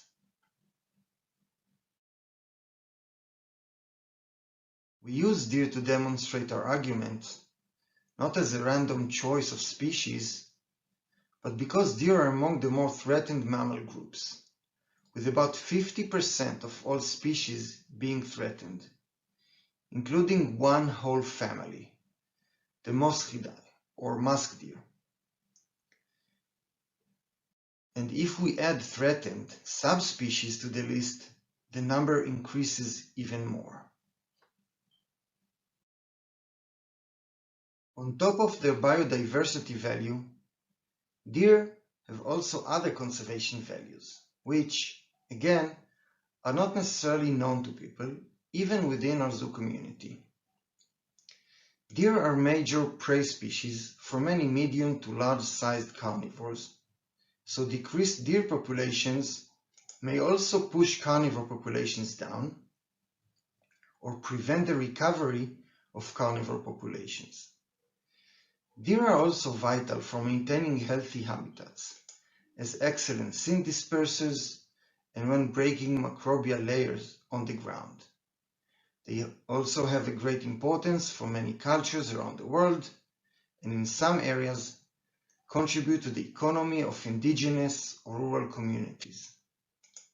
Losing deer will therefore also hurt other species, other habitats, and some human societies. Despite their conservation value, and although holding data may suggest that they are popular zoo animals, the same holding data also shows that they are too often used as paddock fillers. For example, ZIM's data shows that non-threatened deer species occupy most of the deer exhibits and outnumber threatened deer species.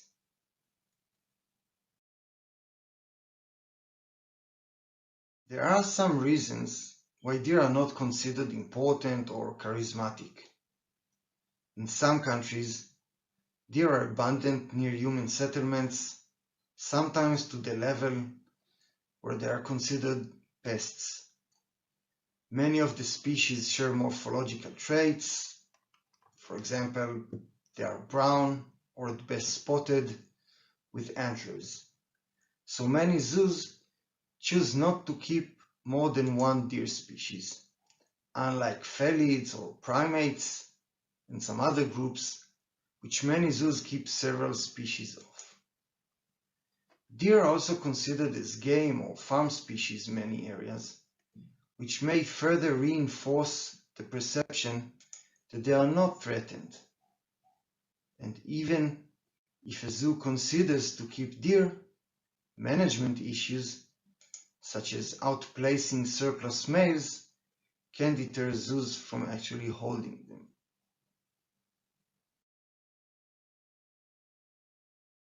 So, what can be done? First step would be to plan or go over your plans again. Check why you keep every species at your zoo, or at least the focal species in each of your exhibits. If conservation is not among the reasons for keeping these species, think again if there is no other better choice.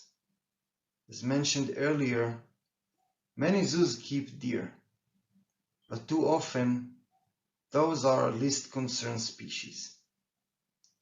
So if the zoo had already made a decision to keep deer, best would be to replace least concern species with threatened ones. Again, it is true not only for deer, but for many other groups as well.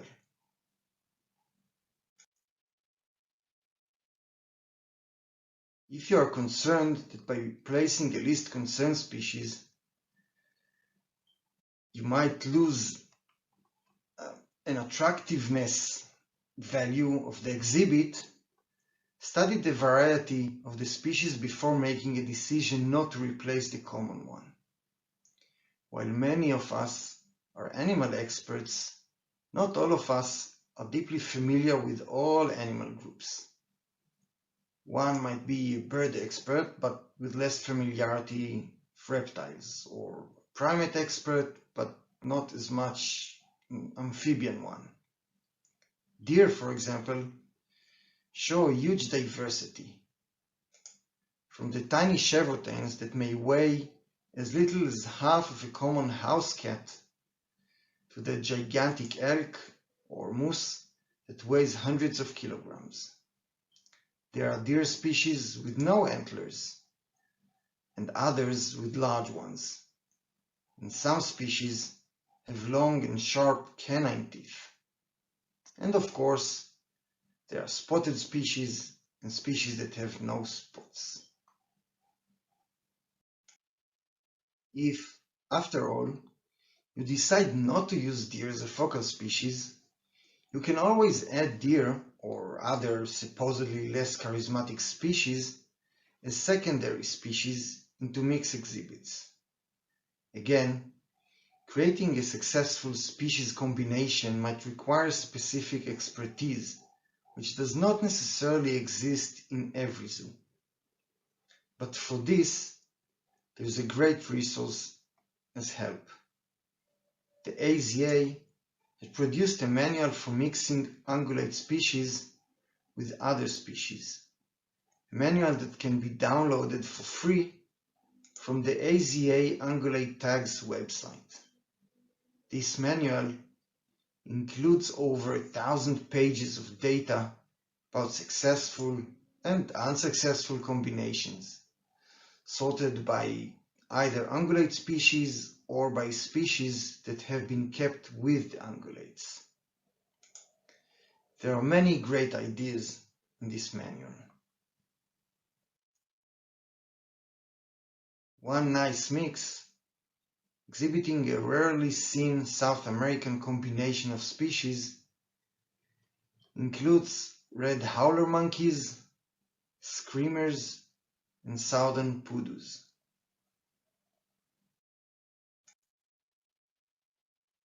Bachelor groups, mainly of larger deer species, can also be a magnificent attraction, even as a focal species, but definitely as a secondary species mixed with other ones. Another way to attract attention to species that visitors may perceive as less charismatic is through highlighting unusual traits. For example, did you know that the threatened water deer, which is also called vampire deer, has canine teeth that can be longer than those of tigers?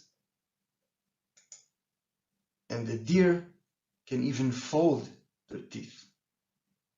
Such facts, although not directly related to conservation, can attract the attention of the visitors to the exhibit and the signs, or to a guide provided near the exhibit, where they can then also be exposed to conservation-related content. Another interesting fact that many people are not aware of is that the antlers of reindeer males are usually shed in late November or early December. So by the time that Santa goes out for his global Christmas journey, male reindeer have no antlers. Female reindeer, by the way the only deer species in which also the females grow antlers, still have their antlers on. Not sure what this says about Santa's deer.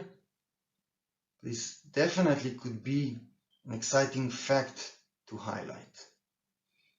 You do not have to necessarily talk about it near a reindeer exhibit. It can be by an exhibit with other deer species and part of explanation about deer antlers and the antler cycle. Or it can be a nice activity prior to Christmas. Using interactive signs always works. This sign from Ostrava Zoo, the Czech Republic, presents a photo op, one that kids and adults alike love, but also incorporates educational information, in this case the deer phylogenetic tree, which will always be seen in the photos that people take.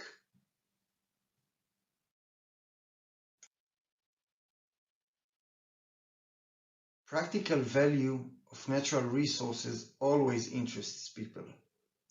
So in this case, you can again mention the amazing antlers, the fastest growing bone in the natural world, which might hold clues to treat conditions such as arthritis.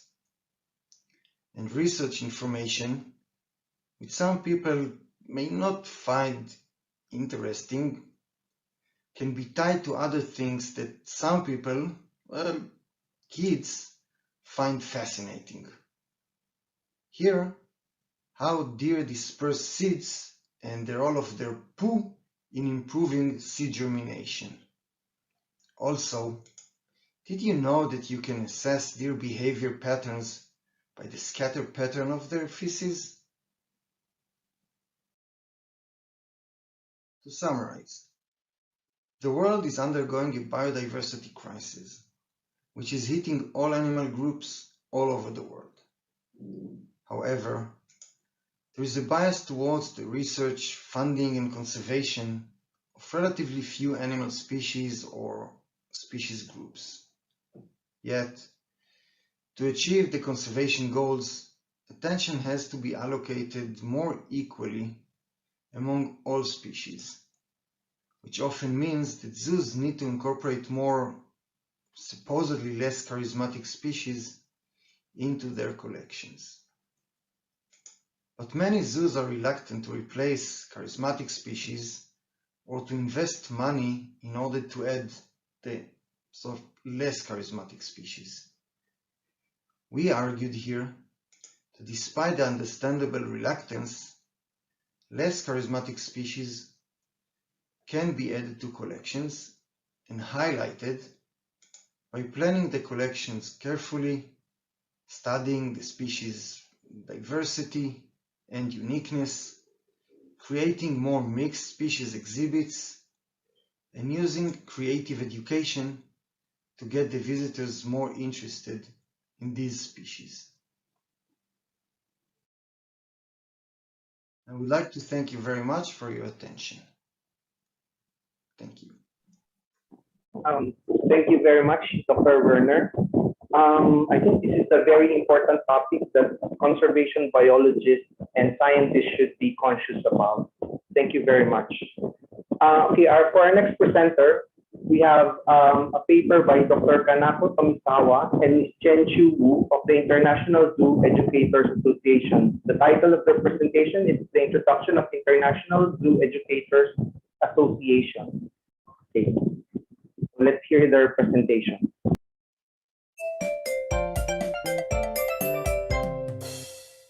Hello.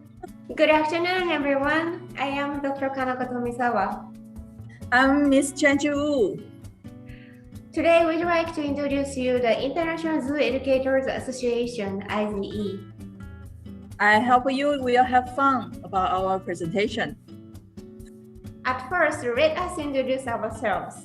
I am Dr. Kanako Tomisawa. I am the spokesperson of Omoto City Zoo, and I'm the IZE board member who is appointed to social media coordinator. Also, I am SEAZA Species Management Committee SSMC Secretary. And I am Chen Wu. I'm the Executive Secretary of Environmental Education, an EE team leader and a program manager at the Taipei Zoo.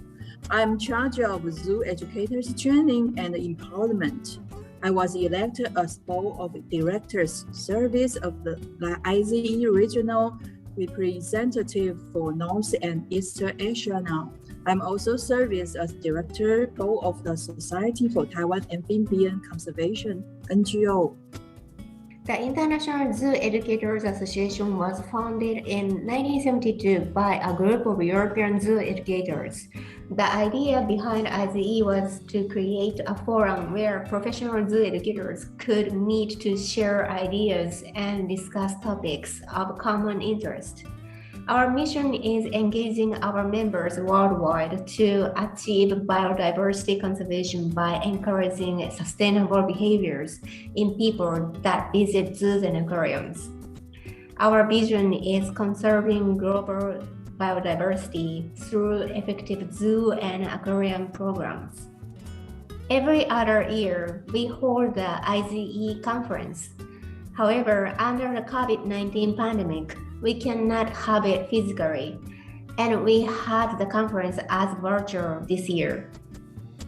Next one will be at the Wellington Zoo in New Zealand in 2023. We hope to meet you there in person. In November 2020, we released the World Zoo and Aquarium Conservation Education Strategy, WZACES. Now this strategy is available in English, Bahasa Indonesia, Japanese, French, Hindi, Russian, and traditional Chinese. Please feel free to download them from WAZA, World Association of Zoos and Aquariums website. Thank you. Let me introduce you some of our activities. The Job Experience Program, JEP, provides zoos and aquariums educators with direct experience at an IZE member institution.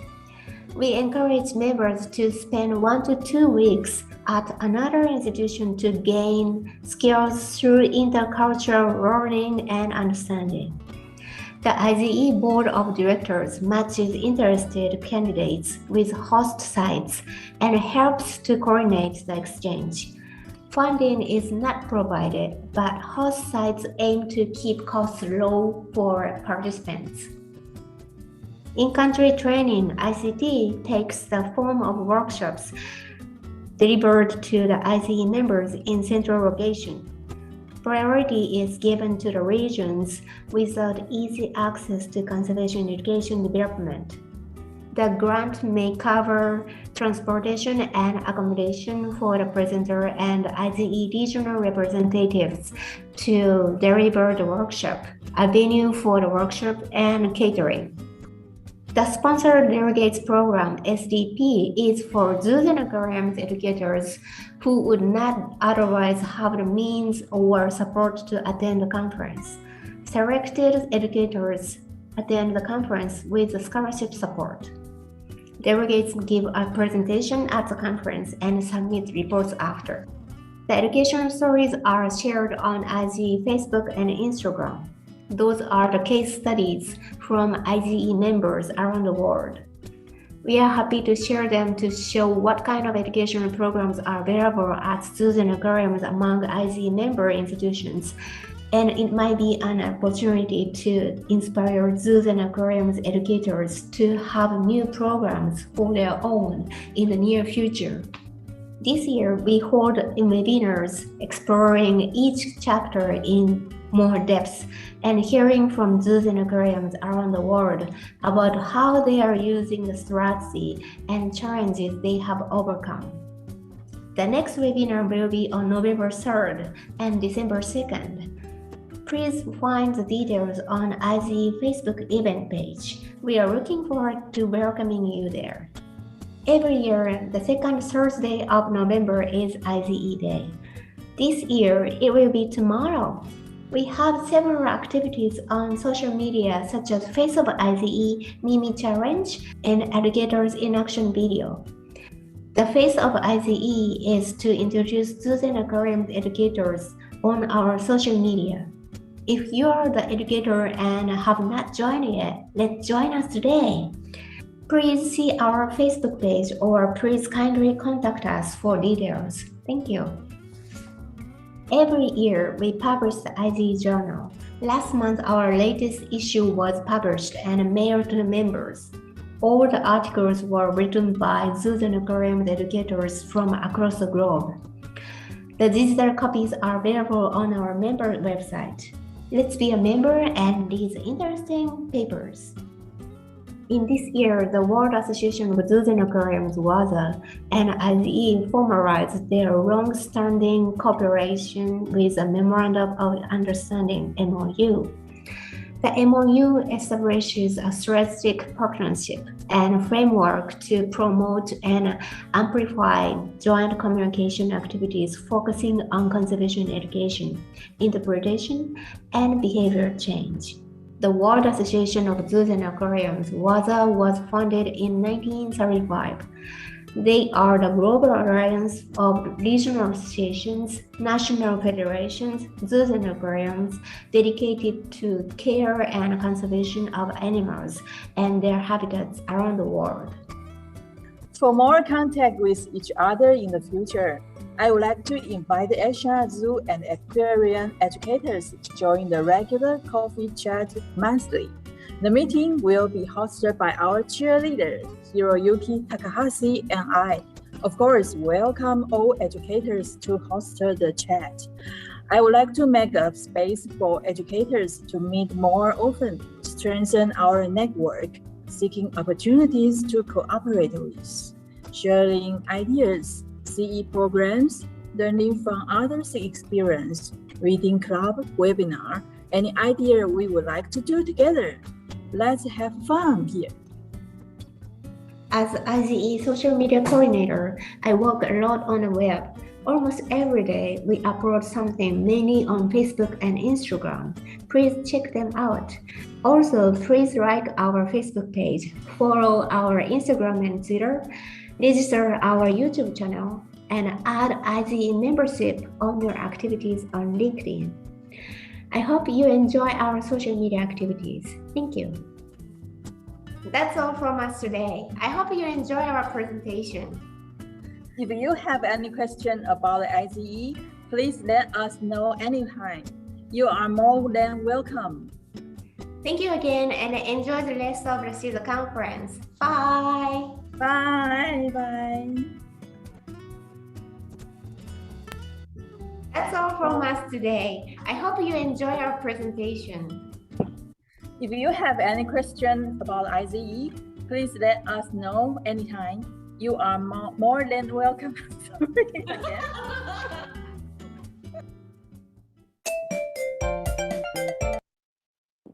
Okay, thank you very much, Dr. Tomisawa and Ms. Wu. Okay, again, this is a very important endeavor, and I sincerely believe that education, capacity building, and an avenue where you can practice conservation is important in biodiversity management.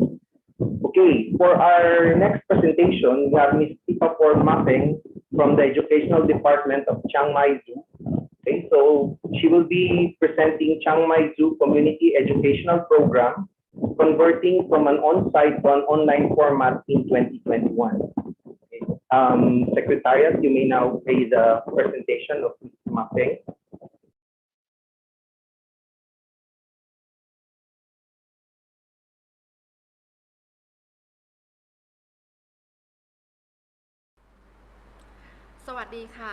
Hello everyone, my name is Tipapor Mapeng. I am the Chief of Formal Learning Program Education Department of Chiang Mai Zoo, Thailand. Today, I would like to share you about the Chiang Mai Zoo Community Educational Program, converting from an on-site to an online format in 2021. First of all, I would like to show you about the 4 missions of the Zoological Park Organization of Thailand. That is education, one of important part. And this slide shows the objective of my presentation. First, to provide alternative process of disseminating, understanding, raising awareness about wildlife and environment by using social media. Second, to be the guideline for developing education activities to proper in all targets. At the present, everyone knows about how terrible of the COVID-19 situation in our country. The result of this problem lead us to change the process to work with the students. And I would like to show you the formal education program before the COVID-19 situation in Chiang Mai Zoo. We call this program Zoo School. Zoo School was used for the students from primary until high school. They can be educated by the educator about wildlife and environmental conservation. The students who apply for this program will get guidelines and evaluation forms.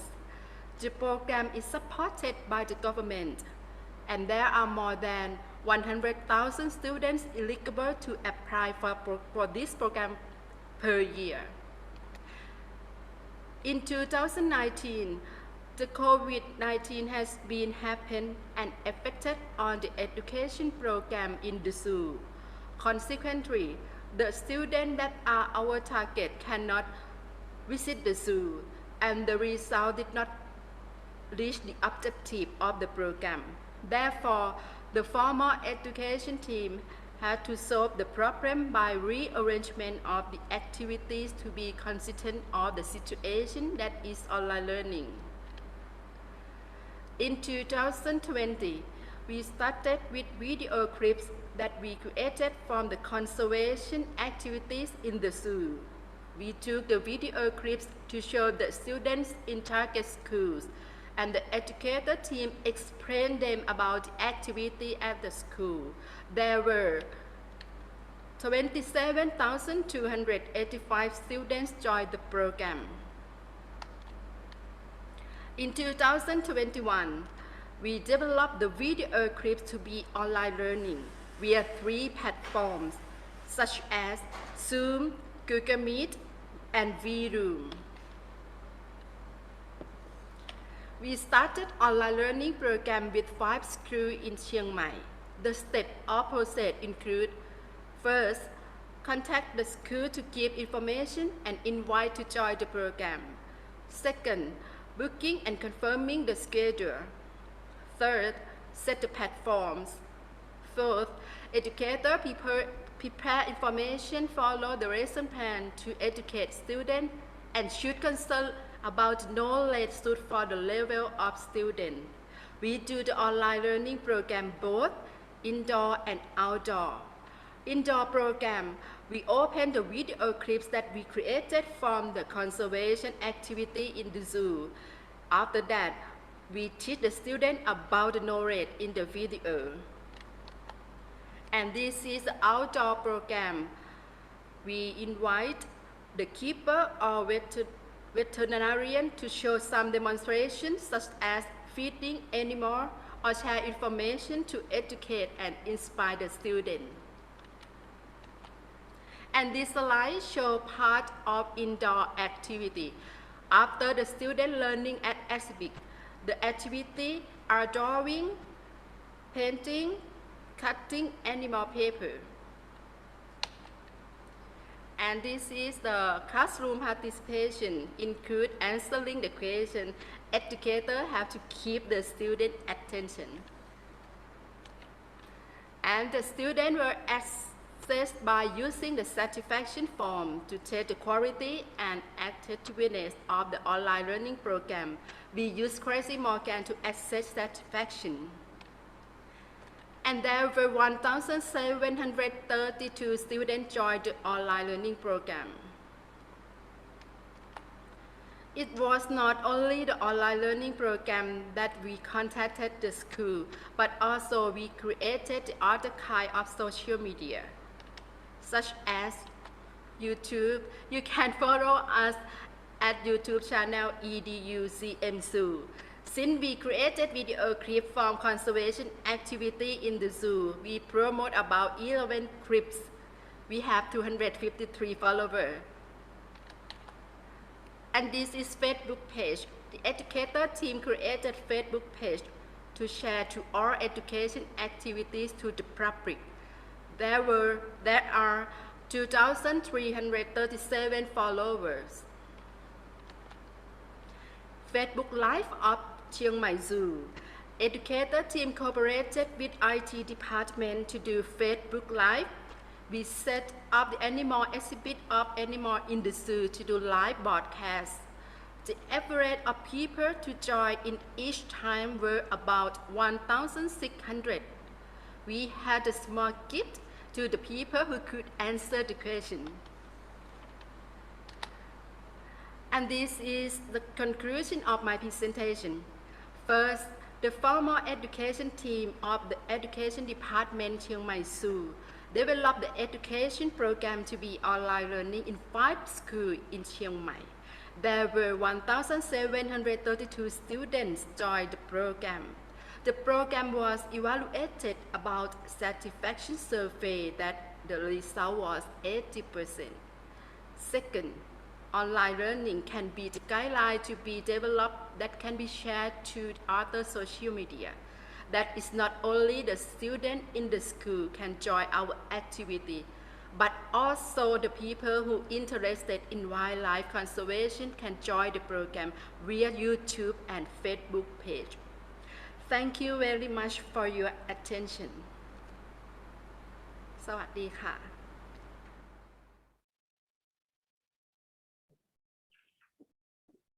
Thank you very much, Ms. Mapeng. Again, great effort touching base with students. This is not only good for biodiversity, but also for the mental health of our young students. So thank you very much, Ms. Mapeng. Now for our second presentation, the title is Updating Biodiversity Goals for the Post-2020 Biodiversity Framework. This will be presented by Mr. Jeffrey Chun Fu Chen of the Taipei Zoo. Okay. Secretariat, can we play his presentation? Thank you. Good afternoon. Thank you for having me here for the SEAZA virtual conference, sharing our latest work in Taipei Zoo on biodiversity education. The topic we are going to talk about today is updating biodiversity goals for the post-2020 biodiversity framework. My name is Jeffrey Chen. Our principal investigator, Wu Qianju, and advised by Dr. Liu Qizang. So I'm going to divide my talk into 2 parts. One is the background and motivation, and the second part will be the objectives and methods. Before starting, I would like to take some time for the listeners that might not be familiar with the Biodiversity Indicators Partnership. Let's start from the beginning. The Earth Summit, as we know, is created by the response for member states cooperating the development of issues after the Cold War. And so signed by 150 government leaders in the 1992 Rio Earth Summit.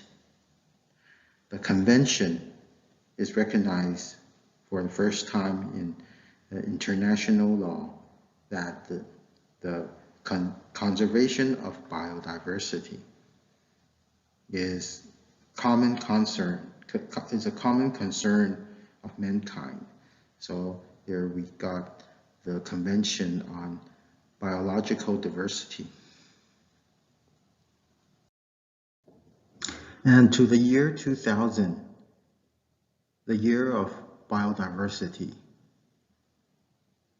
the UN declared that from 2011 to 2020 as the United Nations of Decade on Biodiversity in September 2010. And along with the Convention's Strategy Plan for Biodiversity 2011 till 2020 was created in 2010, including the Aichi Biodiversity Project. And the essential part of reaching the 2010 biodiversity target was being able to measure and communicate process. So for this purpose, the CBD adopt framework includes the use of the range of biodiversity indicators to measure progress. And so this framework in 2006 was further formed into Biodiversity Indicators Partnership when 2010 the BIP was established. So the main objective of the partnership is the reduction in the rate of biodiversity loss at the global level and improve decisions for the government policy. For example, one of the well-known BIP partnership, the IUCN Red List Index.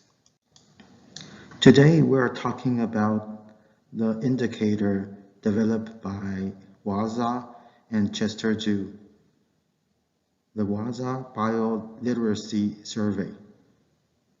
It's also called the Biodiversity Literacy in Global Zoo and Aquarium Visitors. So the Biodiversity Indicator, WAZA Bioliteracy Survey, the related targets are Aichi Target 1. By 2020, at the latest, people are aware of the values of biodiversity and steps they can take to conserve and use it sustainably. And then another related SDGs is the Goal 12, the Target 12 by 2030 ensure that people everywhere have the relevant information and awareness for sustainable development and lifestyle in harmony with nature. So for the background of the research done in 2014, zoos and aquariums worldwide attract more than 700 million visits every year. Therefore, they are well placed to make people aware of the importance of biodiversity, the potential of making more people learn about biodiversity, which is a prime target, as mentioned, the UN Strategy Plan for Biodiversity 2011 to 2020. They surveyed approximately 6,000 visitors in 30 zoos and aquariums in 19 countries. And they showed proof of understanding biodiversity after their visit to the zoos and aquariums. There is an example of two figures over here of the two 10-point scale about the pre and to post visit on biodiversity understanding and in the knowledge of pro-biodiversity actions. And we set it as a benchmark that we would like to catch up. So from the Biodiversity Barometer of Taiwan in 2019, and a marketing company did in Taipei Zoo on 2020, compared with the data from the Union of Aesthetic Biotrade, we can see that the understanding of biodiversity in Taipei Zoo is relatively low. Another motivation comes from the Global Biodiversity, which is the flagship publication of the Convention on the Biodiversity Convention. It summarized the latest data on status and threats of biodiversity and draws the conclusion for the further implementation of the convention. So from the Global Biodiversity Outlook 5, the summary of the progress towards the Aichi Biodiversity Target 1. The target has not been achieved. For years, Taipei Zoo has carried out different kinds of events and activities embedded the biodiversity concept and also a direct biodiversity education in our education center, and even movies, films, and all kind of board game are used to promote biodiversity. So the objectives of our project is to document the environment, the literacy, especially the knowledge about biodiversity of zoos visitors, and to find out the change of environment literacy, especially knowledgeable about the biodiversity of visitors before and after visiting the zoo, and to figure out some areas that can facilitate the change of biodiversity knowledge for further improvement, and then to examine the effectiveness of facilitating biodiversity knowledge after the improvements are made. We set at 2 stations for conducting our survey, one in the zoo entrance near our visitor centers, and another one in our zoo's exit. We also used a touch panel as a pop-up event for the survey. And we still keep a part of the paper survey for visitors that cannot use smartphone to insert characters. This is the surface shown on the smartphone after you scan the survey QR code. We chose the cloud-based software compelling our survey design and analyst features. The survey is designed to complete in an efficient way and as simple as possible. QR code will be used a lot in our survey, and it allows us to find out how long the visitor has stayed, and then which spot the visitor caused visitors' attention, and which is the hotspot for biodiversity promotion. And then at the end, we are going to send a little gift with a logo of the bot and a note about the knowledge of biodiversity, including introducing what is biodiversity. So this is one of the examples we are using to for our display improvement. So in the front of the zoo animal displays, we explain the survival crisis of the animal and what we have done that caused the animal in what we human have done that caused the animal in the crisis. Of course, we are not demonstrating how human extinction would benefit the world, but tell the visitors what we could do and change and what is their option.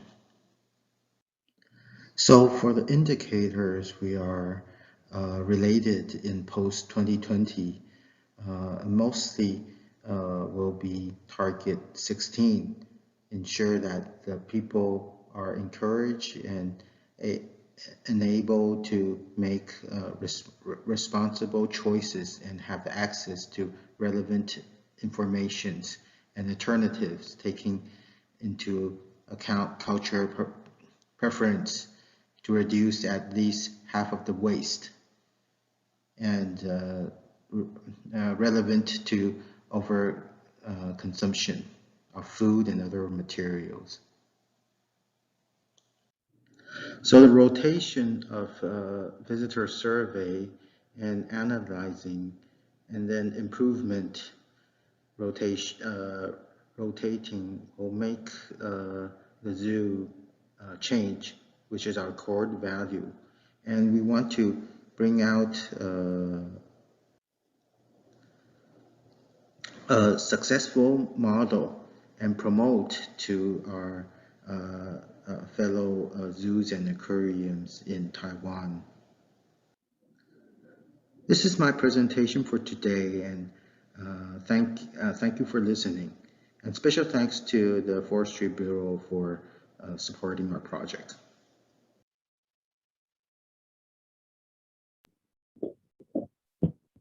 Okay, thank you very much, Jeffrey. So I think it's a nice emphasis on the important role of zoos and aquariums in biodiversity literacy.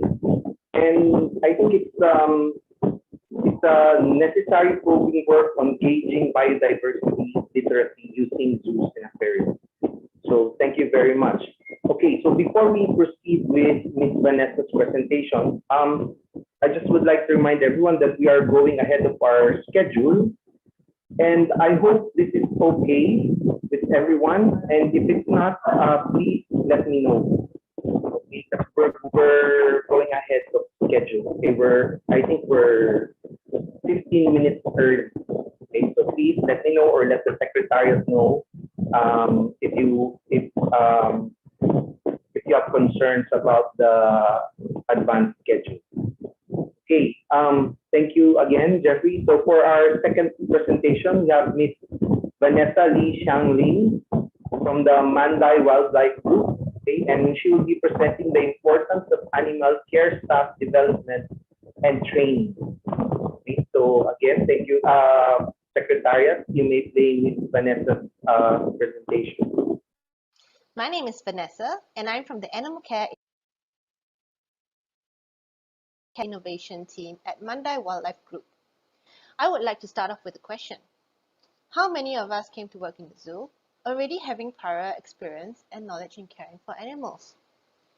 Other than having pets at home, many of our staff, including myself, actually joined not really knowing much. There's so much to learn, and the learning curve is so steep. Where do we even start? So today, I will be talking about the importance of animal care staff development and training and what we're doing at MWG. Mandai Wildlife Group is dedicated to the management of world-leading zoological institutions, the Singapore Zoo, Bird Paradise, Night Safari, and River Wonders. Among our core values are excellence and care for wildlife. We strive for the highest standards in all we do, which includes providing excellent care for our living collection. Animal care staff are directly responsible for almost every aspect of our animals' daily life: their nutrition, environment, health, and behavioral management, which in turn affects the animal's mental state. Those of you who are familiar with animal welfare will recognize these as the 5 domains. Therefore, the quality of animal care and welfare is intrinsically related to the competency, and effectiveness of the animal care staff. This is why staff development is one of the 4 pillars of the Animal Care Department's strategic plan. Our aim is to provide the animal care staff with relevant and up-to-date skills training to instill a foundation of continuous professional development and evidence-based, research-oriented practices at Mandai Wildlife Group. Working closely with our People and Organization Development Division of Human Resources, the MWG Animal Care Team has developed an in-house Zookeeper Development Program, aka ZDP, and a closely integrated Animal Management course, or AMC. Together, they aim to provide our animal care staff with a comprehensive training and development plan, guided by coaching and on-the-job learning for ZDP, and formal classroom learning for AMC. As much as possible, we employ multimodal learning through visual, auditory, reading, writing, and kinesthetic methods.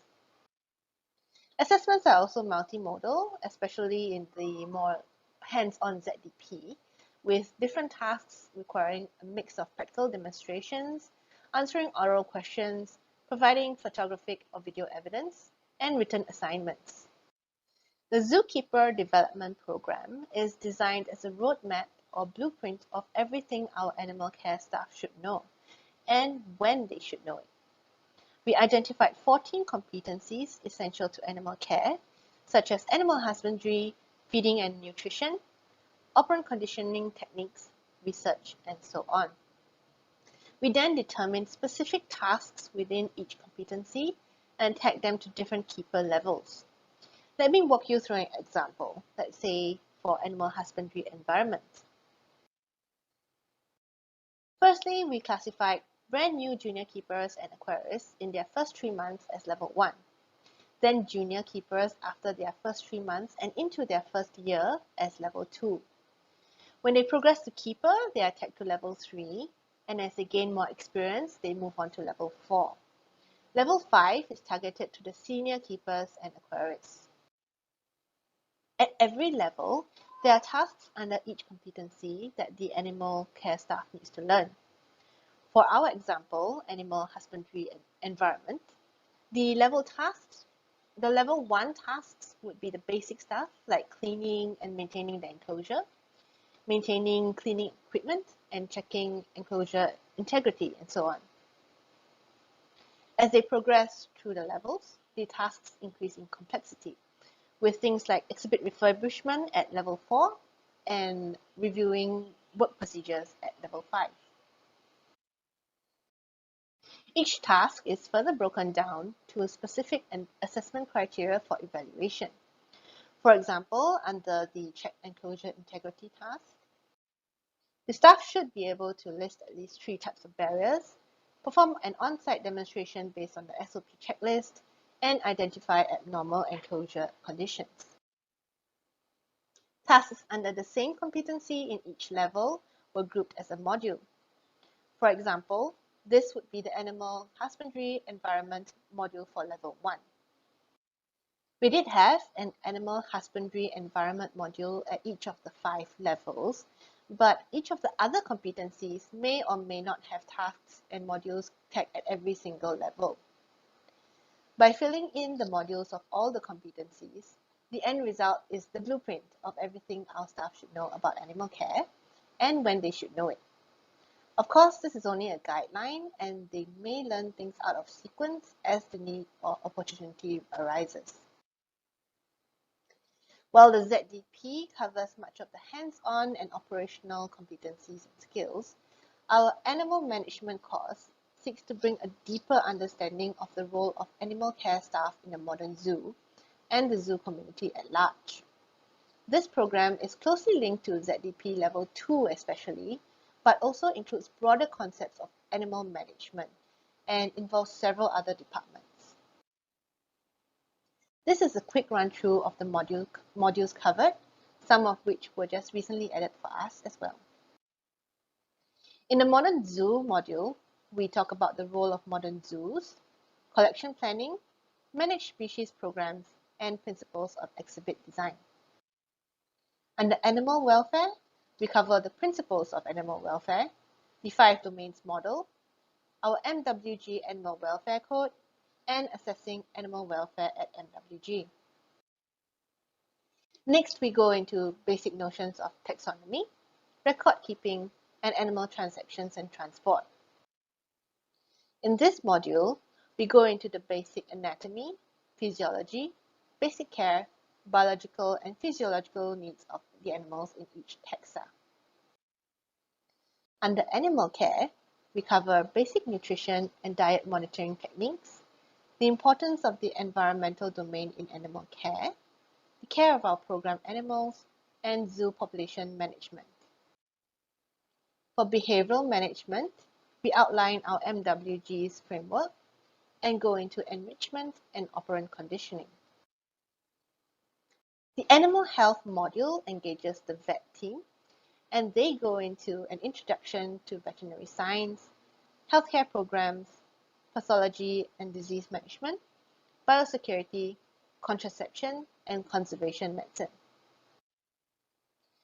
Our Monday Nature colleagues contribute to this module on conservation and animal care research, while corporate communications, guest experience, and education departments contribute to this module on communication and guest engagement. And finally, we touch on working with our other partner departments, such as sustainability solutions, pest management, and horticulture. Limitations due to the COVID-19 pandemic have prompted us to digitalize wherever possible, especially for the more theoretical sessions in AMC, making materials more accessible and reducing the risks of close contact for in-person classes. Moving forward, we are now in development of an animal care orientation and also advanced animal management course modules. While our current AMC is closely linked to ZDP Level 2, when the animal care staff are in their first year or so, this new animal care orientation is targeted at the animal care staff when they first come in at Level 1. On the other end, the advanced and AMC modules will be targeted at Levels 3 and above. In conclusion, we at MWG feel that animal care staff development and training is very important. A structured and progressive development plan can help make our staff feel valued and motivated. It also helps manage the information overload. They receive consistent messaging and a better understanding of animal care and their role in a modern zoo. Through AMC especially, they can establish good communication lines with subject matter experts within our organization. All this sets the foundation for long-term success because competent and effective animal care staff are equipped to provide high quality and excellent care for our living collection. The continuous professional development of animal care staff certainly takes a village. So here I would like to take a moment to thank everyone involved in making this possible. Firstly, our head of department, Dr. Lewis, for his strategic direction, the animal care department, especially those who worked very hard on the ZDP blueprint and materials for AMC, and also, of course, the animal care staff themselves, whose passion for providing the best care possible for our animals is a main driver in their own development. Our HR partners in people and organization development, and all other departments sharing their expertise in our AMC, including AP, CRV, Monday Nature, GE, FM, Exhibit Design, Horticulture, and Education, with special thanks to the photographer of all these beautiful photos that hopefully make my presentation less dry. And finally, thank you for your attention. Have a great day ahead. Thank you very much. Again, this is a very good training program to follow. Okay, so I'm also a believer that capacity building, staff development has always been an important pillar in conservation work. Okay, thank you very much. So for our Second, for our next presentation, presentation is titled Engaging Children Through Virtual Zoo Programs by Ms. Angeline Ho and Ms. Nang Kia Ling of the Manday Wildlife Group. Okay, so again, Secretariat, you may start with your presentation.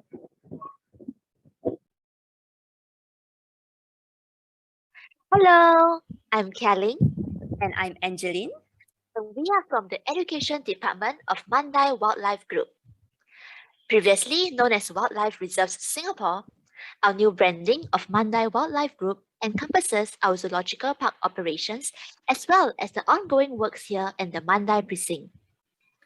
MWG operates our current parks at Manday Wildlife Reserve that you may be familiar with, such as the Singapore Zoo, as well as the development of our new parks, Bird Paradise and Rainforest Wild. So what do we do as part of the education department? We engage a variety of guests ranging from preschoolers to students from institutes of higher learning. We conduct in-park programs such as school learning journeys, camps, campaigns, and organize volunteering opportunities. We also engage members of the public through outreach events and social media. Traditionally, guests visit our parks for various programs. Unfortunately, due to the pandemic, all schools' learning journeys to our parks have been suspended. That's right. With increased isolation caused by social distancing and home-based learning, we responded by developing virtual programs that aim to maintain the connection between children and the natural world through remote learning. Today, Angeline and I will share more on how we aim to create a meaningful outdoor learning experience through remote learning. We will share about our virtual programs, the template of our virtual programs, and the different types of engagement technique we used for various age groups. Here in Manday Wildlife Group, our virtual programs engage students of various age groups ranging from 5 to 20 years old. Currently, we are offering 11 different titles focusing on a wide range of themes. We have themes ranging from zoo camps to zoo careers to conservation and sustainability. For example, in Zoo Careers Goes to School, students learn about the various types of careers in our parks like the animal care team, nutritionists, and veterinarians and their roles. All our virtual programs are conducted using the Zoom platform for two-way interaction. Our virtual programs vary in its facilitator to students ratio and duration of the program depending on the age group. For the preschoolers at 5 to 6 years old, we have one facilitator to a maximum of 20 students per screen for a 45-minute session. As for the older students from 7 to 20 years old, we have one facilitator to about 30 to 40 students per screen for a 60 to 90-minute session. We keep to a maximum of 2 screens during each session to better engage students virtually as our programs are highly interactive and require two-way interactions. Since the rollout of our virtual programs in July 2020, we have successfully engaged more than 50,000 school students. This number did not come easy. How did we come up with our virtual programs? As a response to the pandemic, we wanted to create a meaningful outdoor learning experience even through remote learning. Our initial goal was to quickly come up with programs that can introduce our living collection and engage students meaningfully through a virtual trip to the zoo. To decide on the content of the virtual programs, we analyzed our most popular on-site programs and adapted them to an online version. To reach a wider range of audiences, the difficulty of the content was adjusted based on the various age groups. We designed a template that would be used to guide the structure of all virtual programs. It has 3 main components: opening, key activities, and closing. The following examples that we will be sharing are crafted for the younger age groups. For each program, we have an opening where students can tune in before the key activities. For example, we may ask, what animals did you see at the zoo? Show me using your actions. Oh, I see a butterfly. Then we proceed to 3 key activities. Depending on the duration of our programs, each activity usually takes up 15 to 20 minutes. Each key activity will highlight one topic using engagement techniques like games, riddles, and more, which we will be sharing about shortly. Finally, we end off with a closing to round off the program. For example, we may ask, out of all the animals that we have learned today, which is your favorite animal? On the count of 3, let's use our body actions and share with your friends. 1, 2, 3. Oh, I see that some friends love the bats. Closing like, which is your favorite forest friend, are suitable for younger students, as our aim is for them to build affinity and feel more connected to the animals they have learned. For older students, our closing usually includes a call to action, as we would like to inspire and encourage them to take action to protect wildlife. With these 3 components in mind, we will be sharing about the engagement techniques that we have tried and tested for our virtual programs using a few case studies. The main challenge in designing a virtual program was to make the session as interactive and as engaging as possible, with the goal of allowing every child a chance to participate meaningfully. Let's look at how we encourage meaningful participation using various engagement techniques. One technique that we would like to share about is the use of body movements to encourage every student to participate fully. Previously, to garner responses from the students, we usually have a few volunteers come up to the teacher's computer to respond. That's right. However, we felt that this method was not inclusive, as only the response of a few students out of the whole class was considered. This would also leave out students who were not comfortable with being vocal. With that in mind, some improvements were made to allow every voice to be heard and every student engaged. We introduced an XO code for students to give simple responses where O means yes and X means no. Every student can answer together. For example, have you been to Singapore Zoo before? Yes or no? Oh, I see a lot of you have been to the zoo. We also created more multiple choice questions where students will use hand gestures to show their answers. For example, how many jungle limbs can you spot in this photo? Show me your answer using your fingers. I see that you have spotted 6 jungle limbs. Students can also show hand gestures for some questions that require an open-ended response. For example, what animals do you think you can find in Africa? Think of an action that represents the animal and show me after the count of 3. 1, 2, 3. Wow, I see a lion. For questions that require an open-ended answer, we will ask the opinion of the entire class if they agree or disagree with their friends' responses, using the X and O to ensure that everyone else also has a say. Another engagement technique that we used was to couple video watching to music and movement activities. Using pre-recorded animal videos, students can immerse themselves as if they are physically in the park. However, with just the videos alone, the program can become quite static and can be done without a facilitator. With that in mind, we introduced various interactive hands-on activities to complement the animal videos. To engage the different age groups better, we conducted differentiated activities. For the younger ones, we focused on music and movement activities related to the video they have watched. Let's look at some examples that incorporate these 2 modes of engagement. Using music as a mode of interaction, we introduced song singing into our programs. At the start and at the end of a program, students will participate in an adventure song singing activity that includes student-initiated actions. This activity helps in allowing the students to tune in, and it also functions as a warm-up for the movement-based activity afterwards. Let's look at an example. Let's share with you the song. I'm going to sing the song to you, and then you can sing together with me, okay?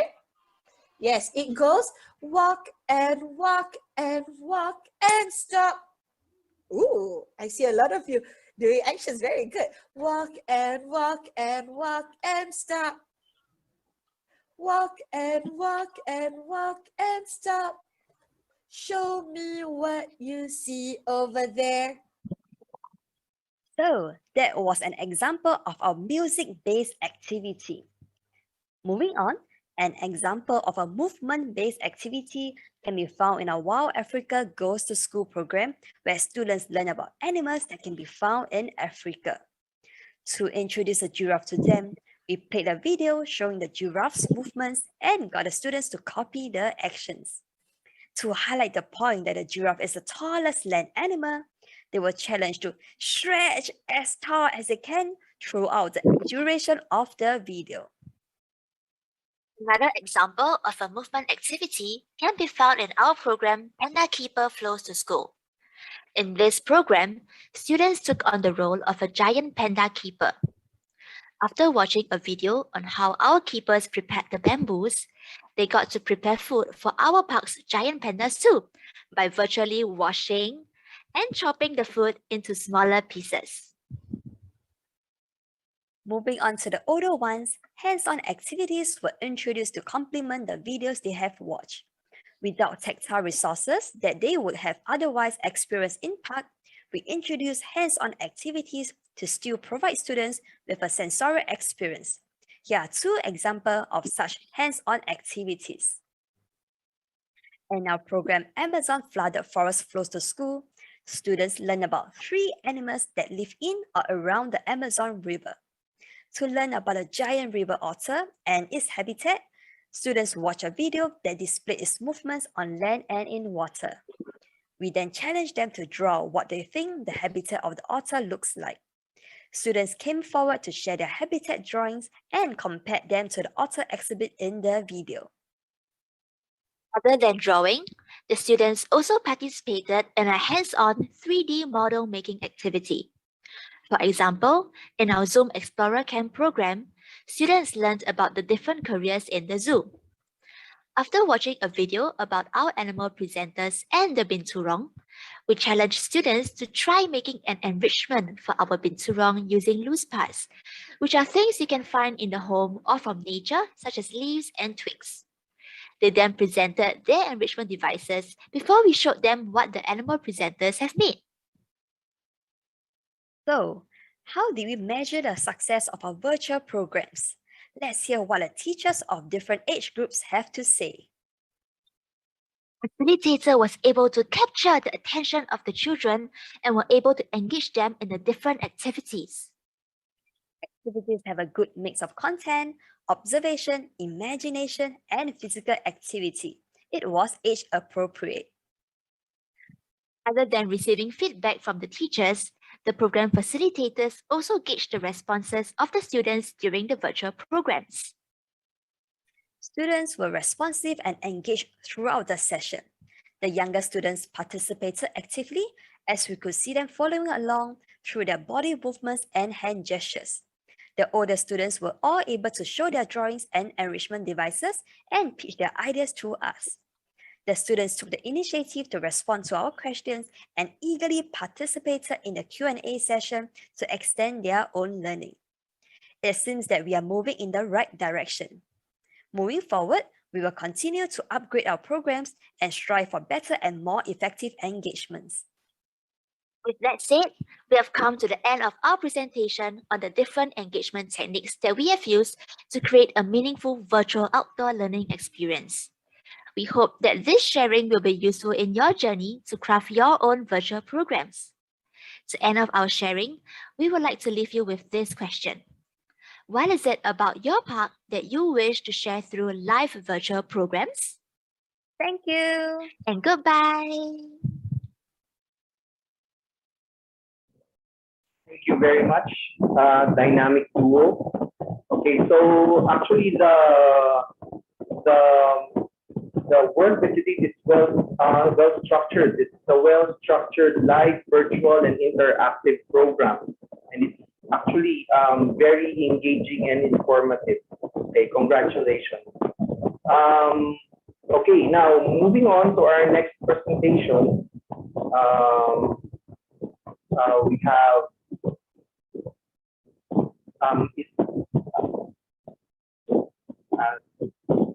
I think we skipped one. Okay. Miss Ellen Susan Wyzurek will not be presenting, so we are again moving. I think we're going to finish early.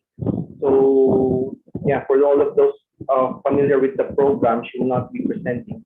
So let's move on with Mr. Saifullah from the Taman Safari Indonesia to Pragen. Okay, so he will be presenting conservation education in the COVID-19 pandemic, combination with school through online learning curriculum to virtual education. Okay, Secretariat, you may now play his presentation.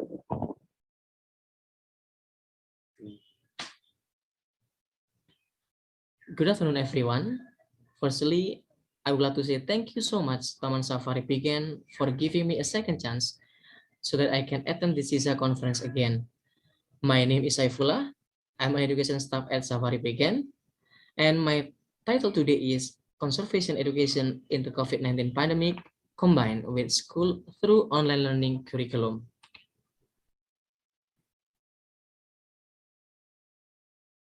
We know that almost all zoos around the world are closed due to the impact of the COVID-19 pandemic, while on the other hand, the zoo still have an obligation to continue to provide conservation education or conservation campaigns to the entire community or school student.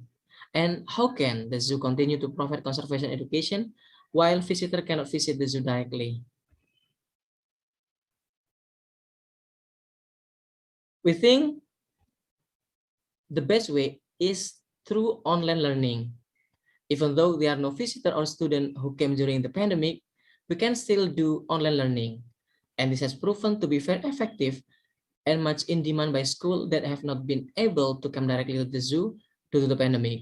And of course, this is also to support the online learning system that already exists in school.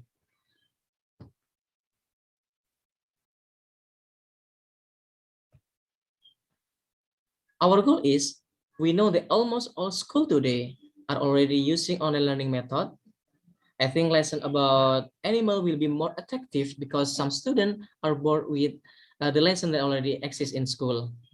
And then introducing biodiversity or wildlife, introducing environmentally friendly behavior, accommodating school that cannot attend and join the education program directly at safari or at the zoo. And of course, we really want to support government program in order to reduce the transmission of COVID-19. And then about strategy. What strategy do we use to make this program success?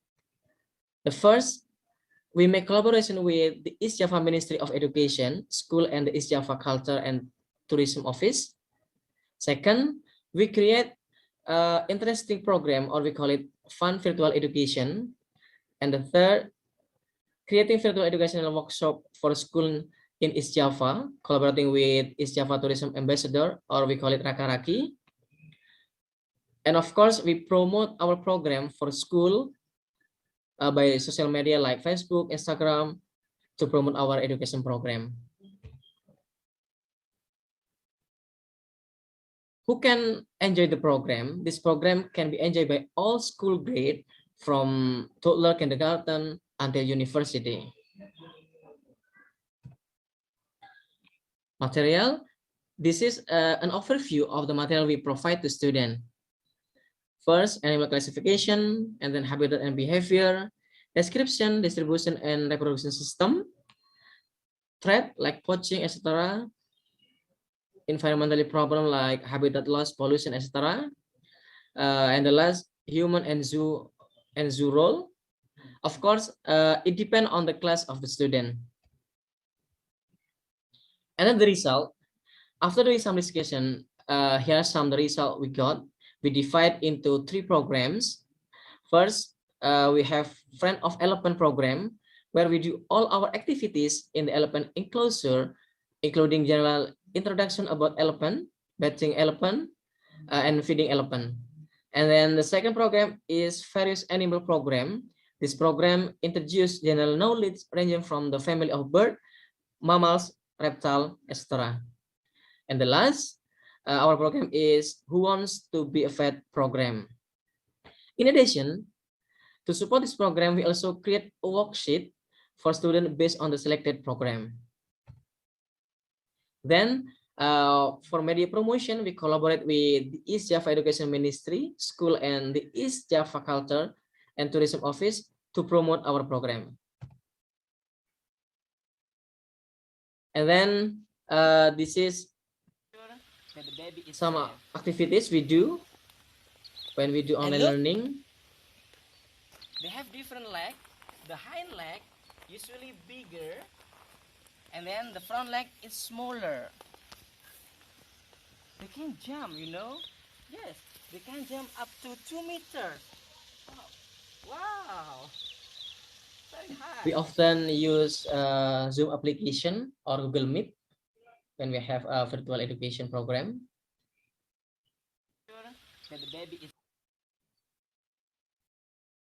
And here is some documentation. One of school from kindergarten school from Surabaya. When we have a presentation of the animals. You can see that most students are very happy to join this program, although by online Zoom. ke kebun binatang, ku bisa dengar suara hewan.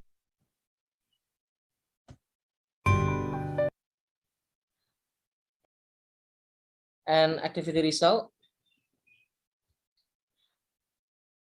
This data we got from January to October 2021.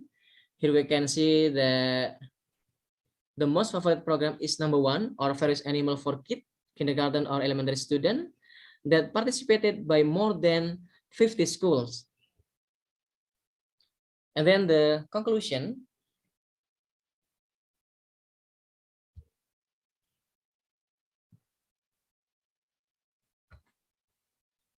From all the program we have done, we conclude that online or virtual-based conservation education in the midst of the COVID-19 pandemic that is included in lesson at school is very effective.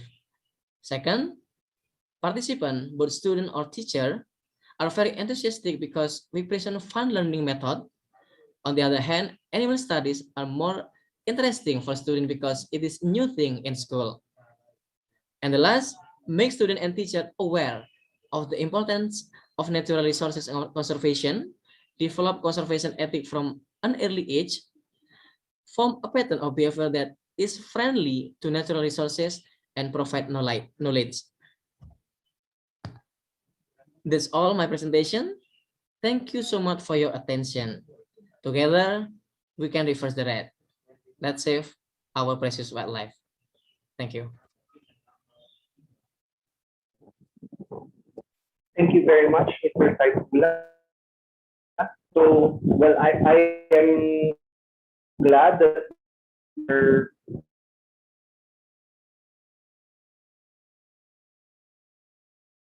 adapting to this new normal and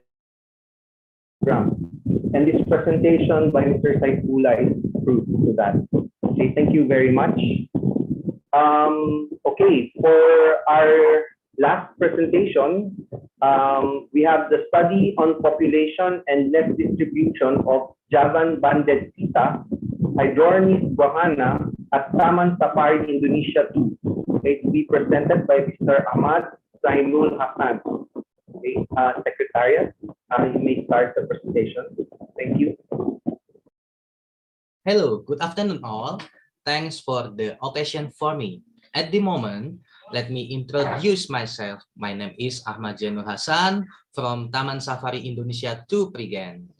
This time I will share about one of my favorite, very shy bird whose voice is heard more often than its appearance, so that bird loving fan call him magical bird. The magical bird is Pau Pancawarna, Latin for Hydrornis guajana. In English, it is called Javan banded cheetah. The pau pancawarna or Javan banded pita is not very popular with bird collector because of its very simple voice, unlike other shipping bird. However, this species is protected because it is an endemic bird. Pau pancawarna or Javan banded pita measuring 21 until 24 centimeter, the body is striped gold. The head is black with a distinctive broad, striking yellow eyebrow, back and wing are brown with white stripe on wing, blue tail, and white chin. The female is darker in color, has brown iris, black beak, and leg. The spread in Bali and Java. The objective of this research included how many Javan banded pita at safari began, obtaining information about habitat types, how many nests that we found, and then behavior in nesting of this bird.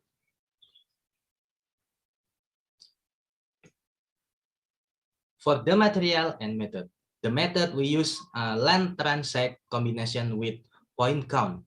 The observation was done by establish a plot 1 kilometer in length and 50 meter in width in each habitat.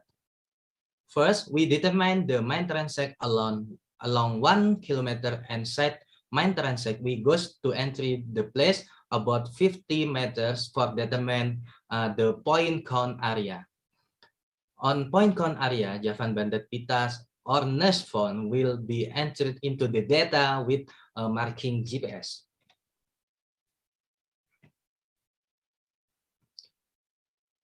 Based on field observation, the Javan banded pita found as many as 45 birds with a total encounter 22 individual in the natural forest habitat type mixed plantation. In the pine forest habitat type in undergrowth, 13 individuals were found. In the savanna habitat, found as many as 6 individuals, and in the eucalyptus garden habitat and the bush, for as many as 4 individuals. The results indicate that 16 nests is habitable with chick for old empty nest and for new empty nest. Its habitat in primary and secondary forest is close to an altitude of 1,100 mdpl, jumping quickly along the forest floor or the tree trunk. Javan banded pita habitat in Taman Safari Prigen can be divided into 4 types, namely savanna, eucalyptus forest, pine forest, and mixed plantation. Sometimes found in low slope, nesting in trees that are not too high, above around 1 until 3 meters above the ground. The sound is short, loud, and sometimes something like that.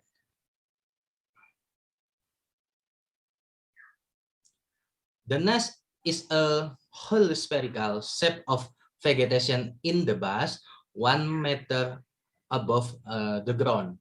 The eggs are 3 until 5 whitish in color, and sometimes, if you lucky, we will find the chick about 2 until 3 chick on the nest.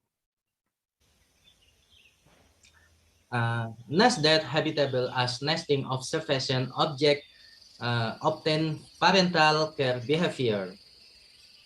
Feeding sampling in the morning starting 5 until 8 a.m. noon 11 a.m. until 1 a.m. and afternoon 3 p.m. until the evening mother will return to the nest. This video of Pancawarna. Its feeder is still in the form of needle feeder, and his eyes are still not fully reiterate with a yellow beak in the side, on the side.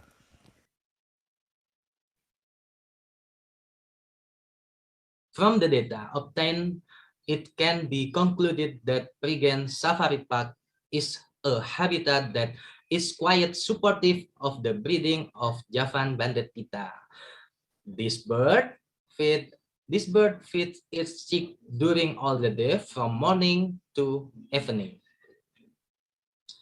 Okay, for the last, we can reverse the red. We hope we can reverse the red list. Let's save our precious animal. Thank you. Thanks for your attention. If you have any question, you can contact me by the mail. Bye-bye.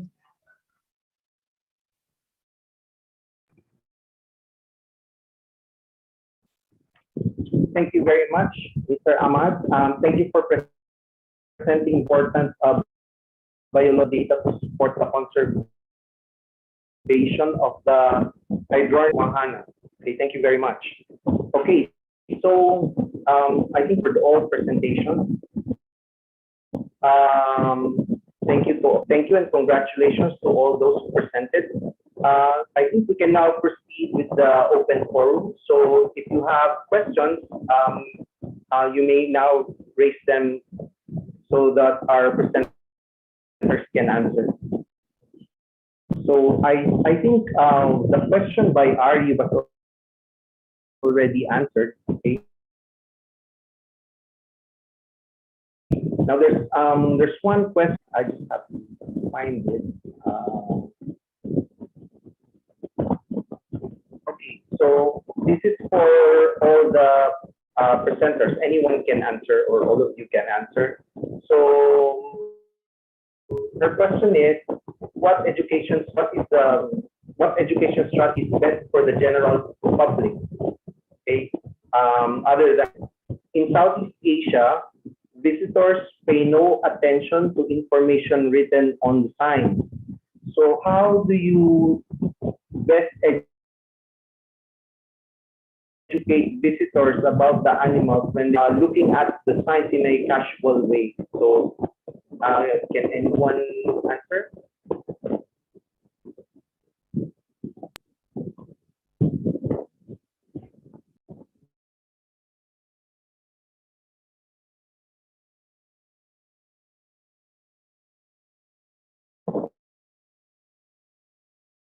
Can anyone answer what's the best strategy to educate the general public about the animals in the zoo if they're not actually paying attention to the signs?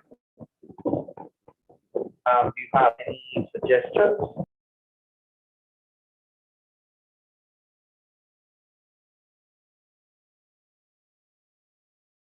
I think this is very important when we go back to when post-COVID, when we go back physically to the zoos. How do you address?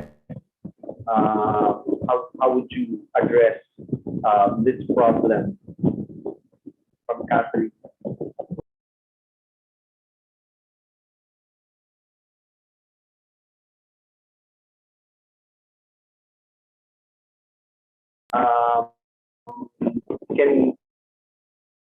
Can we ask Ms. Kanako-san to answer?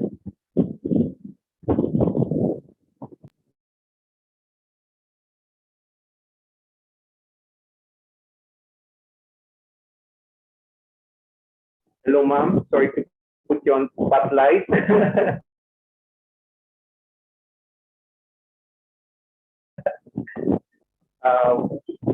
Any suggestions on how we can go about this problem of the general public not paying much attention to the biology or ecology of the animal in the zoo? I cannot unmute. Sorry, can you say the question again? Okay. So the question by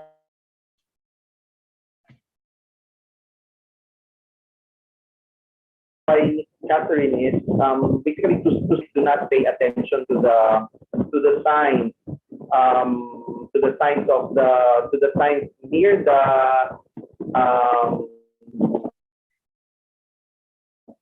near the how do you call it, enclosure of the animal where you have the biological and ecological data. They usually do not pay attention to those signs. So what do you think is the best strategy to address this problem? Well, I think it depends on the situation, and also it might be different with the environment that how the people are located in. So I cannot say any certain things, but we have to make sure that what is important as zoo and aquarium, we have the message, and we have to have the things that all of the education staff should have the take-home message. So each of the participants, or the children or adults, anybody who can join our program in a zoo and aquarium, we should have something that they can bring back, and then so that they can do something that they can learn from that educational program. So in this case, I think that maybe tiny stuff, but tiny stuff, if we have lots of many tiny stuff, maybe the big change will be coming. So I hope that this is the things that we can do little step by step, but it will get the big result in the future. Okay, thank you very much. There's also a suggestion by Ms. Karen Chin. Signs. Okay, maybe you can put information panels, make it a more visually attractive. So yeah, I think you can also. I think that's also a good suggestion. So any more from the centers? Any more suggestions? Or any more questions? Do you have any more questions to our presenter? Dr. Tigzon, if I may add to the question on the information panels along the sides of the animal habitats in zoos. I've been to quite a few zoos, and honestly, a lot of people really tend not to read the information too much. But I've seen some steps to somehow get people engaged. For example, some signages are interactive, like you can push things, you can lift things up, but the key here for people to pay attention to these information panels is brevity, because if you put up a wall of text, nobody will read that. But there are many strategies that zoos can implement. I've seen this last year. I believe it was one of our sponsors, and I hope she's going to talk about it tomorrow.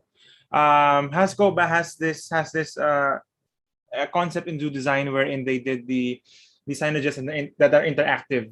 101 Zoos last year presented their information panels with multiple languages, so that all types of visitors can be able to understand these information panels. So while we understand we understand in the zoo that people tend to focus on the animals, which is great, of course. The information panels are, of course, one possible key thing we can do to improve our zoo education, and maybe we can implement some measures to make them more engaging, like what Taman Safari has been doing, but not in the zoo, but not in the physical zoo, but in online and all that. Also ZPO, they've been doing steps to reach out online. So if we can do the engagement online, then what's going to stop us from doing the better engagement in person, right? So maybe these are things that the zoos can look into. Thank you very much. So, do you have any more questions before I ask my point of view as a marine biologist? I wrote it down, so please, anyone from the group can answer. So because in marine protected areas, usually it's the illegal fishermen that make some of the best park rangers if you were able to convert them to educating. So it's been a pillar in my field. It's been a pillar that educating fishermen on the importance of conservation has always been one of the pillars in marine conservation. So I'm just wondering, how about in terrestrial ecosystems? Is it true if you were able to educate possibly wildlife poachers to become game wardens? Would it be as effective as we have observed in establishing marine protected areas? Just a curious question. Anyone can answer, actually. Thank you very much.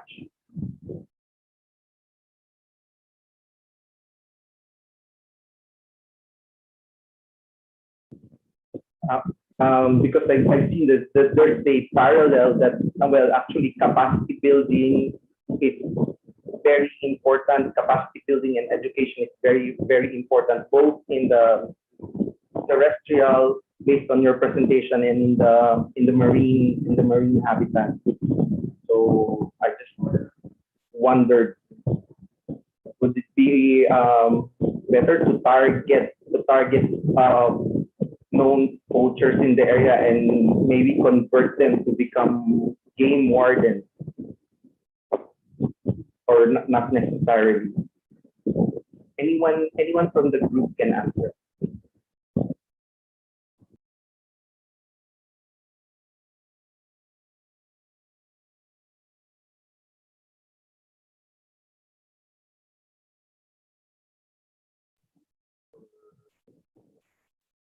Maybe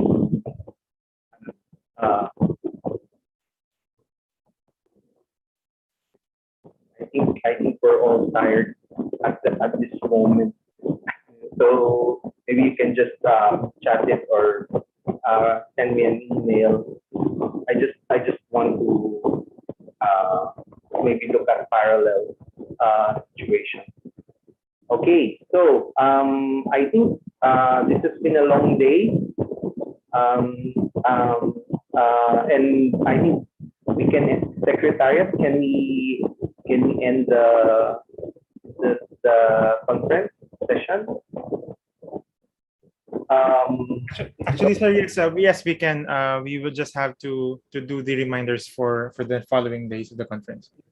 Okay. Yeah, the reminder. So I'll give you the floor. Hindi po, sir. The ones that you were already saying, yung mga kanina po. Sige. So I think that's it. I think that concludes the final session for the second day of the 29th SEAZA conference.